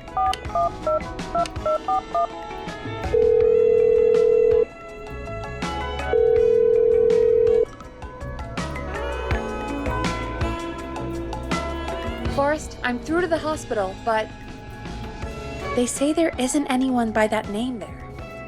What? Then who? Jeez! It sounds like something blew up. He's using bombs now?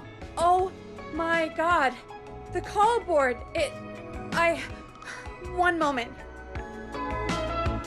Forrest, I'm getting so many calls.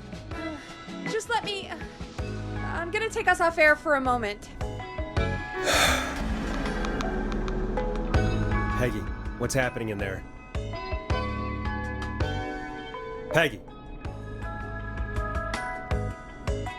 I'm back. He blew up the gas station, Forrest. Okay. I spoke to the fire department and the hospital. The fire department is useless now, as you know. And,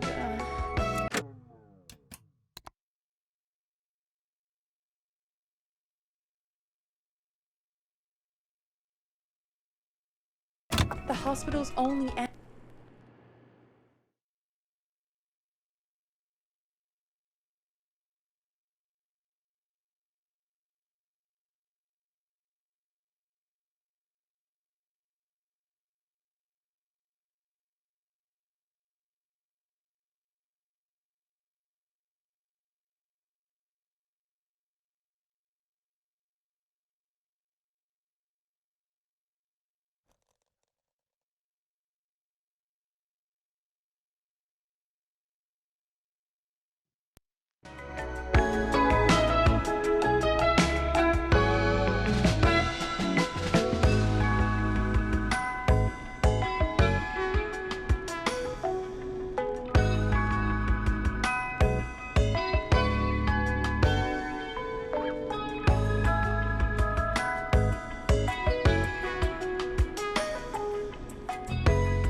How's it going?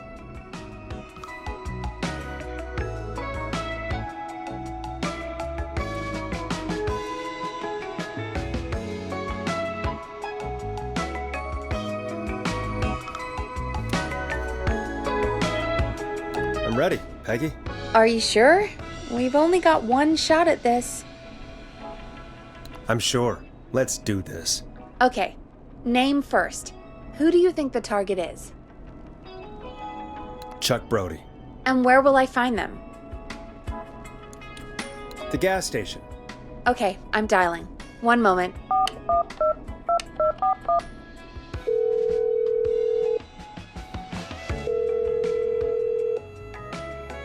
Hello? Chuck Brody! Listen, I know this sounds crazy, but we have reason to believe the Whistling Man is coming for you. You need to get yourself and everyone else out right now. The Whistling Man? Who the hell are you? Who is this? This is Forrest Nash. Listen, the Whistling Man's back. We found a list with your name on it, and... Oh, God. It's today. the year I finally let myself forget.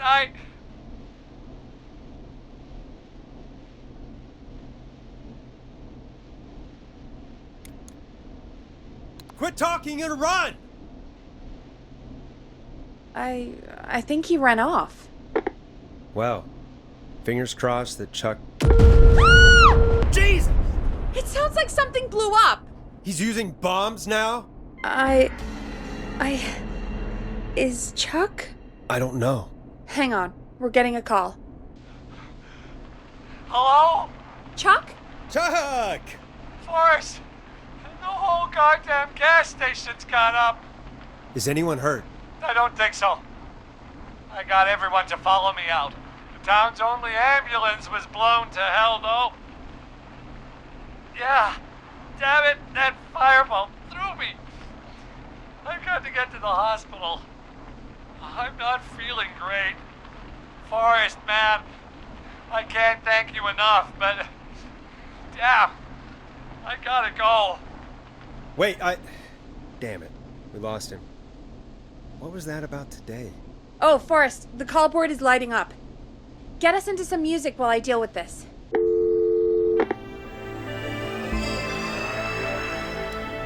Careful with this next track, listeners. It's dynamite. Forrest!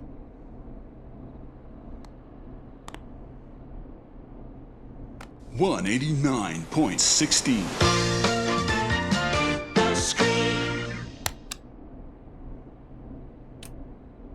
A classic back by popular demand. This is Long Ride Home by the Barn Finds.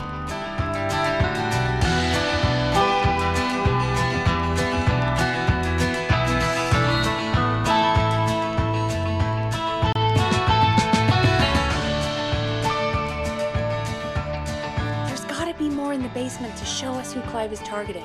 And if that's the case, we can get ahead of him. Stop the killings before they can happen.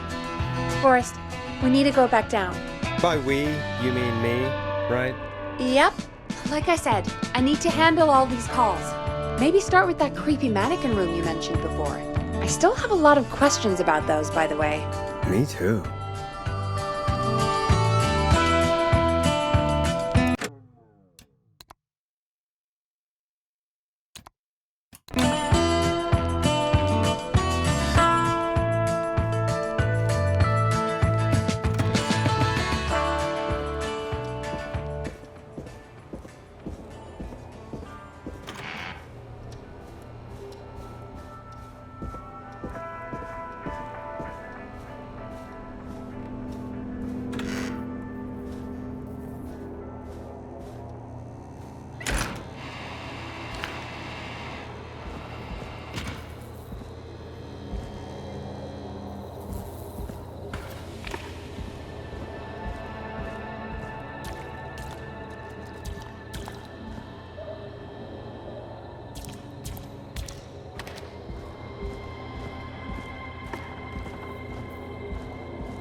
A key? Was this always here? I must have missed it when I brought everything upstairs.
give me some warning before yelling down the intercom?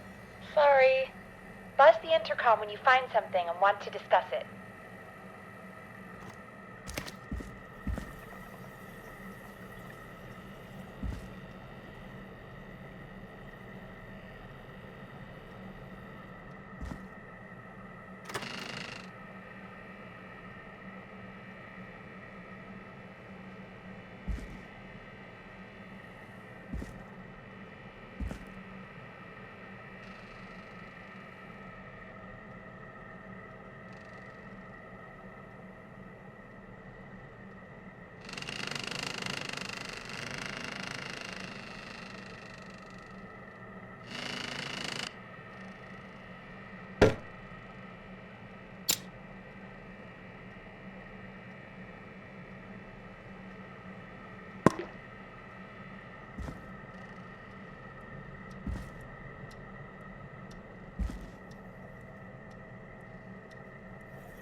Peggy, I've found a tape and a map down here. A map of what? Looks like it might be to somewhere in this storage area. Weird. Well, maybe the tape will give us more information. Give it a play.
A key? Was this always... I must have missed it when I brought everything upstairs.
Peggy, give me some warning before yelling down the intercom.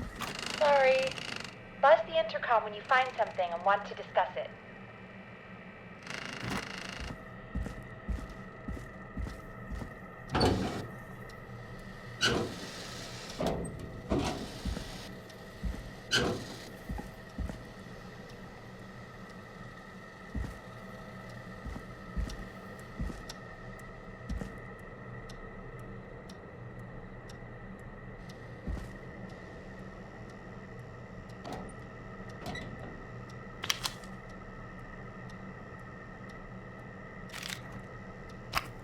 Peggy, I've found a tape and a map down here.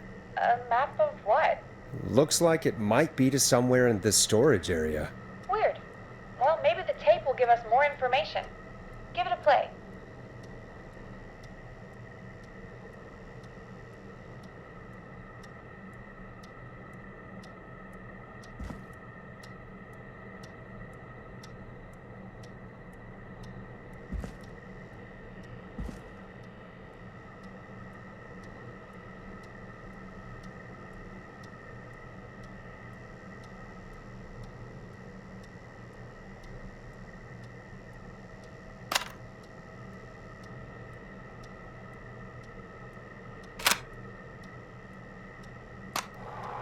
George Barrow, 1968. That's when this all began for me. Follow the maps, find the tapes. I'll be waiting. Wait, George Barrow? We all heard that he drowned after a night out drinking. Was it actually Clive? Has Clive really been the whistling man for that long? He says I need to follow the maps and find the tapes. I guess that's what this map is about. I think we need to see what else is hidden down here. Be careful, Forrest. Keep looking. Buzz the intercom when you found something.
Time of autopsy is 7 a.m.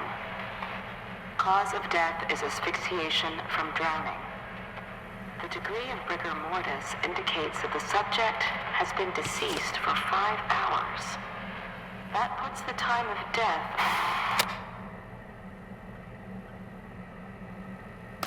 Time of autopsy is 7 a.m. Cause of death is asphyxiation from drowning. The degree of rigor mortis indicates that the subject has been deceased for 5 hours. That puts the time of death...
Small lacerations to arms, legs, and face, typically obtained by running through foliage. Severe blistering to the feet, as though the deceased had been running without stopping.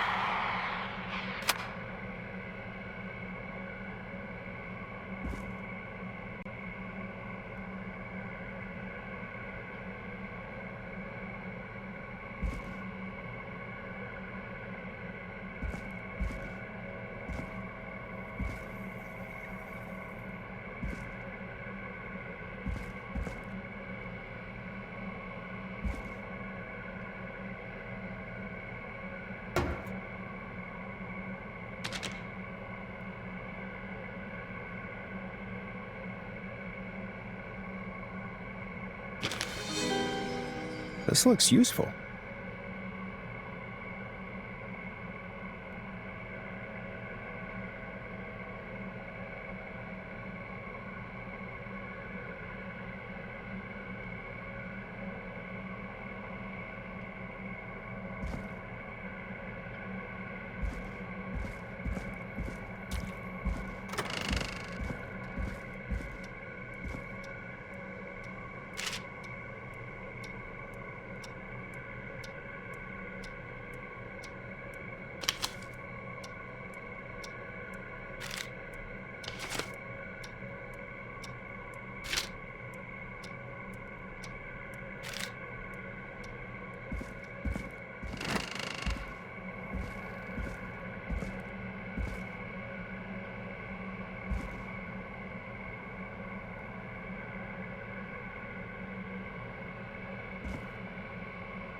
Preliminary toxicology results shows no signs of inebriation.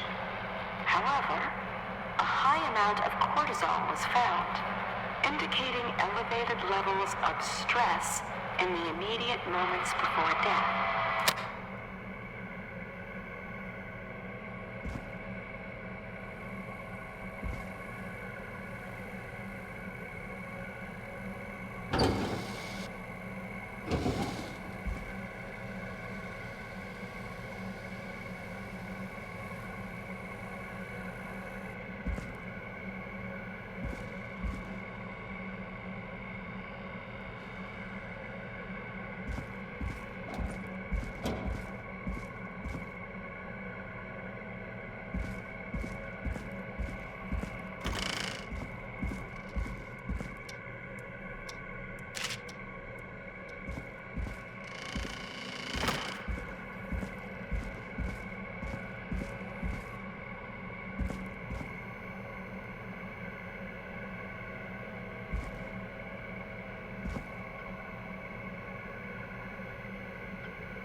Additionally, there appears to be a post-mortem injury to the arm.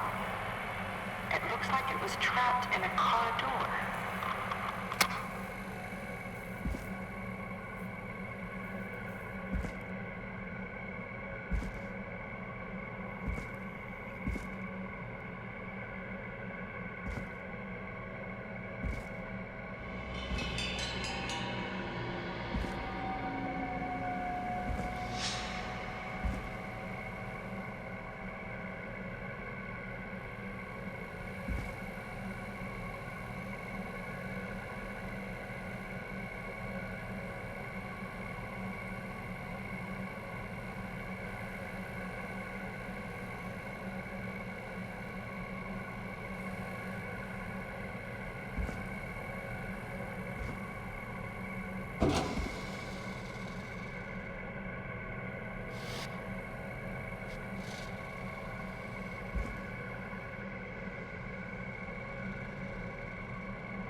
This has to be important.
Ooh, a new vinyl for my collection.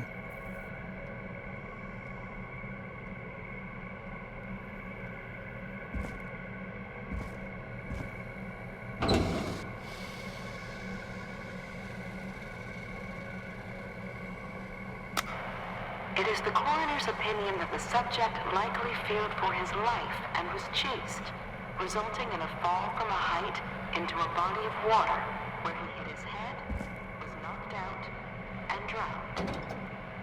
Following that, he was moved. Dr. Sullivan, we need to have a talk. Is that recording? Shut it off.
If you're listening to this, then I'm probably dead.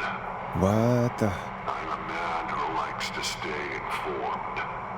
I've got subscriptions to newspapers all over the country. A few weeks ago, I noticed headlines cropping up in those papers, one after the other. Each headline about a murder. Each murder, the death of someone I knew almost 20 years ago. And each one drawing closer to Gallows Creek. Drawing closer to the anniversary. None of us are innocent, but I don't think we deserve killing. All I hope now is that I can save some folk from the worst that I can. I don't know. Do something to make up for what I did back then, I guess. I didn't kill anyone, mind you, but that's past mattering. Now, there's more I could say, that I should say, but my employer made it clear that my family would pay a high price if I ever spoke out. So, hopefully I've said enough for you, listener, whoever the hell you are, to start putting the truth together. What the hell? Peggy is not gonna believe this.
What have you found, Forrest? It's an autopsy tape. Doesn't say for who, but I think it must be for George. Poor George. He was so young. Something's bugging me, Peggy. What do you mean? I swear I recognize the voice of the woman talking on the tape. I just can't place it. Seriously? Do you think you've met her before? I don't know. I mean, I just got here recently. I don't know. Found another tape. It talks more about how George died. What did it say? It sounds like he was running for his life. Sprinting through trees and bushes, getting cut up all over. What would drive someone to do that? I'm not sure yet. There's also a tape about a toxicology report. There were no signs of drinking or that he was on anything. What? But everyone said he went swimming drunk and drowned. It was in the newspaper and everything. I found a written autopsy report. What does it say? According to that, it's just like you said at the start.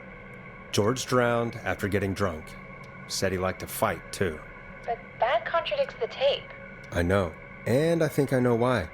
There's a note with the report that says, "I'm sorry I made you do this, Virginia." If it was on the autopsy report, then Virginia must be our coroner. Wait, the caller from earlier, when we had to call the takeout restaurants, wasn't her name Virginia? We need to call her back once we finish down here. It looks like she might know something about what's going on. I found a tape that introduces a new detail to the story. Post-mortem injury. Apparently, his arm got caught in a car door. A car door? Yeah, after he died. How do you suppose they can tell? How can they tell? I'm a radio producer, not a coroner. The written report I found doesn't mention it at all. How did his arm get trapped in a car door after he died? Unless he got it when the police collected his body? I guess someone else must have moved him, after he was dead, to where he was eventually found. But the report, what is going on here? I found a police report. Mentions a friend from earlier, Sandra Sharp. Sandra. The jazz runner? That's right. She found George's body washed up at the reservoir. The reservoir? Yeah? What's strange about that? George got cuts from running through foliage, right? But there's no forest around there. Also, how did it wash up at the reservoir? What do you mean? Reservoirs don't have tides. But that's what the police report said. It's not possible, though. I did a school project on reservoirs and got an A. But, yeah, not important right now. The important thing is that it doesn't make sense. What are you suggesting, then? That the body was originally found somewhere other than what the report suggests? That the sheriff tried to cover it up, but accidentally let something slip? Something like that. I think. Well, Sheriff Matthews wrote the report. If he hadn't been eviscerated, we could have asked him. True. But Sandra is still alive? Once we're done down here, we should give her a call. In another tape, the coroner comes to the same conclusion as I did. George was running from something. Maybe an animal? Maybe, but then there's this next bit, where the coroner thinks he was moved post-death. So she agrees with us. At the end of the tape, someone burst in and demanded Virginia stop recording. I think it was Clive. This is starting to make sense now. This is a conspiracy to cover up what happened to George. I think I found Clive's last recording. I think Clive might be gone. Gone? I found a confession. Not for any killings, but for playing a part in covering up George's death. He left this behind in case he died. He hoped someone would find it. Do you think the Whistling Man already got him? Possibly.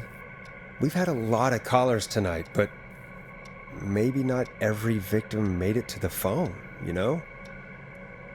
We don't know how many there really are. Christ, Forrest, that's dark. I know, but Clive said he had read about other murders in other towns, and that the murders were all folks who knew about the incident. And the killings were getting closer to Gallows Creek. He said he wanted to do something good for once. The board in his office. He wasn't tracking people down to kill them. He was tracking them down to save them. Why didn't he just come out with all of this? He said his employer threatened his family if he spoke out about any of it. His employer? The one who orchestrated the cover-up? Oh, Clive. I'm sorry for thinking you'd killed all those people. Do you think you found everything? I think so. Forrest, what's going on here? Someone wanted that boy's death to seem like an accident. And they hired Clive to make it look that way. Come back upstairs when you're ready. We need to figure out our next step.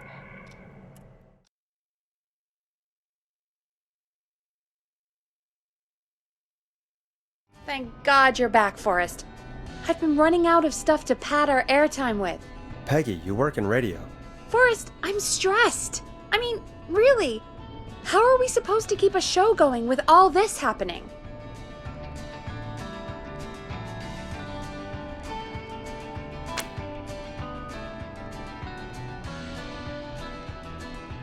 This is our job, Peggy. We gotta do it. You're right. So, what's the plan now? I think we should call Virginia back. All right, I'll get her on the line. Time to turn the music off.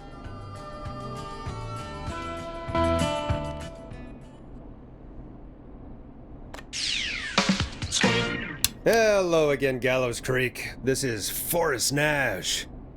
We're circling closer to the truth behind tonight's events. To this end, we're calling back one of our earlier callers, Virginia Sullivan.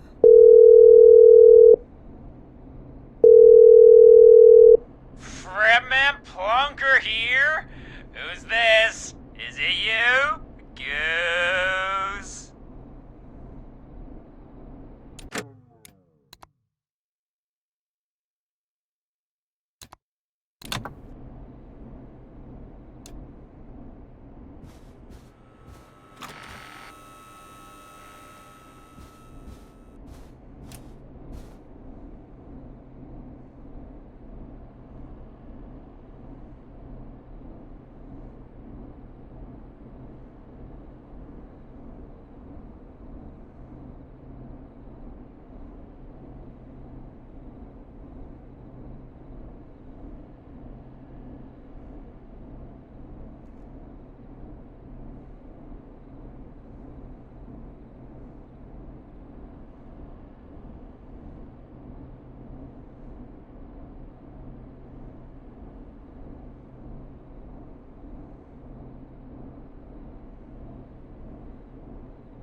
Plunker, hey, it's the Radio Man, Forrest Nash. Radio Man? What's up? Solving mysteries, saving lives. The huge. Right on. Plunker, what are you doing at Virginia's house? She asked if we could stay to keep an eye out for that whistling turd. So we're hanging out, bro. Well, that's big of you, Plunker. No, it's nothing. Can I speak to Virginia? Sure thing, Radio Man. I'll just go get her. Who is this? Hey, Virginia, it's Forrest. I'm glad you're still okay. Oh, Forrest. Sorry, I'm still jumpy.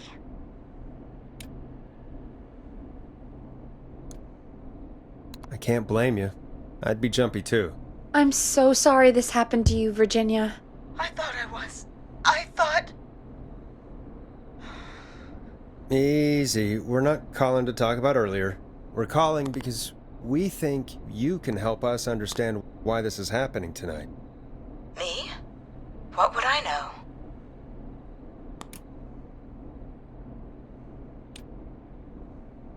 Does the name Clive mean anything to you? Clive? No. I don't know that name. What are you asking about this for? You mentioned that name earlier when you called us the first time. I don't know what I said then. I was petrified, Forrest. Clive's the janitor at our station, and we know you spoke to him in the past. Forrest, please. You don't know what you're doing. He'll come for me. Virginia, it's okay. Clive won't be coming after you. We think Clive's dead. Dead? But isn't he?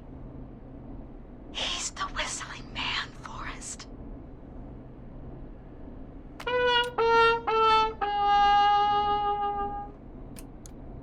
We thought so too, but... You don't understand. All those years ago, he... It's okay, Virginia. He's gone. We found evidence to suggest he... well... And we found your autopsy reports for George Barrow. How? I saw him destroy them.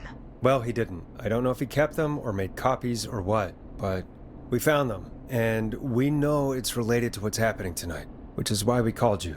Why did you write a false report? All right. One day, I came into work to find a boy on my slab. And as I finished the autopsy, this man, Clive, he just burst in. And he started making demands to give over the reports, to falsify what I found. Of course I said no. But, well, when someone wants to make you do something, they can use the carrot or the stick. For me, he used both. You see, my sister is sick. She has a chronic condition that's never going away. It's expensive to treat, and it was getting to where I couldn't afford it. And Clive promised me that his employer would pay for my sister's treatment if I did what he said, and that if I ever spoke about this, he'd beat me to within an inch of my life. I don't know why he had me do it, but my sister needed me. You have to understand. She needed me. We understand.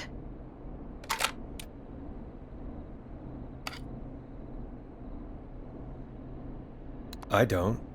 You helped cover up the death of a child. Forrest! But he threatened me. And my sister... You abused your power to help yourself. Oh, God. Forrest, that wasn't necessary. It needed to be said. So, Virginia's tied up in all of this. Clive threatened her to keep quiet about George's death. But for who? Why cover up these details? Well, we know Sandra was involved in George's death. Do you want to call her? I do.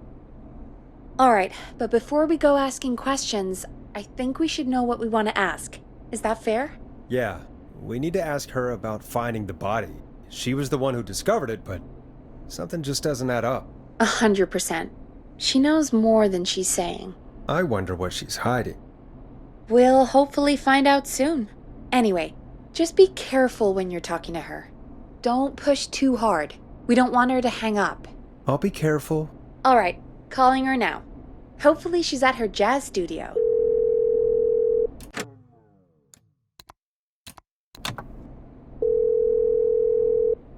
Aha! Forrest, you're through.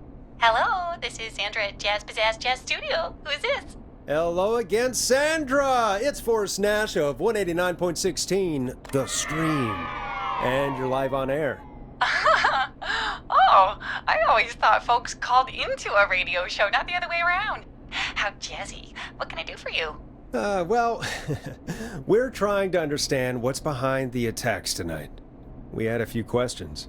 Why, Forrest, of course. Heck, after the way you saved my life, I'd say yes to just about anything you asked.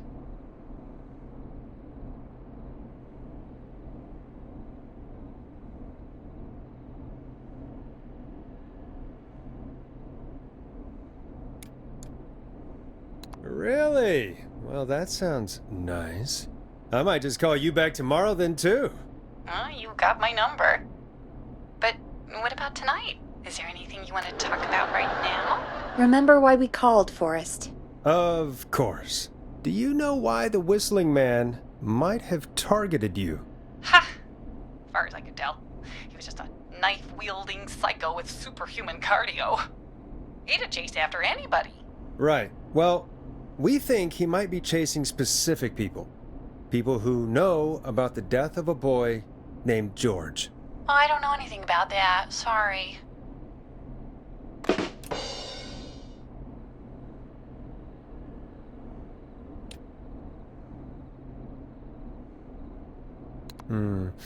Have you had to keep quiet about anything? Any secrets you've had to keep? What would I have to keep quiet about? I don't know. I mean, could be that you've seen something or heard something. I never saw anything.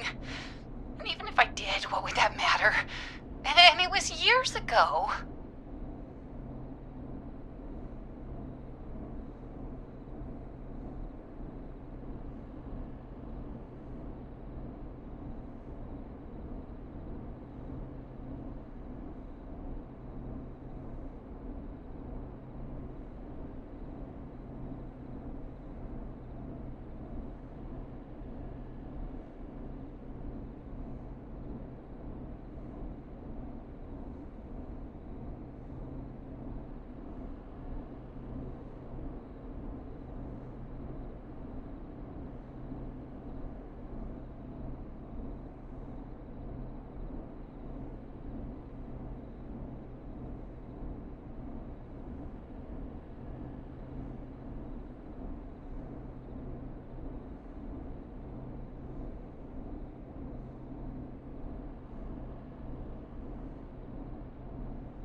Sandra, are you okay?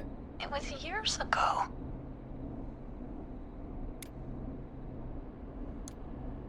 We know, Sandra. You do? You know about? Yes. Of course. This studio is my life. After I found the body in the river, I couldn't lose my studio. Do you understand?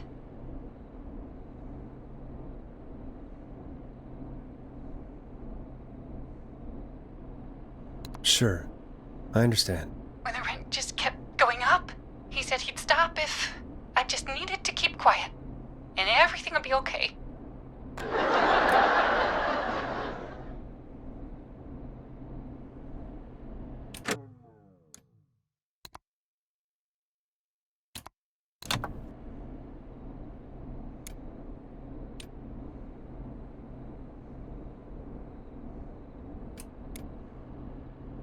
Sandra? Who was he? He was... He said, if I told everyone I found the kid in the reservoir instead of the river,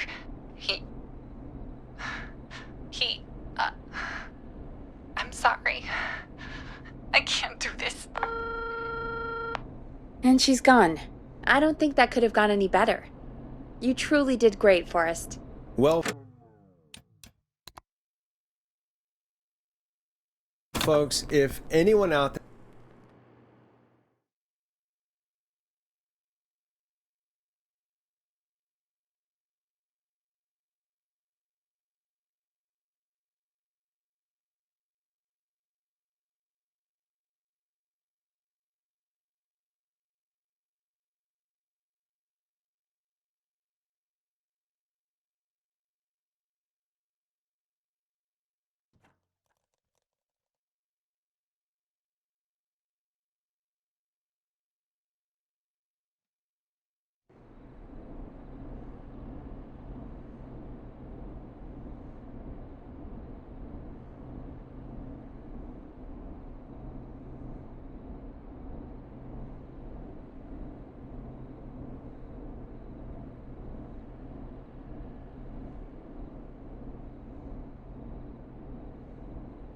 Of course.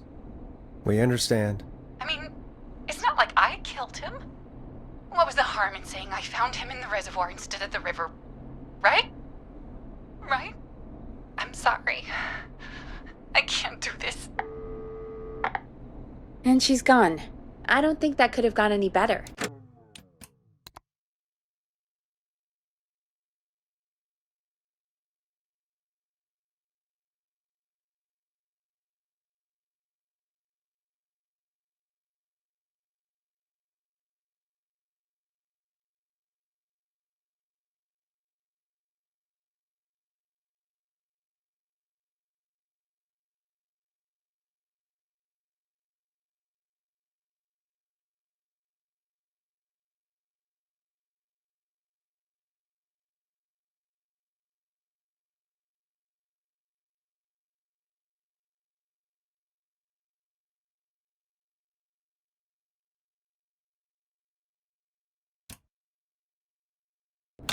You truly did great, Forrest.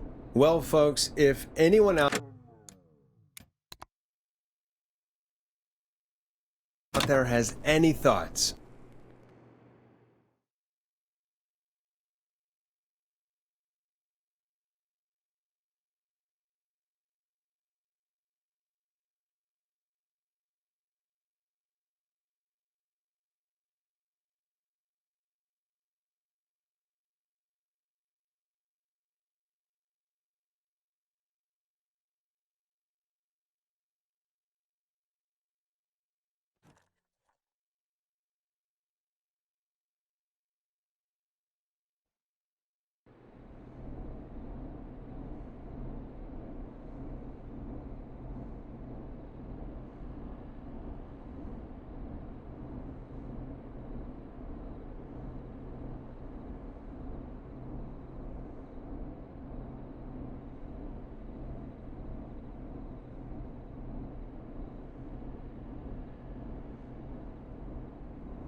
Sandra? Who was he? He was... He said, if I told everyone I found the kid in the reservoir instead of the river,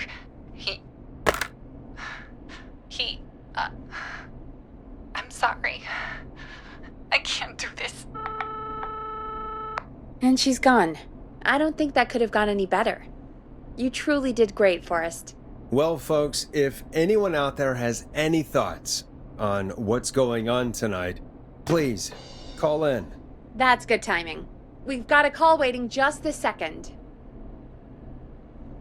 189.16. Welcome to 189.16, The Scream, with me, your host, Forrest Nash. Hi, Forrest. I know this is really out of the blue with everything happening tonight, but I wondered if you could send a special birthday message to my uncle. You know what? I'd welcome a change of pace. I'd be glad to. Thank you, Forrest. He's my Uncle Ronnie. His first name's Peter, but he never liked his name. But since he always had salt and pepper hair, even as a kid, can you believe it? Folks always called him Pepper. Thanks for the history lesson. Is there anything besides happy birthday you'd like to say to Mr. Pepper? Oh my god damn it! Yes! Tell him he can get the best birthday deals and party packages here at Putney's Pizza, starting at You son of a bitch! Stop calling us! Sorry, Forrest. Let's just move on.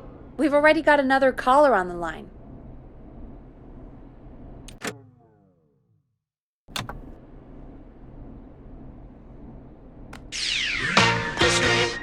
This is 189.16, The Scream. I'm Forrest Nash. You're on the air, caller.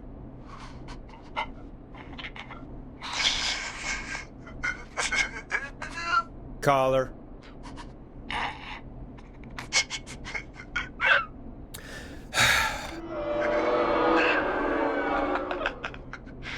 Ponty? Ponty's Pizza always delivers! Come rain or sleet or whistling man, we'll be there!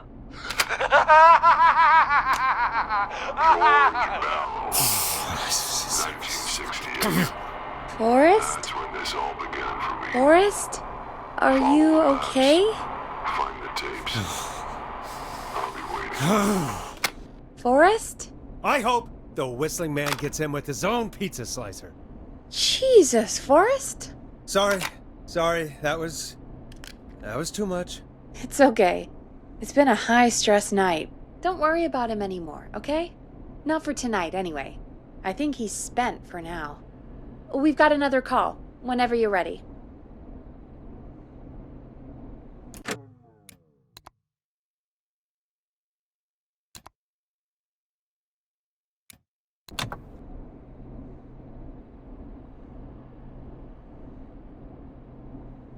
We have a call waiting.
Folks, don't spend your money at Ponty's Pizza. That's all I'm gonna say about that. Moving along, I'd like to welcome another caller to 189.16 The Scream. With me, Forrest Nash. Who, may I say, is calling? Well, hello again, Forrest. Don. Don? We played your song, Long Ride Home. Did you hear it? Can you tell us? Never mind that now. Forrest, I'm calling because I need your help.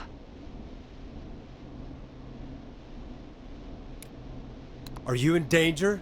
I sure am. Do you mean Yes, he's after me now. you? I think so. He must have heard me on the radio helping you. Right. Okay. Tell us everything. I was out following a lead, trying to work out who would be next, after Chuck. And what happened? And I started to feel like I was being followed.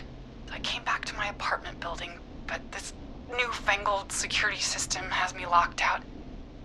I need you to help me get inside. Starling 4000.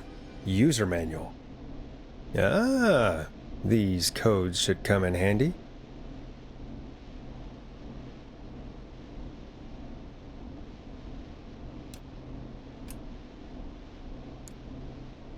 Can you go somewhere else? Home is the safest place I can be. Please, the front gate requires an entry code to open. I need that code to get inside. Which apartment block do you live in? Maybe one of our listeners lives there too. It's the new Woodside apartment building between the town hall and the trailer park. But I doubt any of your listeners live there. I don't have many neighbors. Sounds like a prime piece of real estate. The sound really carries at night. Shit.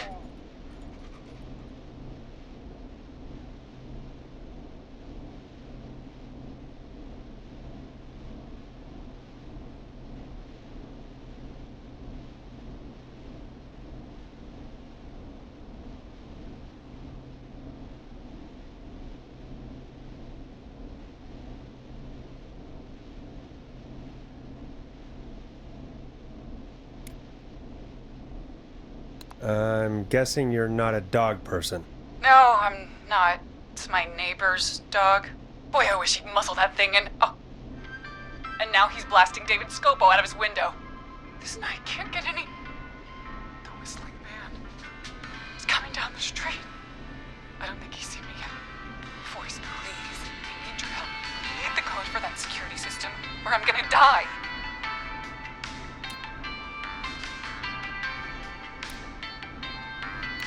What's the name of the security system?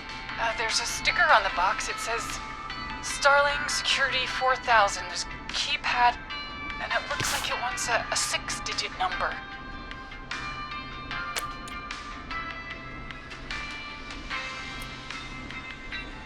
Starling Security 4000, huh? That's right. Very newly installed. I need the key code before the whistling man gets me. Yeah, of course. Don't worry, Don. Thank you, Forrest. I knew I could count on you. I'll sit out of sight. Call me back soon. All right, folks. Here's a little tune for you all to enjoy while I try to break Dawn into her apartment. 189.16.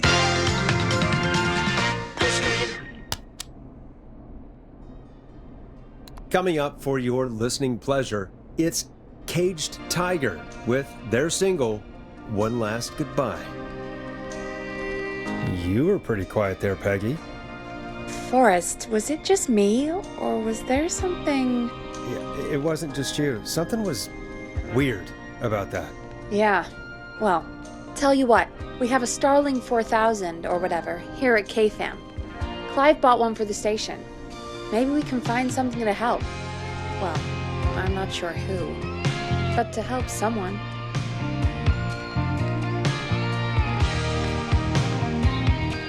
Okay, so she's locked out of the Woodside Apartments, and somewhere, Clive probably has the papers for the Starling 4000.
Order delivery form. Starling must have left this by accident. The system's not even installed at Woodside.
Welcome back, Forrest.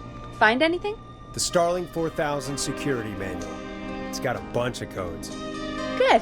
And did you find anything else? I saw a list of everyone else who bought the Starling 4000. Know who was on there? Oh my god. Roller Ricky! Do you think we should give him a call? Is that crazy? I don't know what you'd say, but...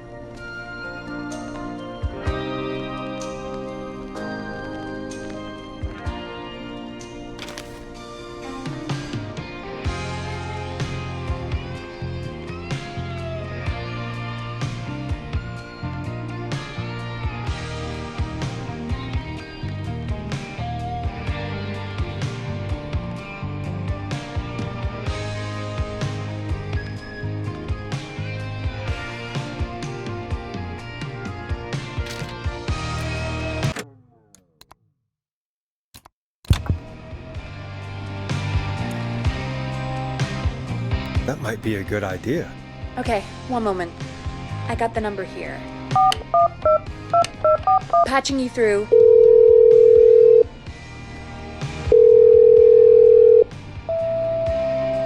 Shit. He probably can't hear it over the music. Forrest, I don't know about this. This is super weird. Just put me through to Don. I'll take care of this one way or another. Okay, if you say so. When you're ready, shut the music off.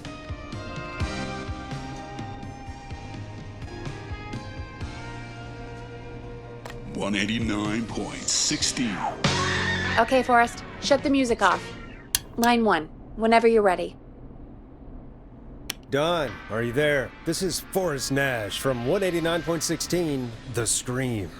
Oh, thank God you're back. I've been so afraid. What's the code to the gate?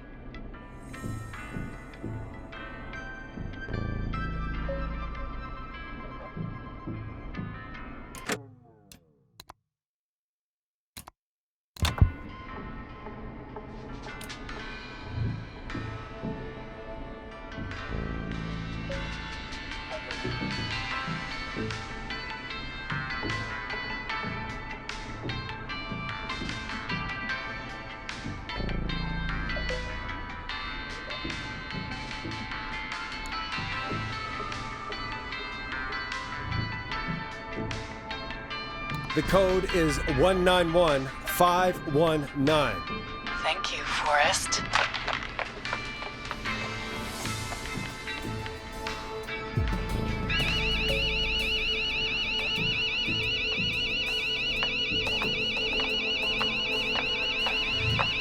Son of a bitch. Ah!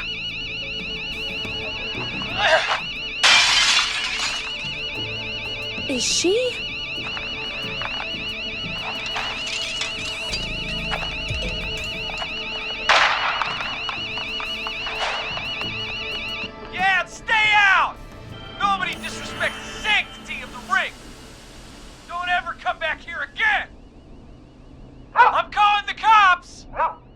God. Hello? Is someone there?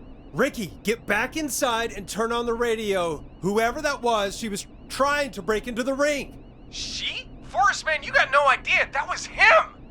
That was the whistling man. The alarm gave me just enough time to get my rifle.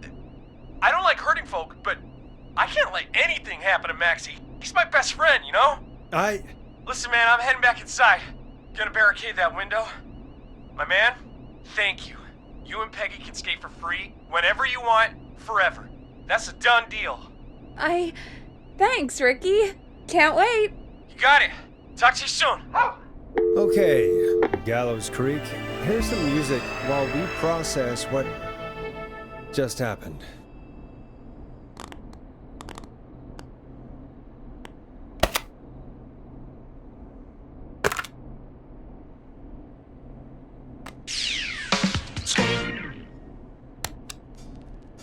So, the whistling man is a woman?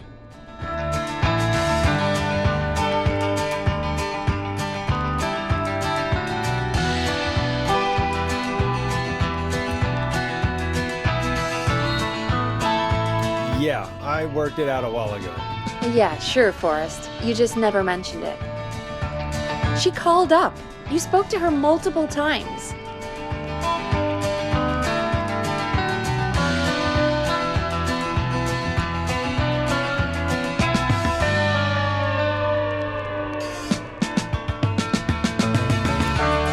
Yeah, she seemed pretty normal. Why do you think she requested that song?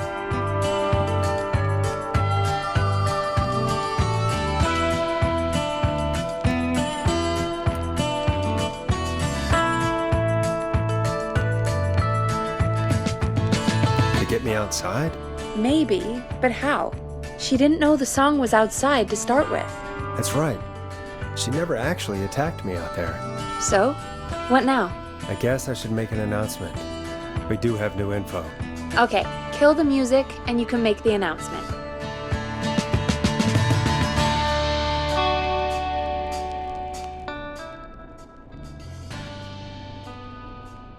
When you're ready, shut the music off. Okay, you're live in 3, 2... Hey folks, this is Forrest Nash here. I hope you're all safely locked inside. For those of you listening to that last call, you might be wondering what to make of it all. Here's our take. We now believe the killer is actually a woman, one who might manipulate you into letting her in before she attacks you.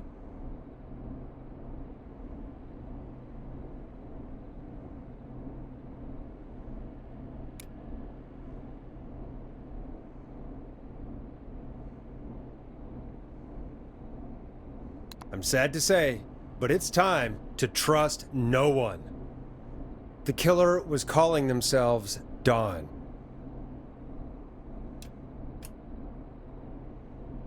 This could be a fake name. If anyone needs help or you have info on the killer, please call in. You folks have my new number, right? It's 911. Hopefully, our next caller can help shed some light on our killer. Hey, we had a call come in. Okay, folks, time to take a call. 189.16. You're through to Forrest Nash on 189.16, The Scream. Hey, man. Murphy? Damn straight. What's going on, Murphy? You in danger again? Nah, man. I've just been listening to the show here at home. And since you asked folks to call in if they could help out, well, I'm calling. I don't know if I can say as much as other folks have, but I figure I wouldn't be a good role model to Fernando if I didn't try to help, you know? We really appreciate that. 100%. Thank you, Murphy. Oh, thanks. So, what do you want to know? Well, what can you tell us? I don't know, really. All right. Well, do you know anything about the death of George Barrow? Absolutely nothing. Okay. What about the killer herself? Herself? Man, I didn't get my ass kicked by a lady. The man I went toe-to-toe with was a man. You heard the last call, right, Murphy? Yep. So you know it's a woman, and you were trained by a VHS, Murphy. I know, but... Man, how could it have been a woman under that mask? Let's just move on. Do you know anything about the history of the Whistling Man? No, sir. Tonight's the first time I ever heard of him. What? I moved here 3 years ago, man. What do you want from me?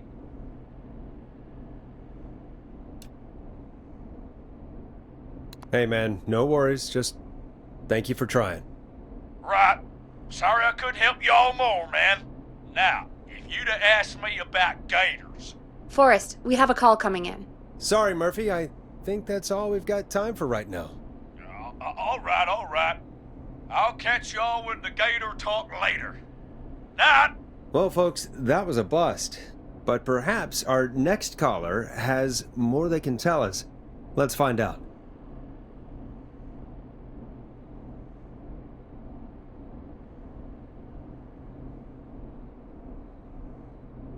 I suppose I should take this call. 189.16. This is Forrest Nash, and you're listening. Please help me. My name is Casey Moore. I'm at 25 Nancy Drive. My best friend's been stabbed. He's bleeding everywhere. I don't know what to do. Please help me.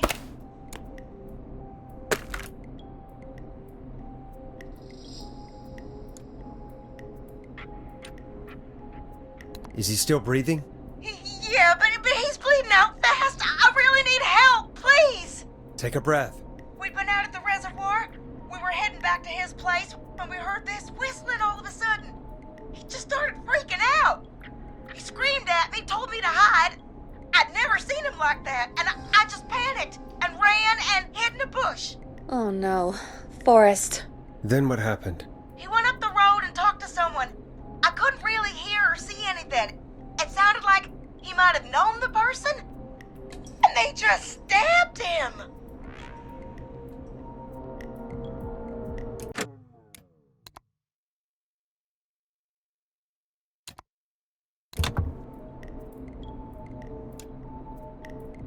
Casey, was his attacker the Whistling Man? The who? They had a mask and wore all black? That's all I know. Please, we need help here. I'll get you help, but I need to know. Where did the masked person go? They left. They left him to bleed out. I waited until they were gone, then dragged him into the garage and called 911. Wait, why didn't she make sure he was dead? I don't know. I think I heard them say something like, "It's not so funny now, is it?" before they left, but please, he needs to get to the hospital. I can't drive, so we need an ambulance. Forrest, the ambulance was destroyed in the explosion at the gas station. You should get all the info you can. Can you tell us where your friend was stabbed? They stabbed him in the stomach, and then stabbed him again in his leg when he was on the ground, and it's...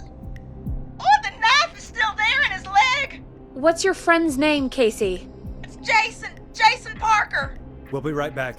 Peggy, patch us through to the hospital. On it. Phoning St. Gabriel's now. Switch to line 2. Hello, St. Gabriel's Hospital. How can I help you? Hi, this is Forrest Nash from 189.16.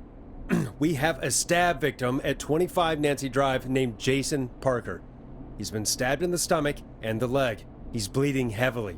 Oh God, I'm sorry. But the ambulance is, well, you know. I know, but please, we need something, or he's going to die. Forrest, Listen, you're going to have to get him here. We need to see him, and we can't get there ourselves right now. We don't have any way to drive him right now. And even if we did, he's bleeding out fast. All right, listen. We need to buy him time to get here. That means stopping the blood first, and then finding someone to stabilize him. To stabilize him, you really need someone with first aid training. Do either of you have any? No. Me neither. Damn it. I'm really sorry about this, but I have other patients who can't wait. All I can do is talk you through the procedure as quick as I can, and then leave the rest to you. You think you can handle that? We don't really have much choice. Hit me. Okay, from the top.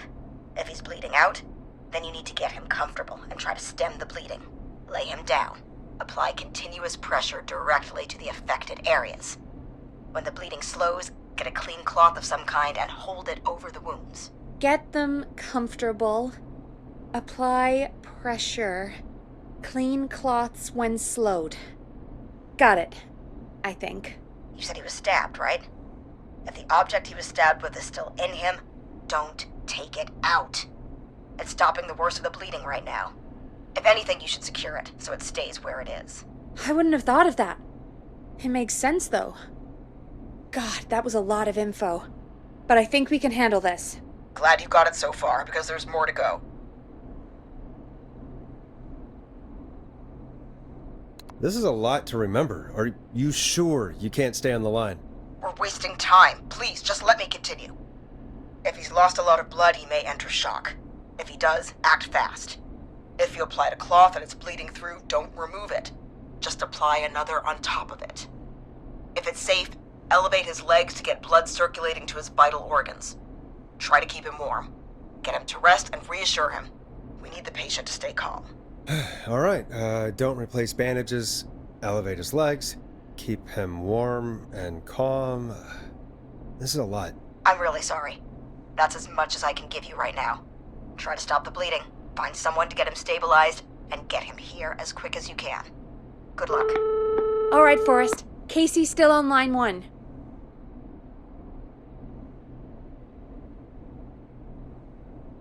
Hello? Hello? Forrest, are you there? I'm here. How is Jason doing? Badly. He's still bleeding. I need help. I've been putting pressure on his stomach wound since you left, but he's still bleeding. I don't know what to do. That's good, Casey. The nurse said to do that. What about the knife in his leg? It's gotta be hell. Should I pull it out? No, don't touch the knife. The bleeding will get worse if you pull it out. Are you sure? I'm sorry. I'm gonna stop making suggestions. No, don't worry, Casey. We're a team here. We're all going to get Jason through this. Casey, is his leg wound bleeding right now? I hate looking at that knife. Yeah. It's bleeding. His stomach is worse, though.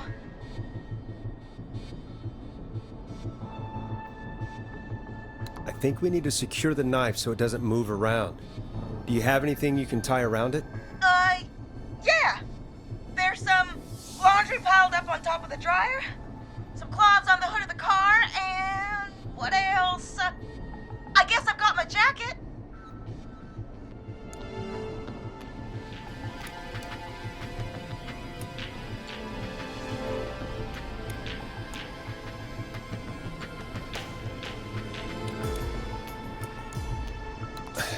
Look in the laundry for something like a towel or a shirt. Hold that over the wound. Okay. Looks like I'm gonna have to buy you some new whites, Jason. Here we go. I'm sorry, Jason. It's secure. I'm putting pressure on his stomach again. Oh, I'm starting to think we might make it. Forrest, can I have a word? Now isn't the best time, Peggy. Can it wait? Forrest, it's kind of important. All right, give me a second. Casey, I'm gonna have a quick word with Peggy. Keep putting that pressure on and let us know when the bleeding is under control. You're doing great.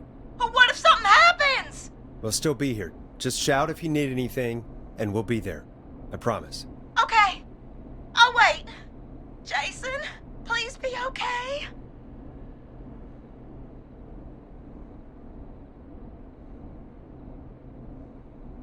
What's up, Peggy?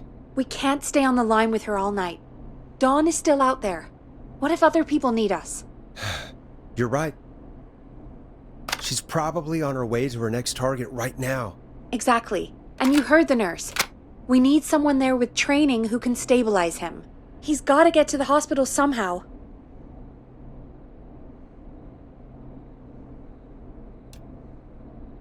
Could somebody nearby help them? Maybe drive them to the hospital? You know, that's exactly what I was wondering. Do you have anybody in mind? I might. A little before you started working here, KFAM did a mandatory first aid training course. Me and Karen missed it because we were away on a producer getaway. You skipped it, didn't you? Never mind. So, how does KFAM's first aid course help us? Casey said they're at 25 Nancy Drive, right? Yeah? Why? They put up a bunch of cheap houses around there about 10 years ago. So a bunch of people here at the station live around there. Do you think any of them could help Casey and Jason? Probably, but I don't know who lives there. And since I missed the training day, I don't know who knows first aid. Could you call them and ask? I don't know everybody's numbers. I've only ever called Karen. Everybody's personnel info is probably in Reggie's office. Got it. I'll look through their files in Reggie's office. It's a life or death situation. I'm sure they won't mind. Right.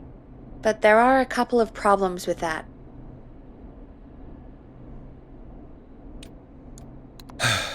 It's sensitive information, so Reggie probably locked it in his safe. Great. Do you have any idea what the combo for the safe could be? Not a clue. Reggie's a serial note-taker, though. Maybe something in his office will give it away. Right. There is something else. I'm not gonna like this, am I? Have you ever heard, "The future is floppy"? Peggy, what the hell are you talking about? I'm talking about floppy disks. Floppy disks are like these futuristic things that have information on them. You put them in a computer and they do something. Peggy, I know what a floppy disk is. Anyway, Reggie decided that the future is floppy and started phasing out our physical records and replacing them with these floppy disks. I imagine it's the same for our personnel files. That's good to know. Since we haven't heard anything from Casey, I'm guessing Jason's okay for now. I'll check out Reggie's office and see what I can find. You'll need a key for that. I'll just slide it under my door now. Thanks, Peggy. I'll just have to look around.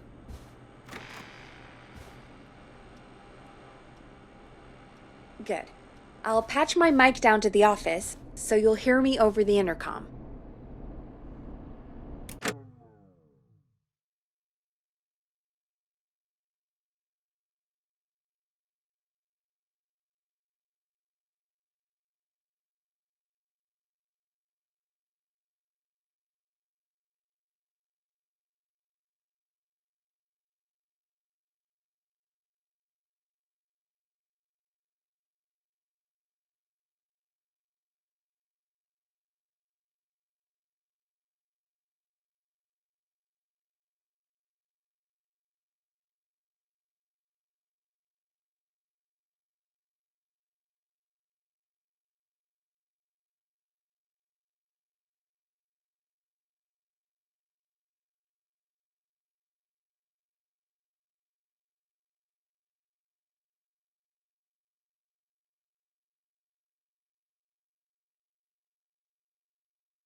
not getting in there tonight.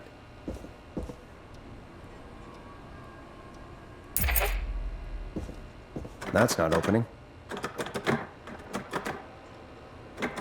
Locked tight.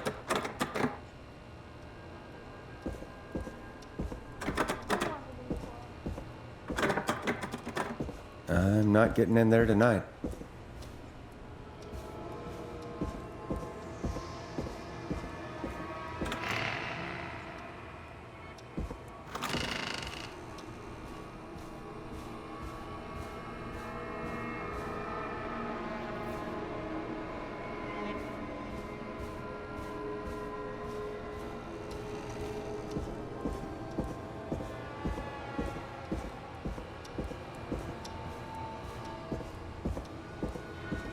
That's not opening.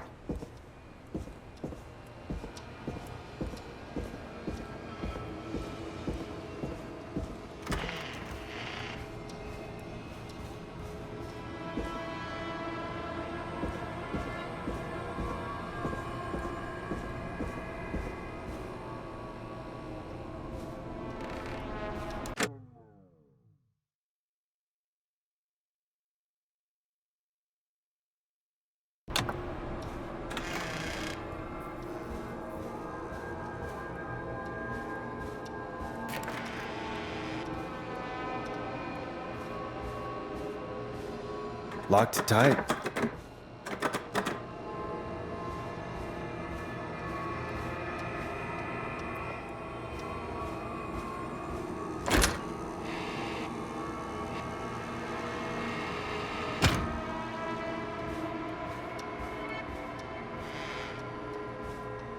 Looks like I need a 4-digit code.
Could this be it?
Nice.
Get a load of this, Peggy.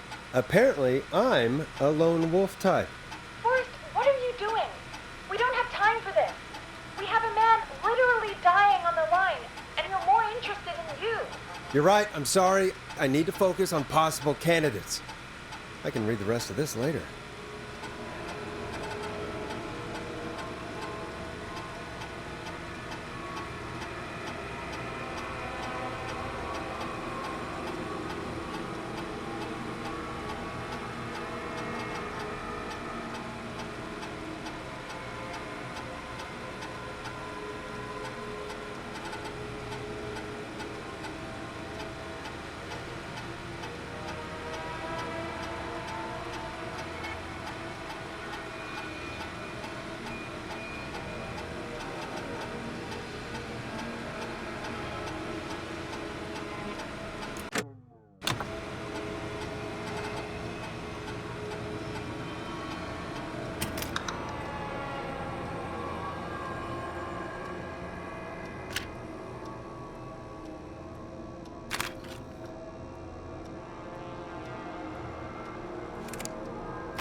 Hey, Peggy.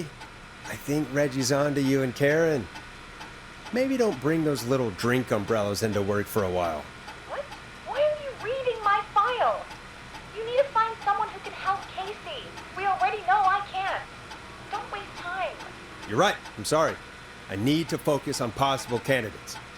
I really shouldn't have read both. We're in a hurry.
Hey, Peggy, you there?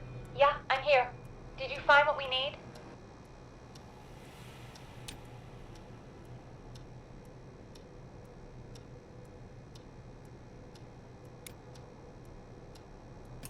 I think I know who our best bet is to help Casey and Jason. All right, good work. Who should I... Hello? Is anybody there? Please pick up. Casey, I'm here. What's wrong? Jason started going pale. I tried to get him to rest, but he just threw up everywhere. What's happening? What do I...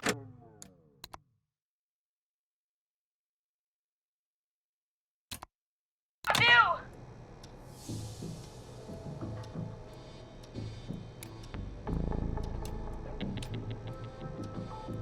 God, it sounds like he's going into shock. Casey, just stay calm. It's going to be okay. But the bleeding seemed to slow down. Did I mess up? Jason, I'm sorry. Casey, calm down. You've done everything right. I need you to listen to me, okay? For Jason. What did the nurse say to do about shock?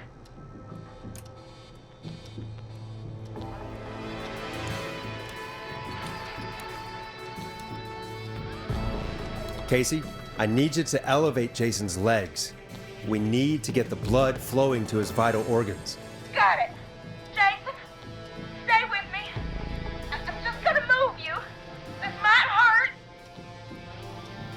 Okay. I propped his legs up on some boxes. I'm looking at my notes. We need to get Jason as warm and comfortable as possible. Do you have anything you could use nearby, Casey? Yeah. I still have some laundry next to me. I'll wrap him in some blankets. Just give me a second. Sorry. Jason's bleeding through his bandages. Should I get him new ones? Or... oh, God.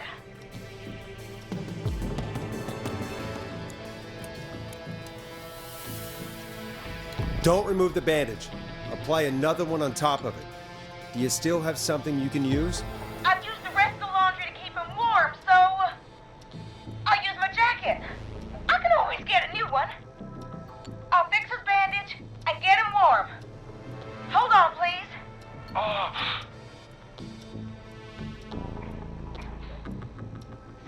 Sorry. I'm done. You're gonna be okay, Jason. Just relax now, okay? I'm scared. He's not doing well. Is he gonna...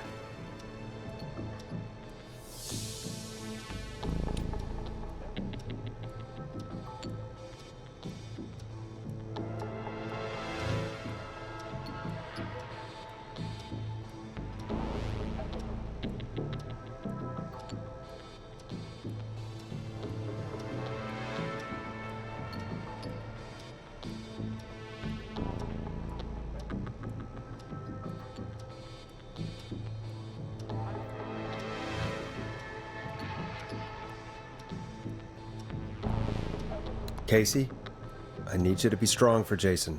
Sit with him and reassure him that everything's gonna be okay. Okay? Okay. Please. I can't give him what he needs. Please, help. I can't lose him. All right, Forrest, we need to hurry. Jason doesn't sound like he's doing too well. You said you knew who to call earlier? Who was it?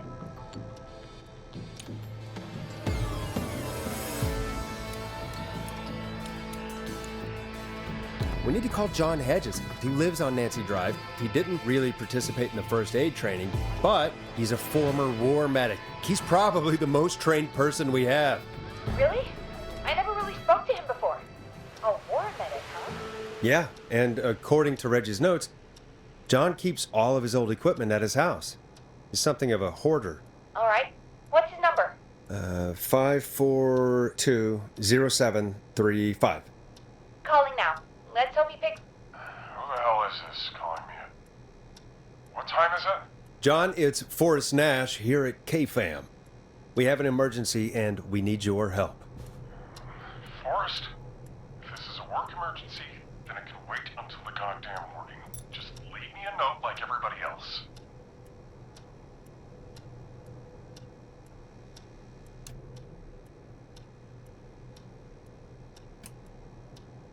A man has been stabbed by the Whistling Man, or... Never mind. He's lost a lot of blood, and he's passed out. We need you to help him. The Whistling Man? What kind of joke is this? John, we're not kidding. A man is gonna die if we don't help him right now. Seriously? I haven't been called on for over 10 years. Where's the patient? What's his condition? He's at 25 Nancy Drive. I think we got his friend to stem the bleeding, but he's gone into shock. He's passed out right now. You say he was stabbed? Do you know the extent of his injuries? From what we were told, he has 2 major stab wounds. One to the stomach and one to the leg. The knife is still in his leg, and the stomach wound is open. Understood. Let me grab a few supplies and I'll head right over. Damned if he dies on my watch. Thank you, John. We'll let him know you're on your way. Good luck. Hello, Casey. Are you there? How are we doing? Bad. Jason seemed really weak and then just started thrashing.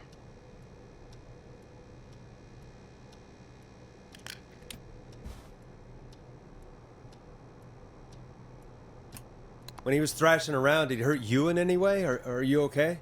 I'm fine, but Jason passed out. Please tell me you found someone to help. Casey, help is on the way. My colleague will be there soon. You hear that, Jason? Someone is coming. You're gonna be just fine. Just hold on for me, okay? Just hold on. Come on. Hello, Casey. This is John Hedges. I'm here about Jason. Please let me in. I'm guessing that's Jason there. Casey, I'm gonna need your help. Forrest, Peggy, don't you two worry. We've got this from here. Okay. Forrest, we'll call you back later. I have to go now. Good luck, everyone. God, I hope he's gonna be all right. And with that, the show moves on. We're sending our best wishes to Jason. Well, after all that excitement, I think we could use some music. Come back upstairs when you're ready.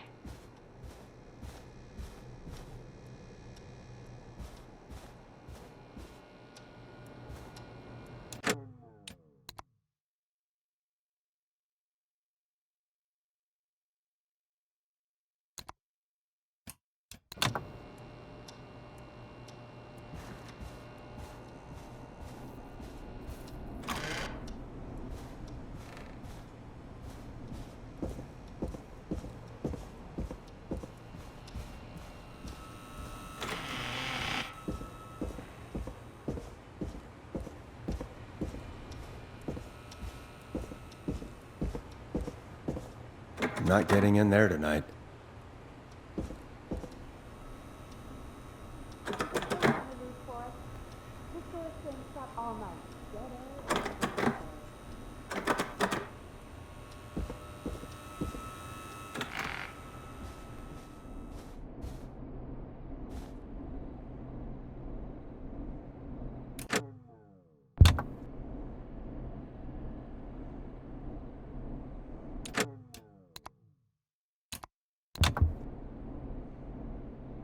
Come on, Forrest, put some music on already.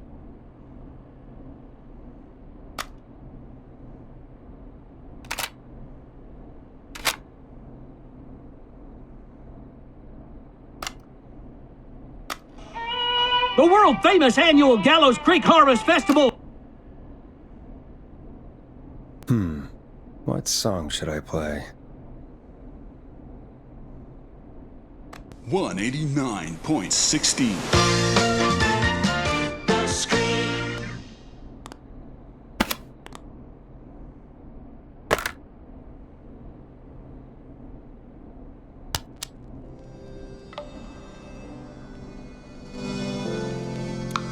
Here comes one of my favorites. It's getting pretty late. This might be your last break for the night, so try to enjoy it. Give me a buzz when you want to go back on air.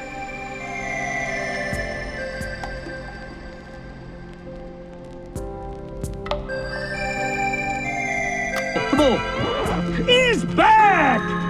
We got it all out on Giblet Field.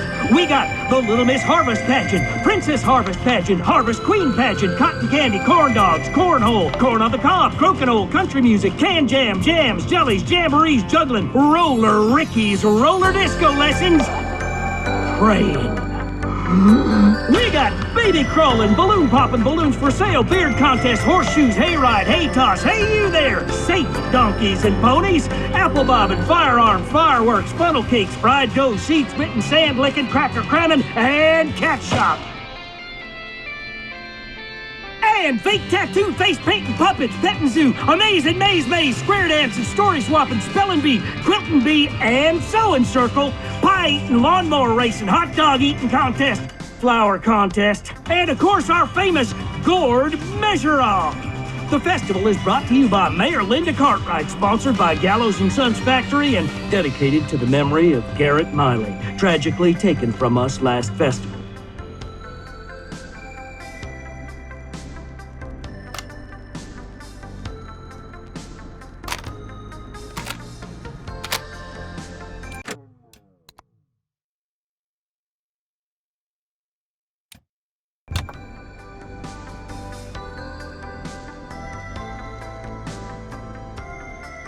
Let's roll. You got it. We've got another call coming through, too. Okay, Forrest, shut the music off.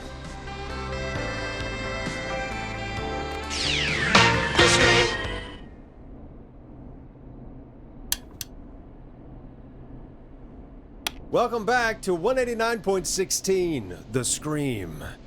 I believe we have another caller on the line. How are you tonight, caller? Forrest, it's me, Roller Ricky. Oh, and Maxie's here too.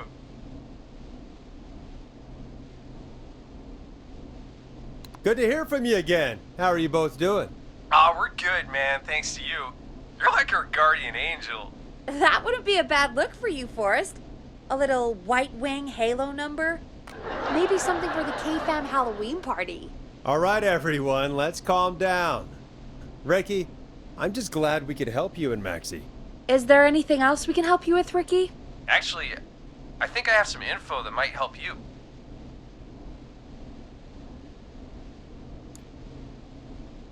Did you see or hear anything during the attack earlier? Not exactly. You see, man, me and Jason know each other. You know each other? Yeah, we went to Gallows High and played on the football team together. He was a gnarly offensive linesman, and I was our star wide receiver. Runner Ricky, they called me. All right, and what does that have to do with tonight? Well, because George, the guy who drowned, he was on our team too. What? You knew George? Yeah, but not long. We had our first team party on the night he drowned. He seemed like such a good dude. Ricky, were you there when George drowned? No, man. Once the party turned, I beat feet out of there. Man, I remember George and his girl there. There was a whole lot of love, man. I could see it, you know?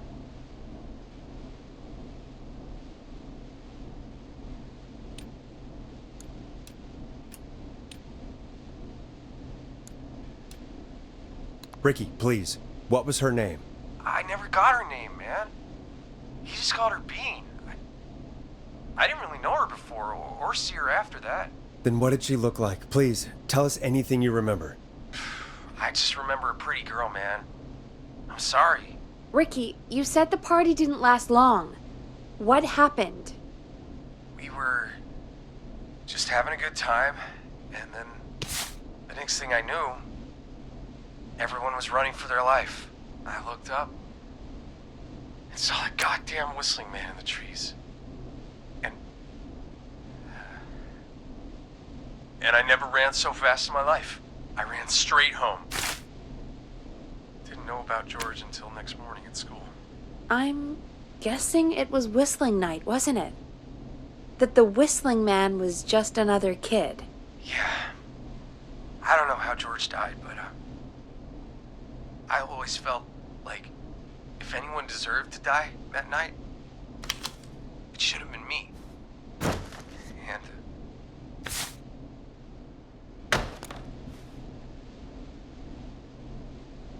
Ricky, it wasn't your fault.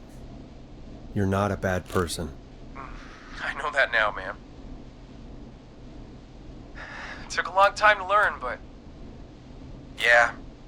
Just thought I'd tell you all what I know. Thank you, Ricky. This helps. Thank you. You got it, man. Anyway, I think it's time for me and Maxie to free up your phone lines. Thanks for listening, man. I'll let you to it. Night, Ricky. All right, folks. Looks like we got a new lead in the case. If anyone has any info about this mysterious being, please call in. If she was George's girlfriend back then, she's probably in her mid to late 30s now. Huh. Oh, we have another call coming in, but hang on. What's up, Peggy?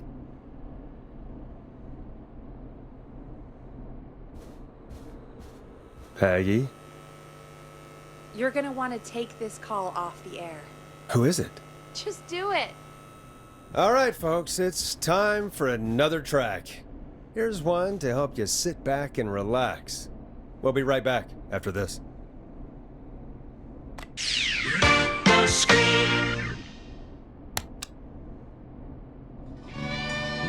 You'll like this next song. I hope this is good news, Peggy. Who have we got? Find out for yourself on line 1.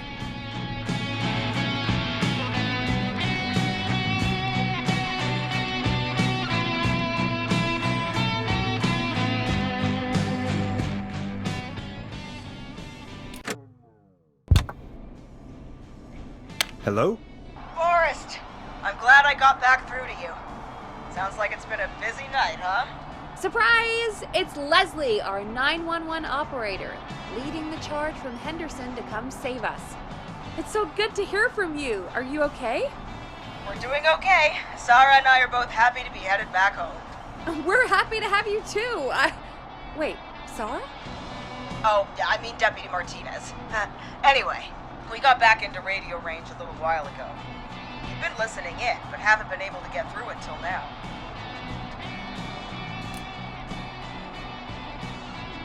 Ever since you found Sheriff Matthews, it's only gotten worse. It's been a long night. Well, it shouldn't be too much longer now. I'm glad I got through to you. I wanted to let you all know what's going on. I made it to Henderson. Turns out somebody had cut the phone lines, and they had no idea what was happening.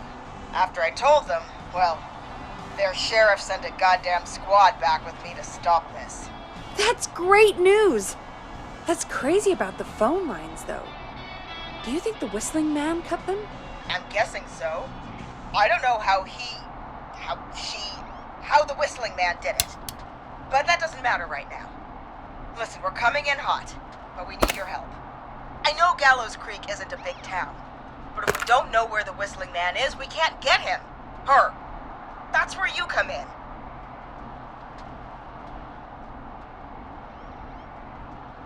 Haven't we helped enough? I mean, now that you're back, can't you just... Forrest! Ignore him, Leslie. We'll do whatever it is you need us to do. Right, Forrest? Thanks, Peggy. It might be a long shot, but here goes. The Whistling Man already called up a few times. I bet she calls again. We're still a little ways out of town, so if she calls, stall her. Buy as much time as you can for us to get in. And while you're talking to her, try to figure out where she is. We'll be listening in, so once her location is known, we'll head straight there and end this nightmare. I'll do my best. I know you will. Heck, I can see the headlines now. Forrest Nash's interview of a lifetime. Anyway, I'll radio the other cars and tell them the plan is a go. Hopefully the next time I see you, it'll be with our killer behind bars. Take care now. We'll see you soon, Leslie. Oh, thank God. It sounds like this is almost over. We're nearly through this.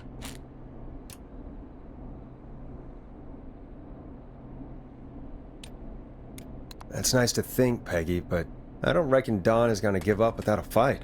She probably won't give up without a fight, no. but neither will we. Now, let's get you back into the arena, champ. Bringing you back live now. Welcome back to The Scream with me, Forrest Nash. The line is lit up, but before I get to our next caller, I just want to say, things are looking up. It's almost over. But for now, let's bring in our next caller. 189.16. Evening, caller. This is Forrest Nash. Hello, Forrest. This is John Hedges. I'm here with Casey. I wanted to give you an update on Jason. John! Is he gonna be okay? He's a fighter. He'll be fine. We've got him stabilized and resting in a bed. We're preparing to move him to the hospital. Thank you so much. If you hadn't been there, then... God, I don't even want to think about what would have happened. Of course, Casey. We're just happy he's okay. John, Casey, you two did all the work. Tell Jason to get well soon from us, whenever he's up for it. Well, why don't you tell him yourself? Is this Forrest?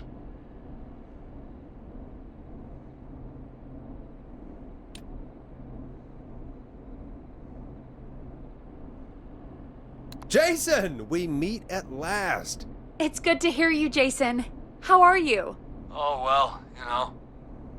I've got a hole in my stomach, and there's a knife in my leg, but John gave me something to take the edge off. So, I might feel even better than either of you. Oh. Take it easy until you get to St. Gabriel's. I will. But, before that, I needed to call you. I'm guessing the Whistling Man is still out there? Yep. As far as we know, anyway. Well, I was worried you'd say that. God damn it. Actually, I'm glad you called. I wanted to talk to you about what happened earlier. Go for it. We spoke to Roller Ricky not long after you were attacked. You spoke to Ricky? Is he alright? He is now. I mean, he was attacked earlier, but this call came after. Hey, guys, I'm really sorry, but there's a call on the other line. I just need to make sure we don't have another situation brewing. You fill Jason in on what happened. I'll be right back. Sure, Peggy. Sorry, Jason, where was I? Yep. Ricky's fine. You don't need to worry about him. That's a relief. He told us about George. Sounds like everything's finally coming out now.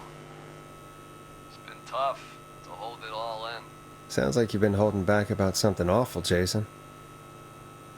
I'm part of the reason my best friend is dead, Forrest. And the few who knew about it said if I ever said anything, I'd find myself in jail. For a long time. It was hell. And then the town just moved on.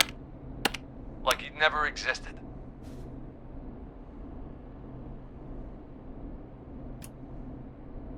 Who killed George that night? Some of the guys on the football team had an idea for a way we could haze the newcomers. Decided to plan a party in the woods and have the Whistling Man crash it. It was stupid. We each had a role. I was the stabbed friend. At the party that night, I left the group for a second. Met our Whistling Man. Pretended to get stabbed in front of everyone. Started an almighty panic. Those screams. That was the last time I saw or heard George alive. How did George die, Jason? I don't know. I was playing dead. But when I heard her scream... Ricky mentioned a girl named Bean. Is that who you mean? Bean? Oh yeah. I guess George did call her that. Yeah. He called her Bean. I heard her again tonight, Forrest. Her name was... What? What happened? Are we still on air?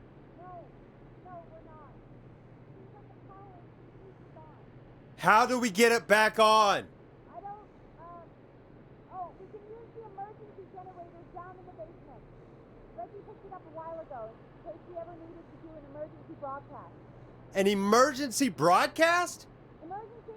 You know, nuclear war, alien attack, broadcasting a serial killer's location to the cops so we can end this nightmare. Fair point. It's in the storage area in the far back corner, up on the wall. You might have spotted it earlier when you were digging around for all those tapes. It'll have a big red button. Just press that. I'll see you when you're back.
That's not opening.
Far back corner.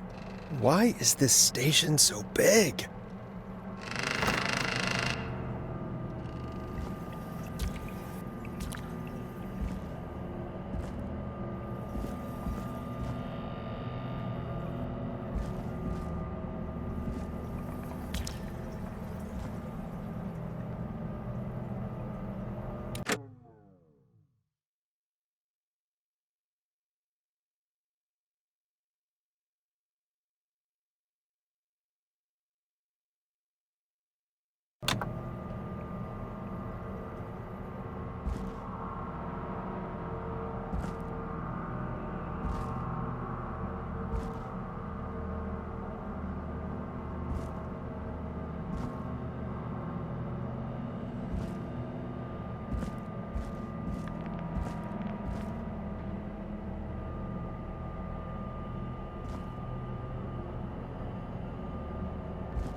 That must be it.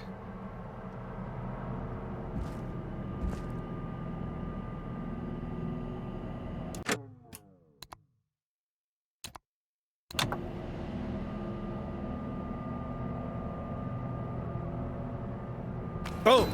We've got power.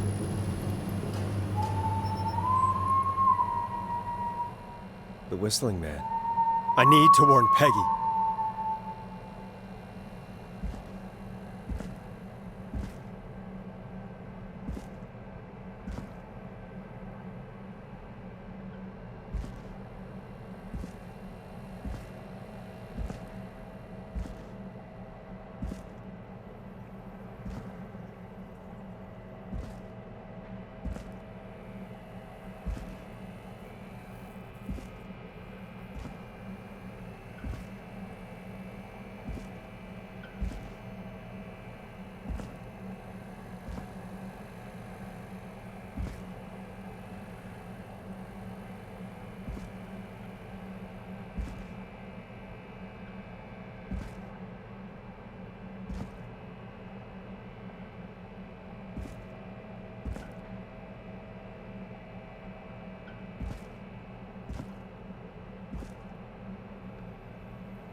Peggy, are you there?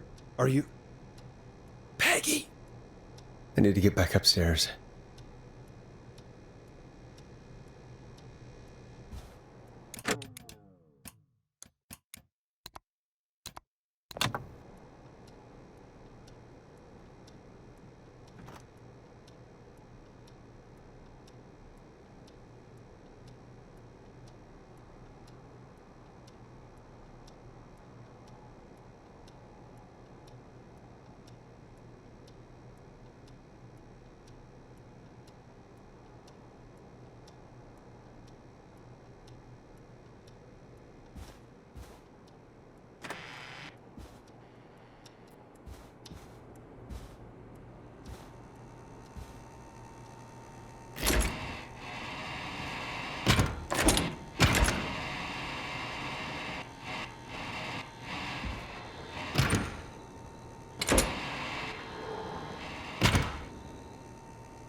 the hell?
Why is it locked?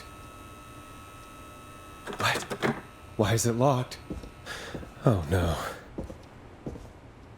Locked tight.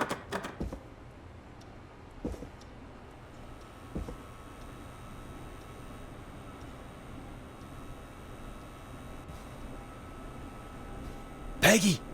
Where'd you go?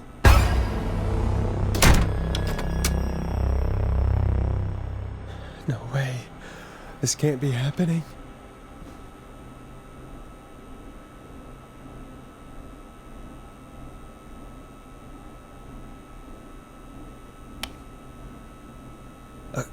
A call.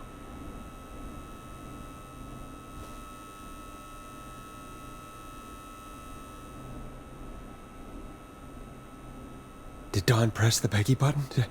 Did she want me to hit it on my end?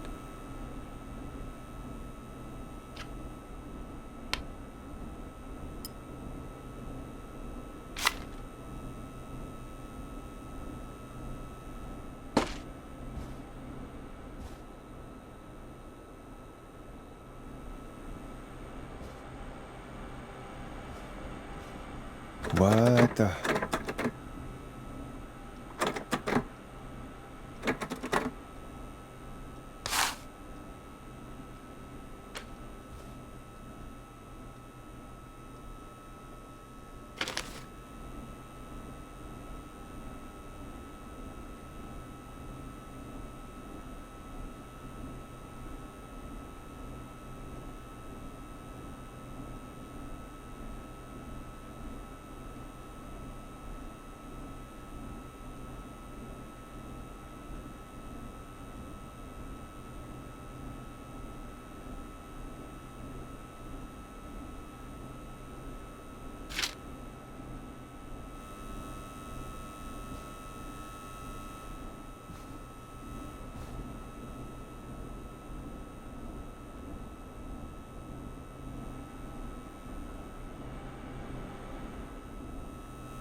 Where's Peggy, Dawn? Have some patience, Forrest. It's almost the end of the night. Almost the end of the show. But it's not over just yet. Got a little time still. So let's make the most of it.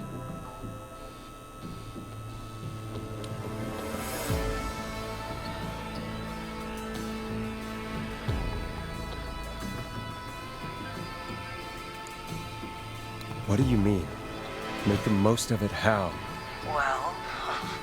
I thought we'd end tonight's Whistling Man special with a special guest. The one who started it all. Oh, let me take that out of your mouth and... You crazy bitch! Let me go! Welcome to the air, Mr. Teddy Gallows Jr. Wait. It's all gonna come out tonight, Teddy. Your daddy and his money saved you 20 years ago. But even if he crawled out of his coffin with all the money in the world... Wait, where the hell is Teddy? How are you talking to him if you're here with me? Because I'm not there with you, Forrest. I'm here with Teddy. And if he says where that is, well, he knows he'll get it. But I can see you. You're standing right in front of me. Oh, I get it. You're wondering who's there at the station. You. Forrest Nash, let me introduce you and all of Gallows Creek to my boy, Henry Barrow.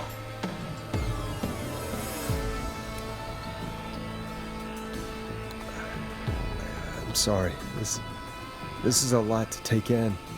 You've got no idea. So there were 2 whistling men tonight.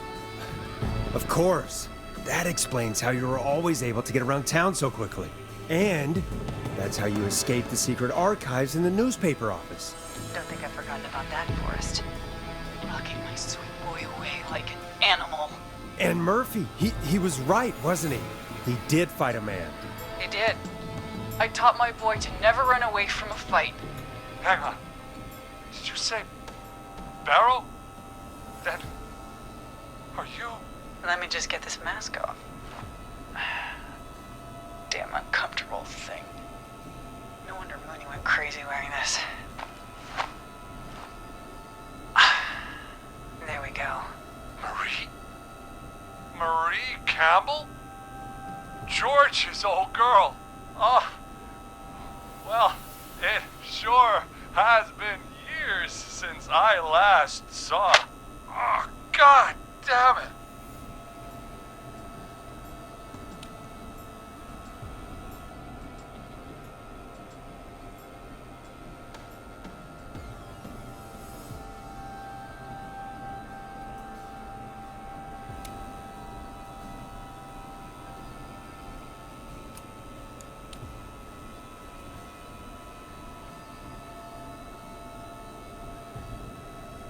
Where are you going with all of this? Everyone's gonna know now what Teddy did. He killed George that night. This night. 20 years ago. Listen to me. You're gonna talk when I talk to you. And not a moment before.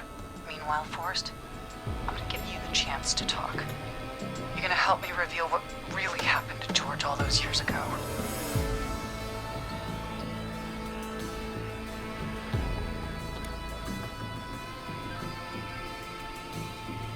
Why should I help you? Why should I play any part in this? Because I think you believe in justice. You think this is justice? You have no goddamn idea, Forrest. These people you've been trying to save, they were all in on it. They all knew George was murdered, but... Murdered? Listen,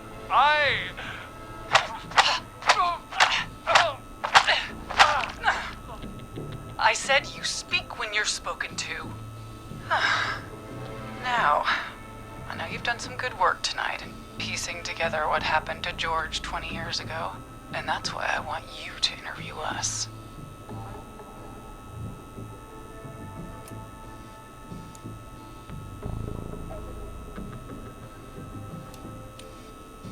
Interview you?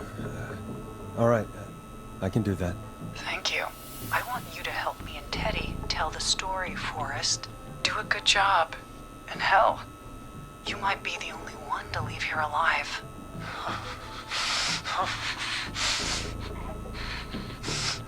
I need to drag this out. If I can buy Leslie time to get back to Gallows Creek.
And if I can find out where Marie is, then this can end.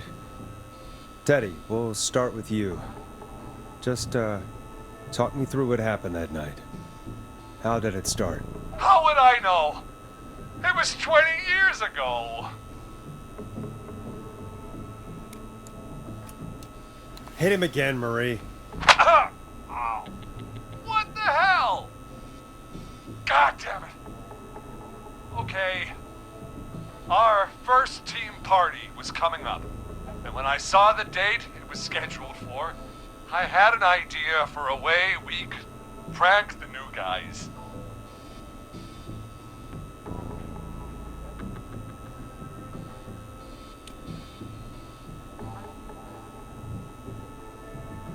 It was the night Mooney, the original Whistling Man, vanished.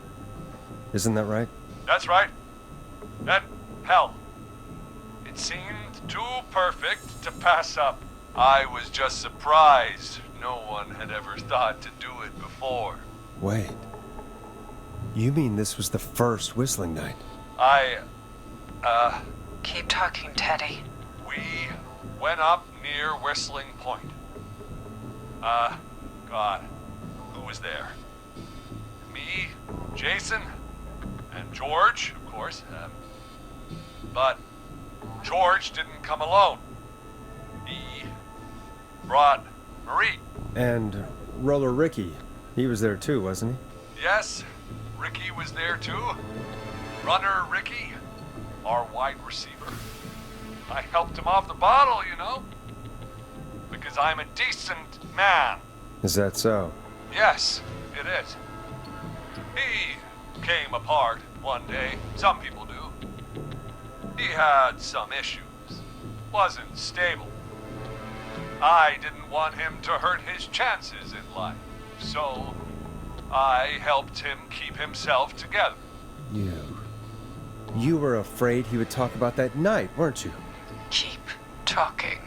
About midway through the night, we put the prank into action. I looked up at the trees and saw Jason there, bloody, like he'd just been stabbed. And the Whistling Man. Everyone ran, screaming. George and I and Ricky, we got left behind. But Ricky was in on it too. I know he was. He and Teddy were as close as anybody. Teddy must have told him the plan.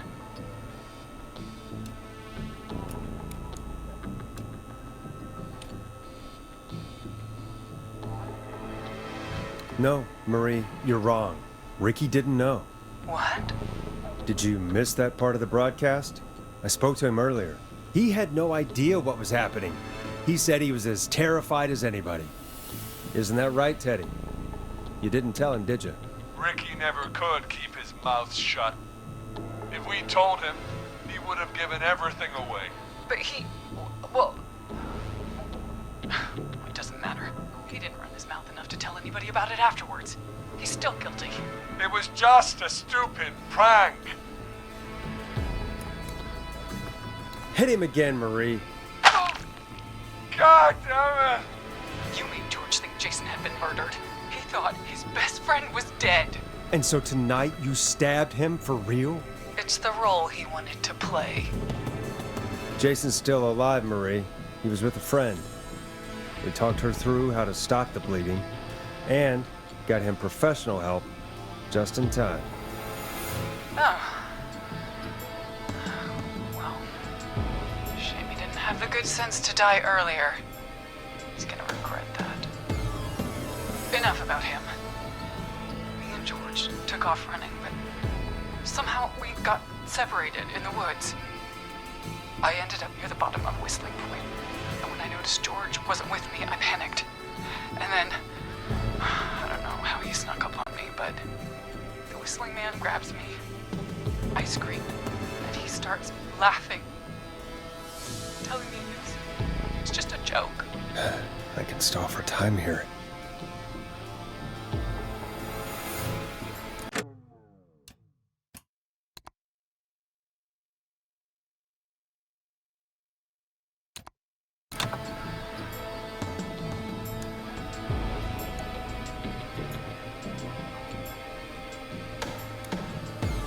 Who was it, Marie? Who was the Whistling Man? I suddenly recognized it was Chuck. Chuck Brody was the Whistling Man, laughing away. But then he stops, and he's looking up at the top of Whistling Point. What was he looking at? Teddy, what happened next? Nothing. I mean, it was just... Teddy? George fell off Whistling Point.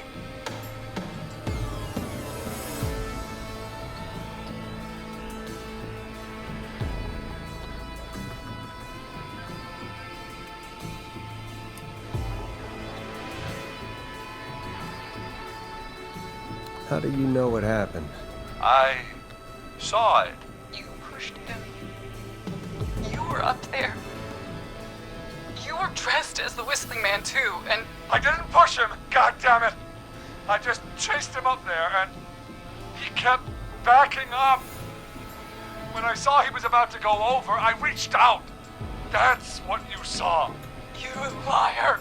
It's not my fault. He didn't know it was a joke. If he'd had any brains, he would have realized. You bitch. No one's going to believe this. After all you did.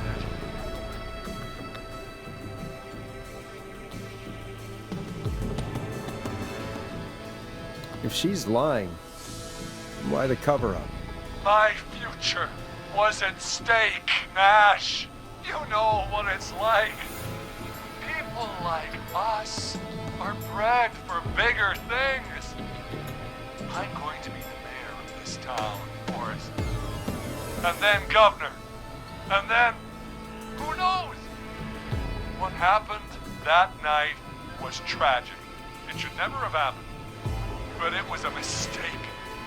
It was just a stupid joke gone wrong. So my father sent Clive out to clean it up. Why should a blip ruin my future? George was a blip?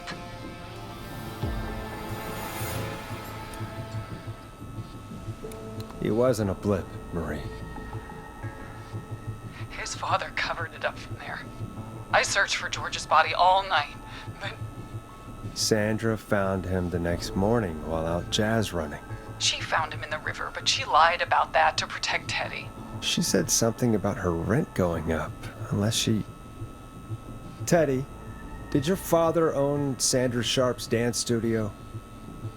It's Gallows Creek, not Sharp Creek.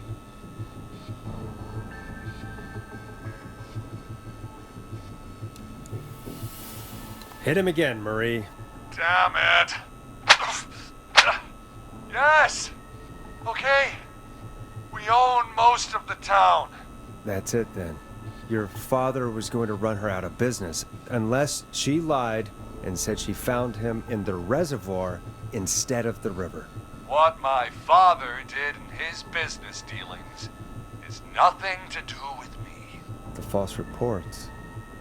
That's why you killed Sheriff Matthews too, isn't it, Maria? Not just to get him out of the way, but... Everyone was in on it, Forrest. Even the coroner wrote a fake report. Said George was drinking. That he just got himself into trouble. And... I saw. I'm sorry. For all it's worth, Virginia didn't have much of a choice. She had a sick sister whose treatments she couldn't afford. She played along with the gallows to save her sister's life. And her own. Even still, she should have told the truth.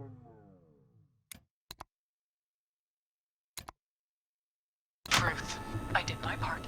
I tried everything I could think of. I even went to the newspaper, but no. That coward killed the story.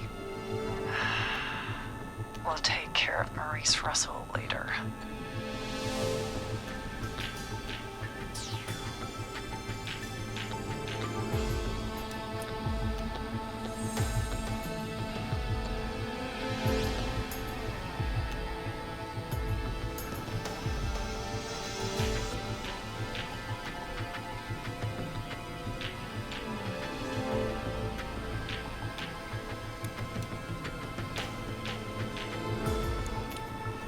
When will the killing end, Marie? End? When does it end? You can't kill the world. This has to stop sometime. It has to. Never should have started. He shouldn't have pushed my George off a cliff. He should have been punished. It's coming to a stop. At least for now. Here, where George and I first met. Before he joined your football team. Was right after he shot the winning throw. Wait a sec.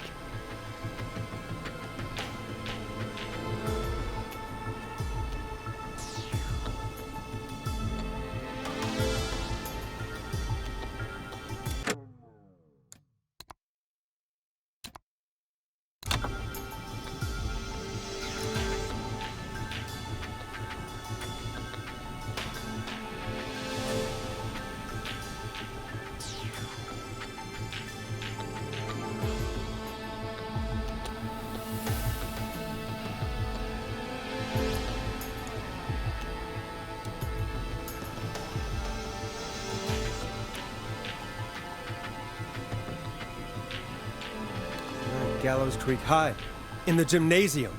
That's right, Forrest. Not that it matters, but yes, we're here. Anyway, I think that about wraps up the interview with Teddy. So... Marie? Where? Oh my god. Peggy! Teddy? You've got to help me. Quiet. You'll talk more later. Now I have to talk to someone who mattered more than you ever did. Peggy. It's been so long since I've seen your face. I worried you wouldn't come. Marie! Oh my god. I thought you... And here I was, thinking you'd forgot me.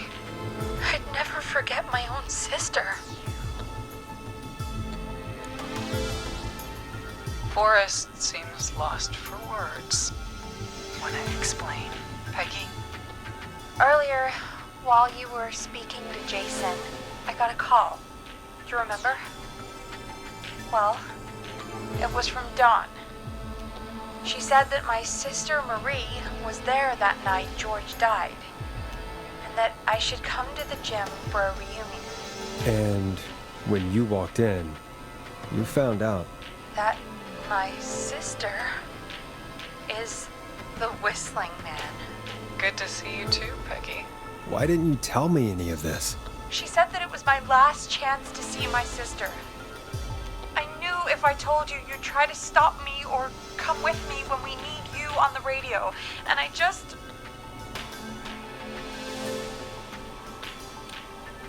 You should have said something. You should have told me. I know, okay? I should have. But I didn't imagine this situation then, so just... What happened to you, Marie? You just disappeared one day. Disappeared? I was thrown out, Peggy. I begged Mom and Dad to do something about what happened that night, but did they care? No, they told me to stay quiet. They only cared when they learned I'd been with George, and... Marie, I'm so sorry. I never knew. It's not your fault. Really, it's Mom and Dad I should be seeing right now. But since they're dead and gone, well...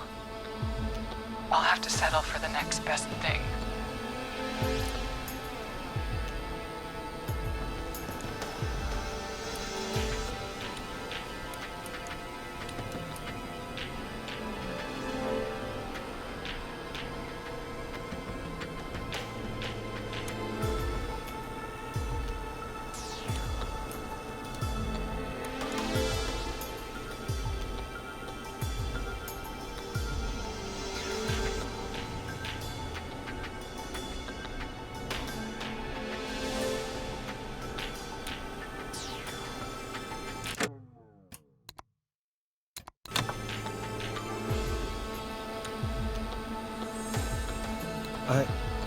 Wait. Is that why you went after that kid in the maze? Eugene Stein? Because his parents? That's right. Eugene's parents were there that night too. They got themselves killed in a bus accident. And since only their child was left... Marie, please. Mom and Dad are gone, Peggy. Besides, you forgot me. Just like the rest. You forgot. Marie, Peggy never forgot about you. Keep your mouth shut. She kept a card from you. She kept it here on her desk. What card? The card you made me for my 8th birthday. What does it say then?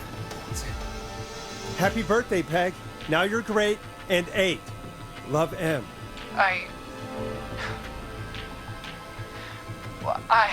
Henderson police! Freeze! No! Henry! Get out of there! Peggy! We have 2 wounded, and we're in pursuit of the suspect. Henderson police! Freeze! Forrest! Leslie, how's Peggy?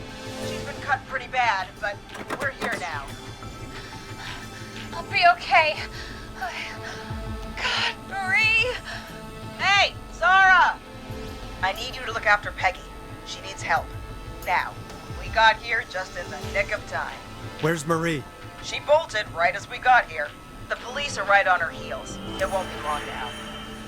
It's over, Forrest.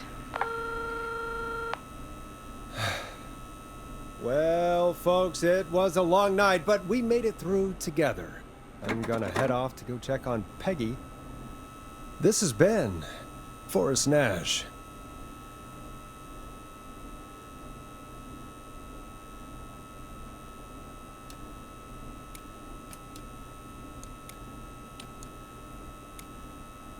Let's make tomorrow better.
Trout, come in.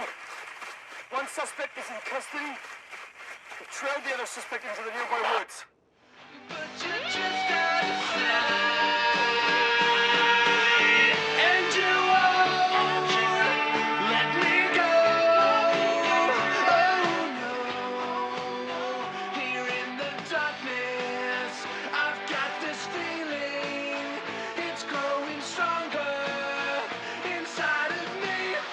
It's a killer frequency.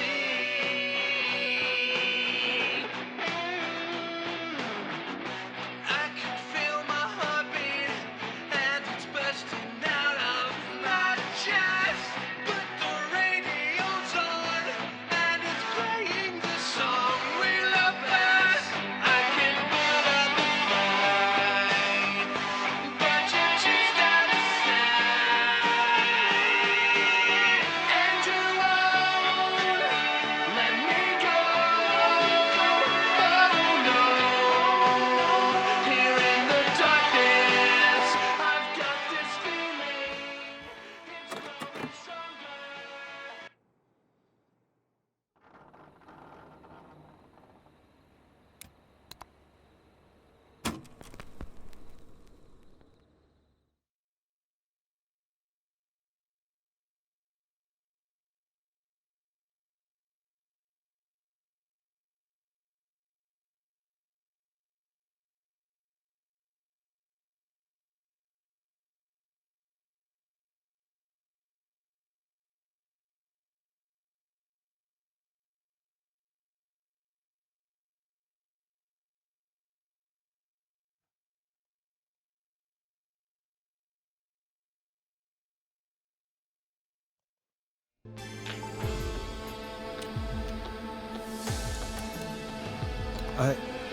Wait.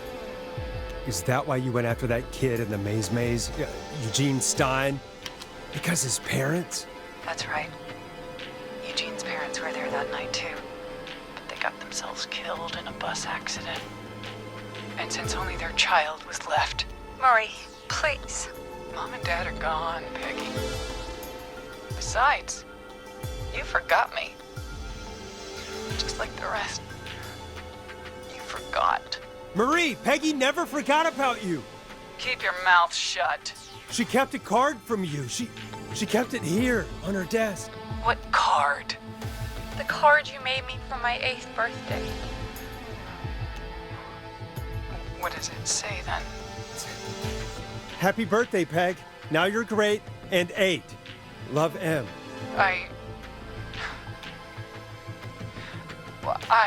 Henderson police!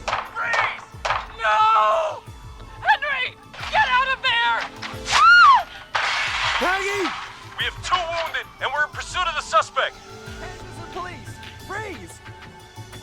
Forrest! Leslie, how's Peggy? She's been cut pretty bad, but we're here now. I'll be okay. God, Marie! Hey, Zara! I need you to look after Peggy. She needs help. Now. We got here just in the nick of time. Where's Marie? She bolted right as we got here. The police are right on her heels. It won't be long now. It's over, Forrest. Well, folks, it was a long night, but we made it through together. I'm gonna head off to go check on Peggy. This has been Forrest Nash.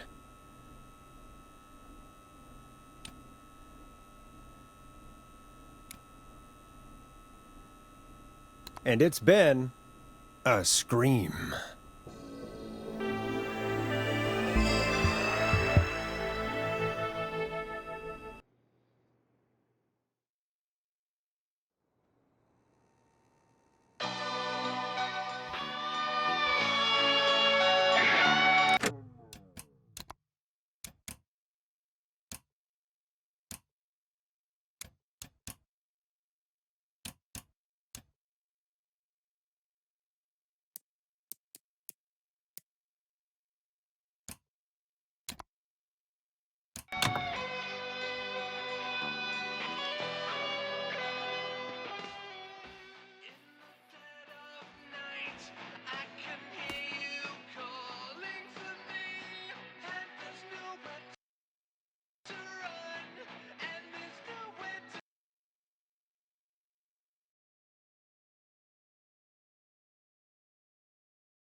Wait. Is that why you went after that kid in the maze? Eugene Stein? Because his parents? That's right. Eugene's parents were there that night, too.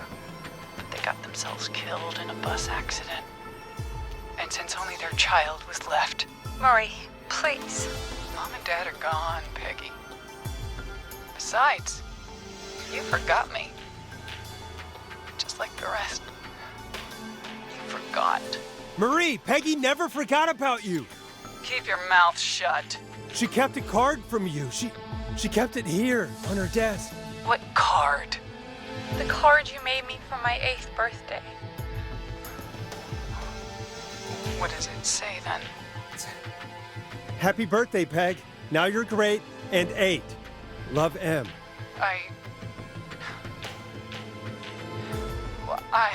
Henderson police! Freeze!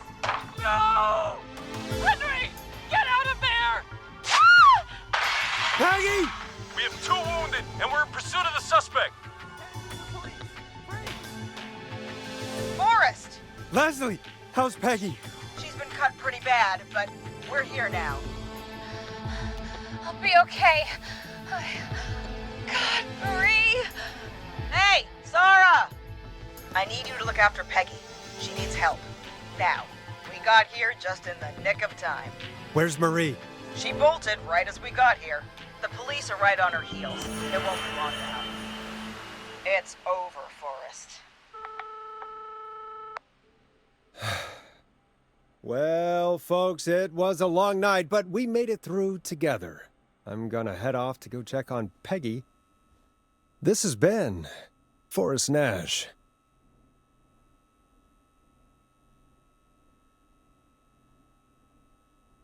Good night. And good morning.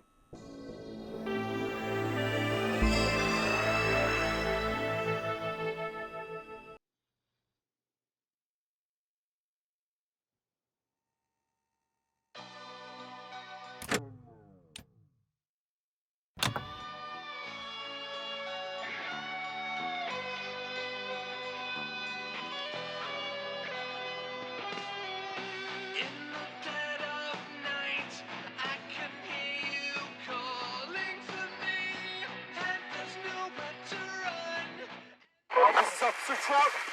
Come in. One suspect is in custody. We trailed the other suspect into the nearby woods.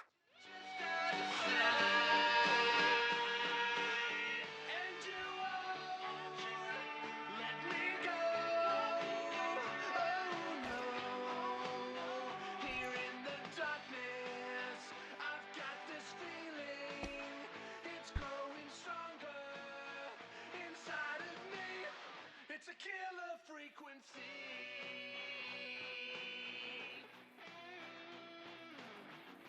I can feel my heartbeat, and it's bursting out of my chest. But the radio's on, and it's playing the song we love best. I can put up a fight, but you choose not to stay.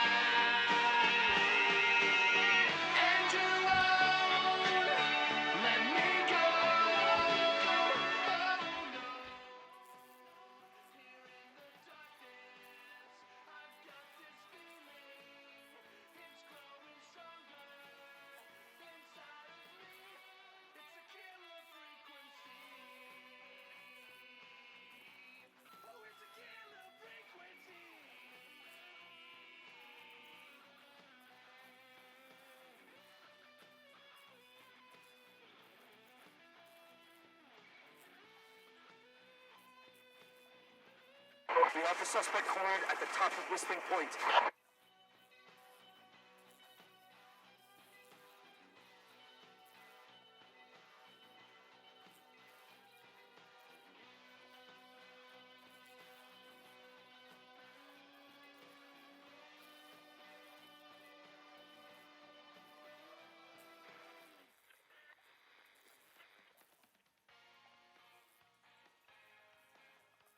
Stop! Put your hands in the air! Get down on the ground!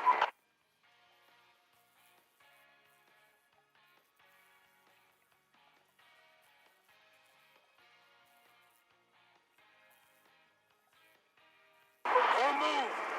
Nobody else has to get hurt.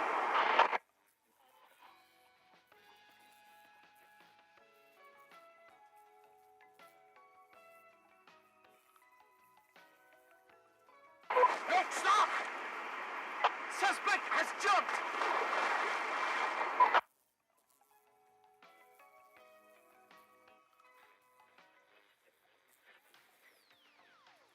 Officer Lugo, do you have a visual? Negative. No sign of the suspect anywhere.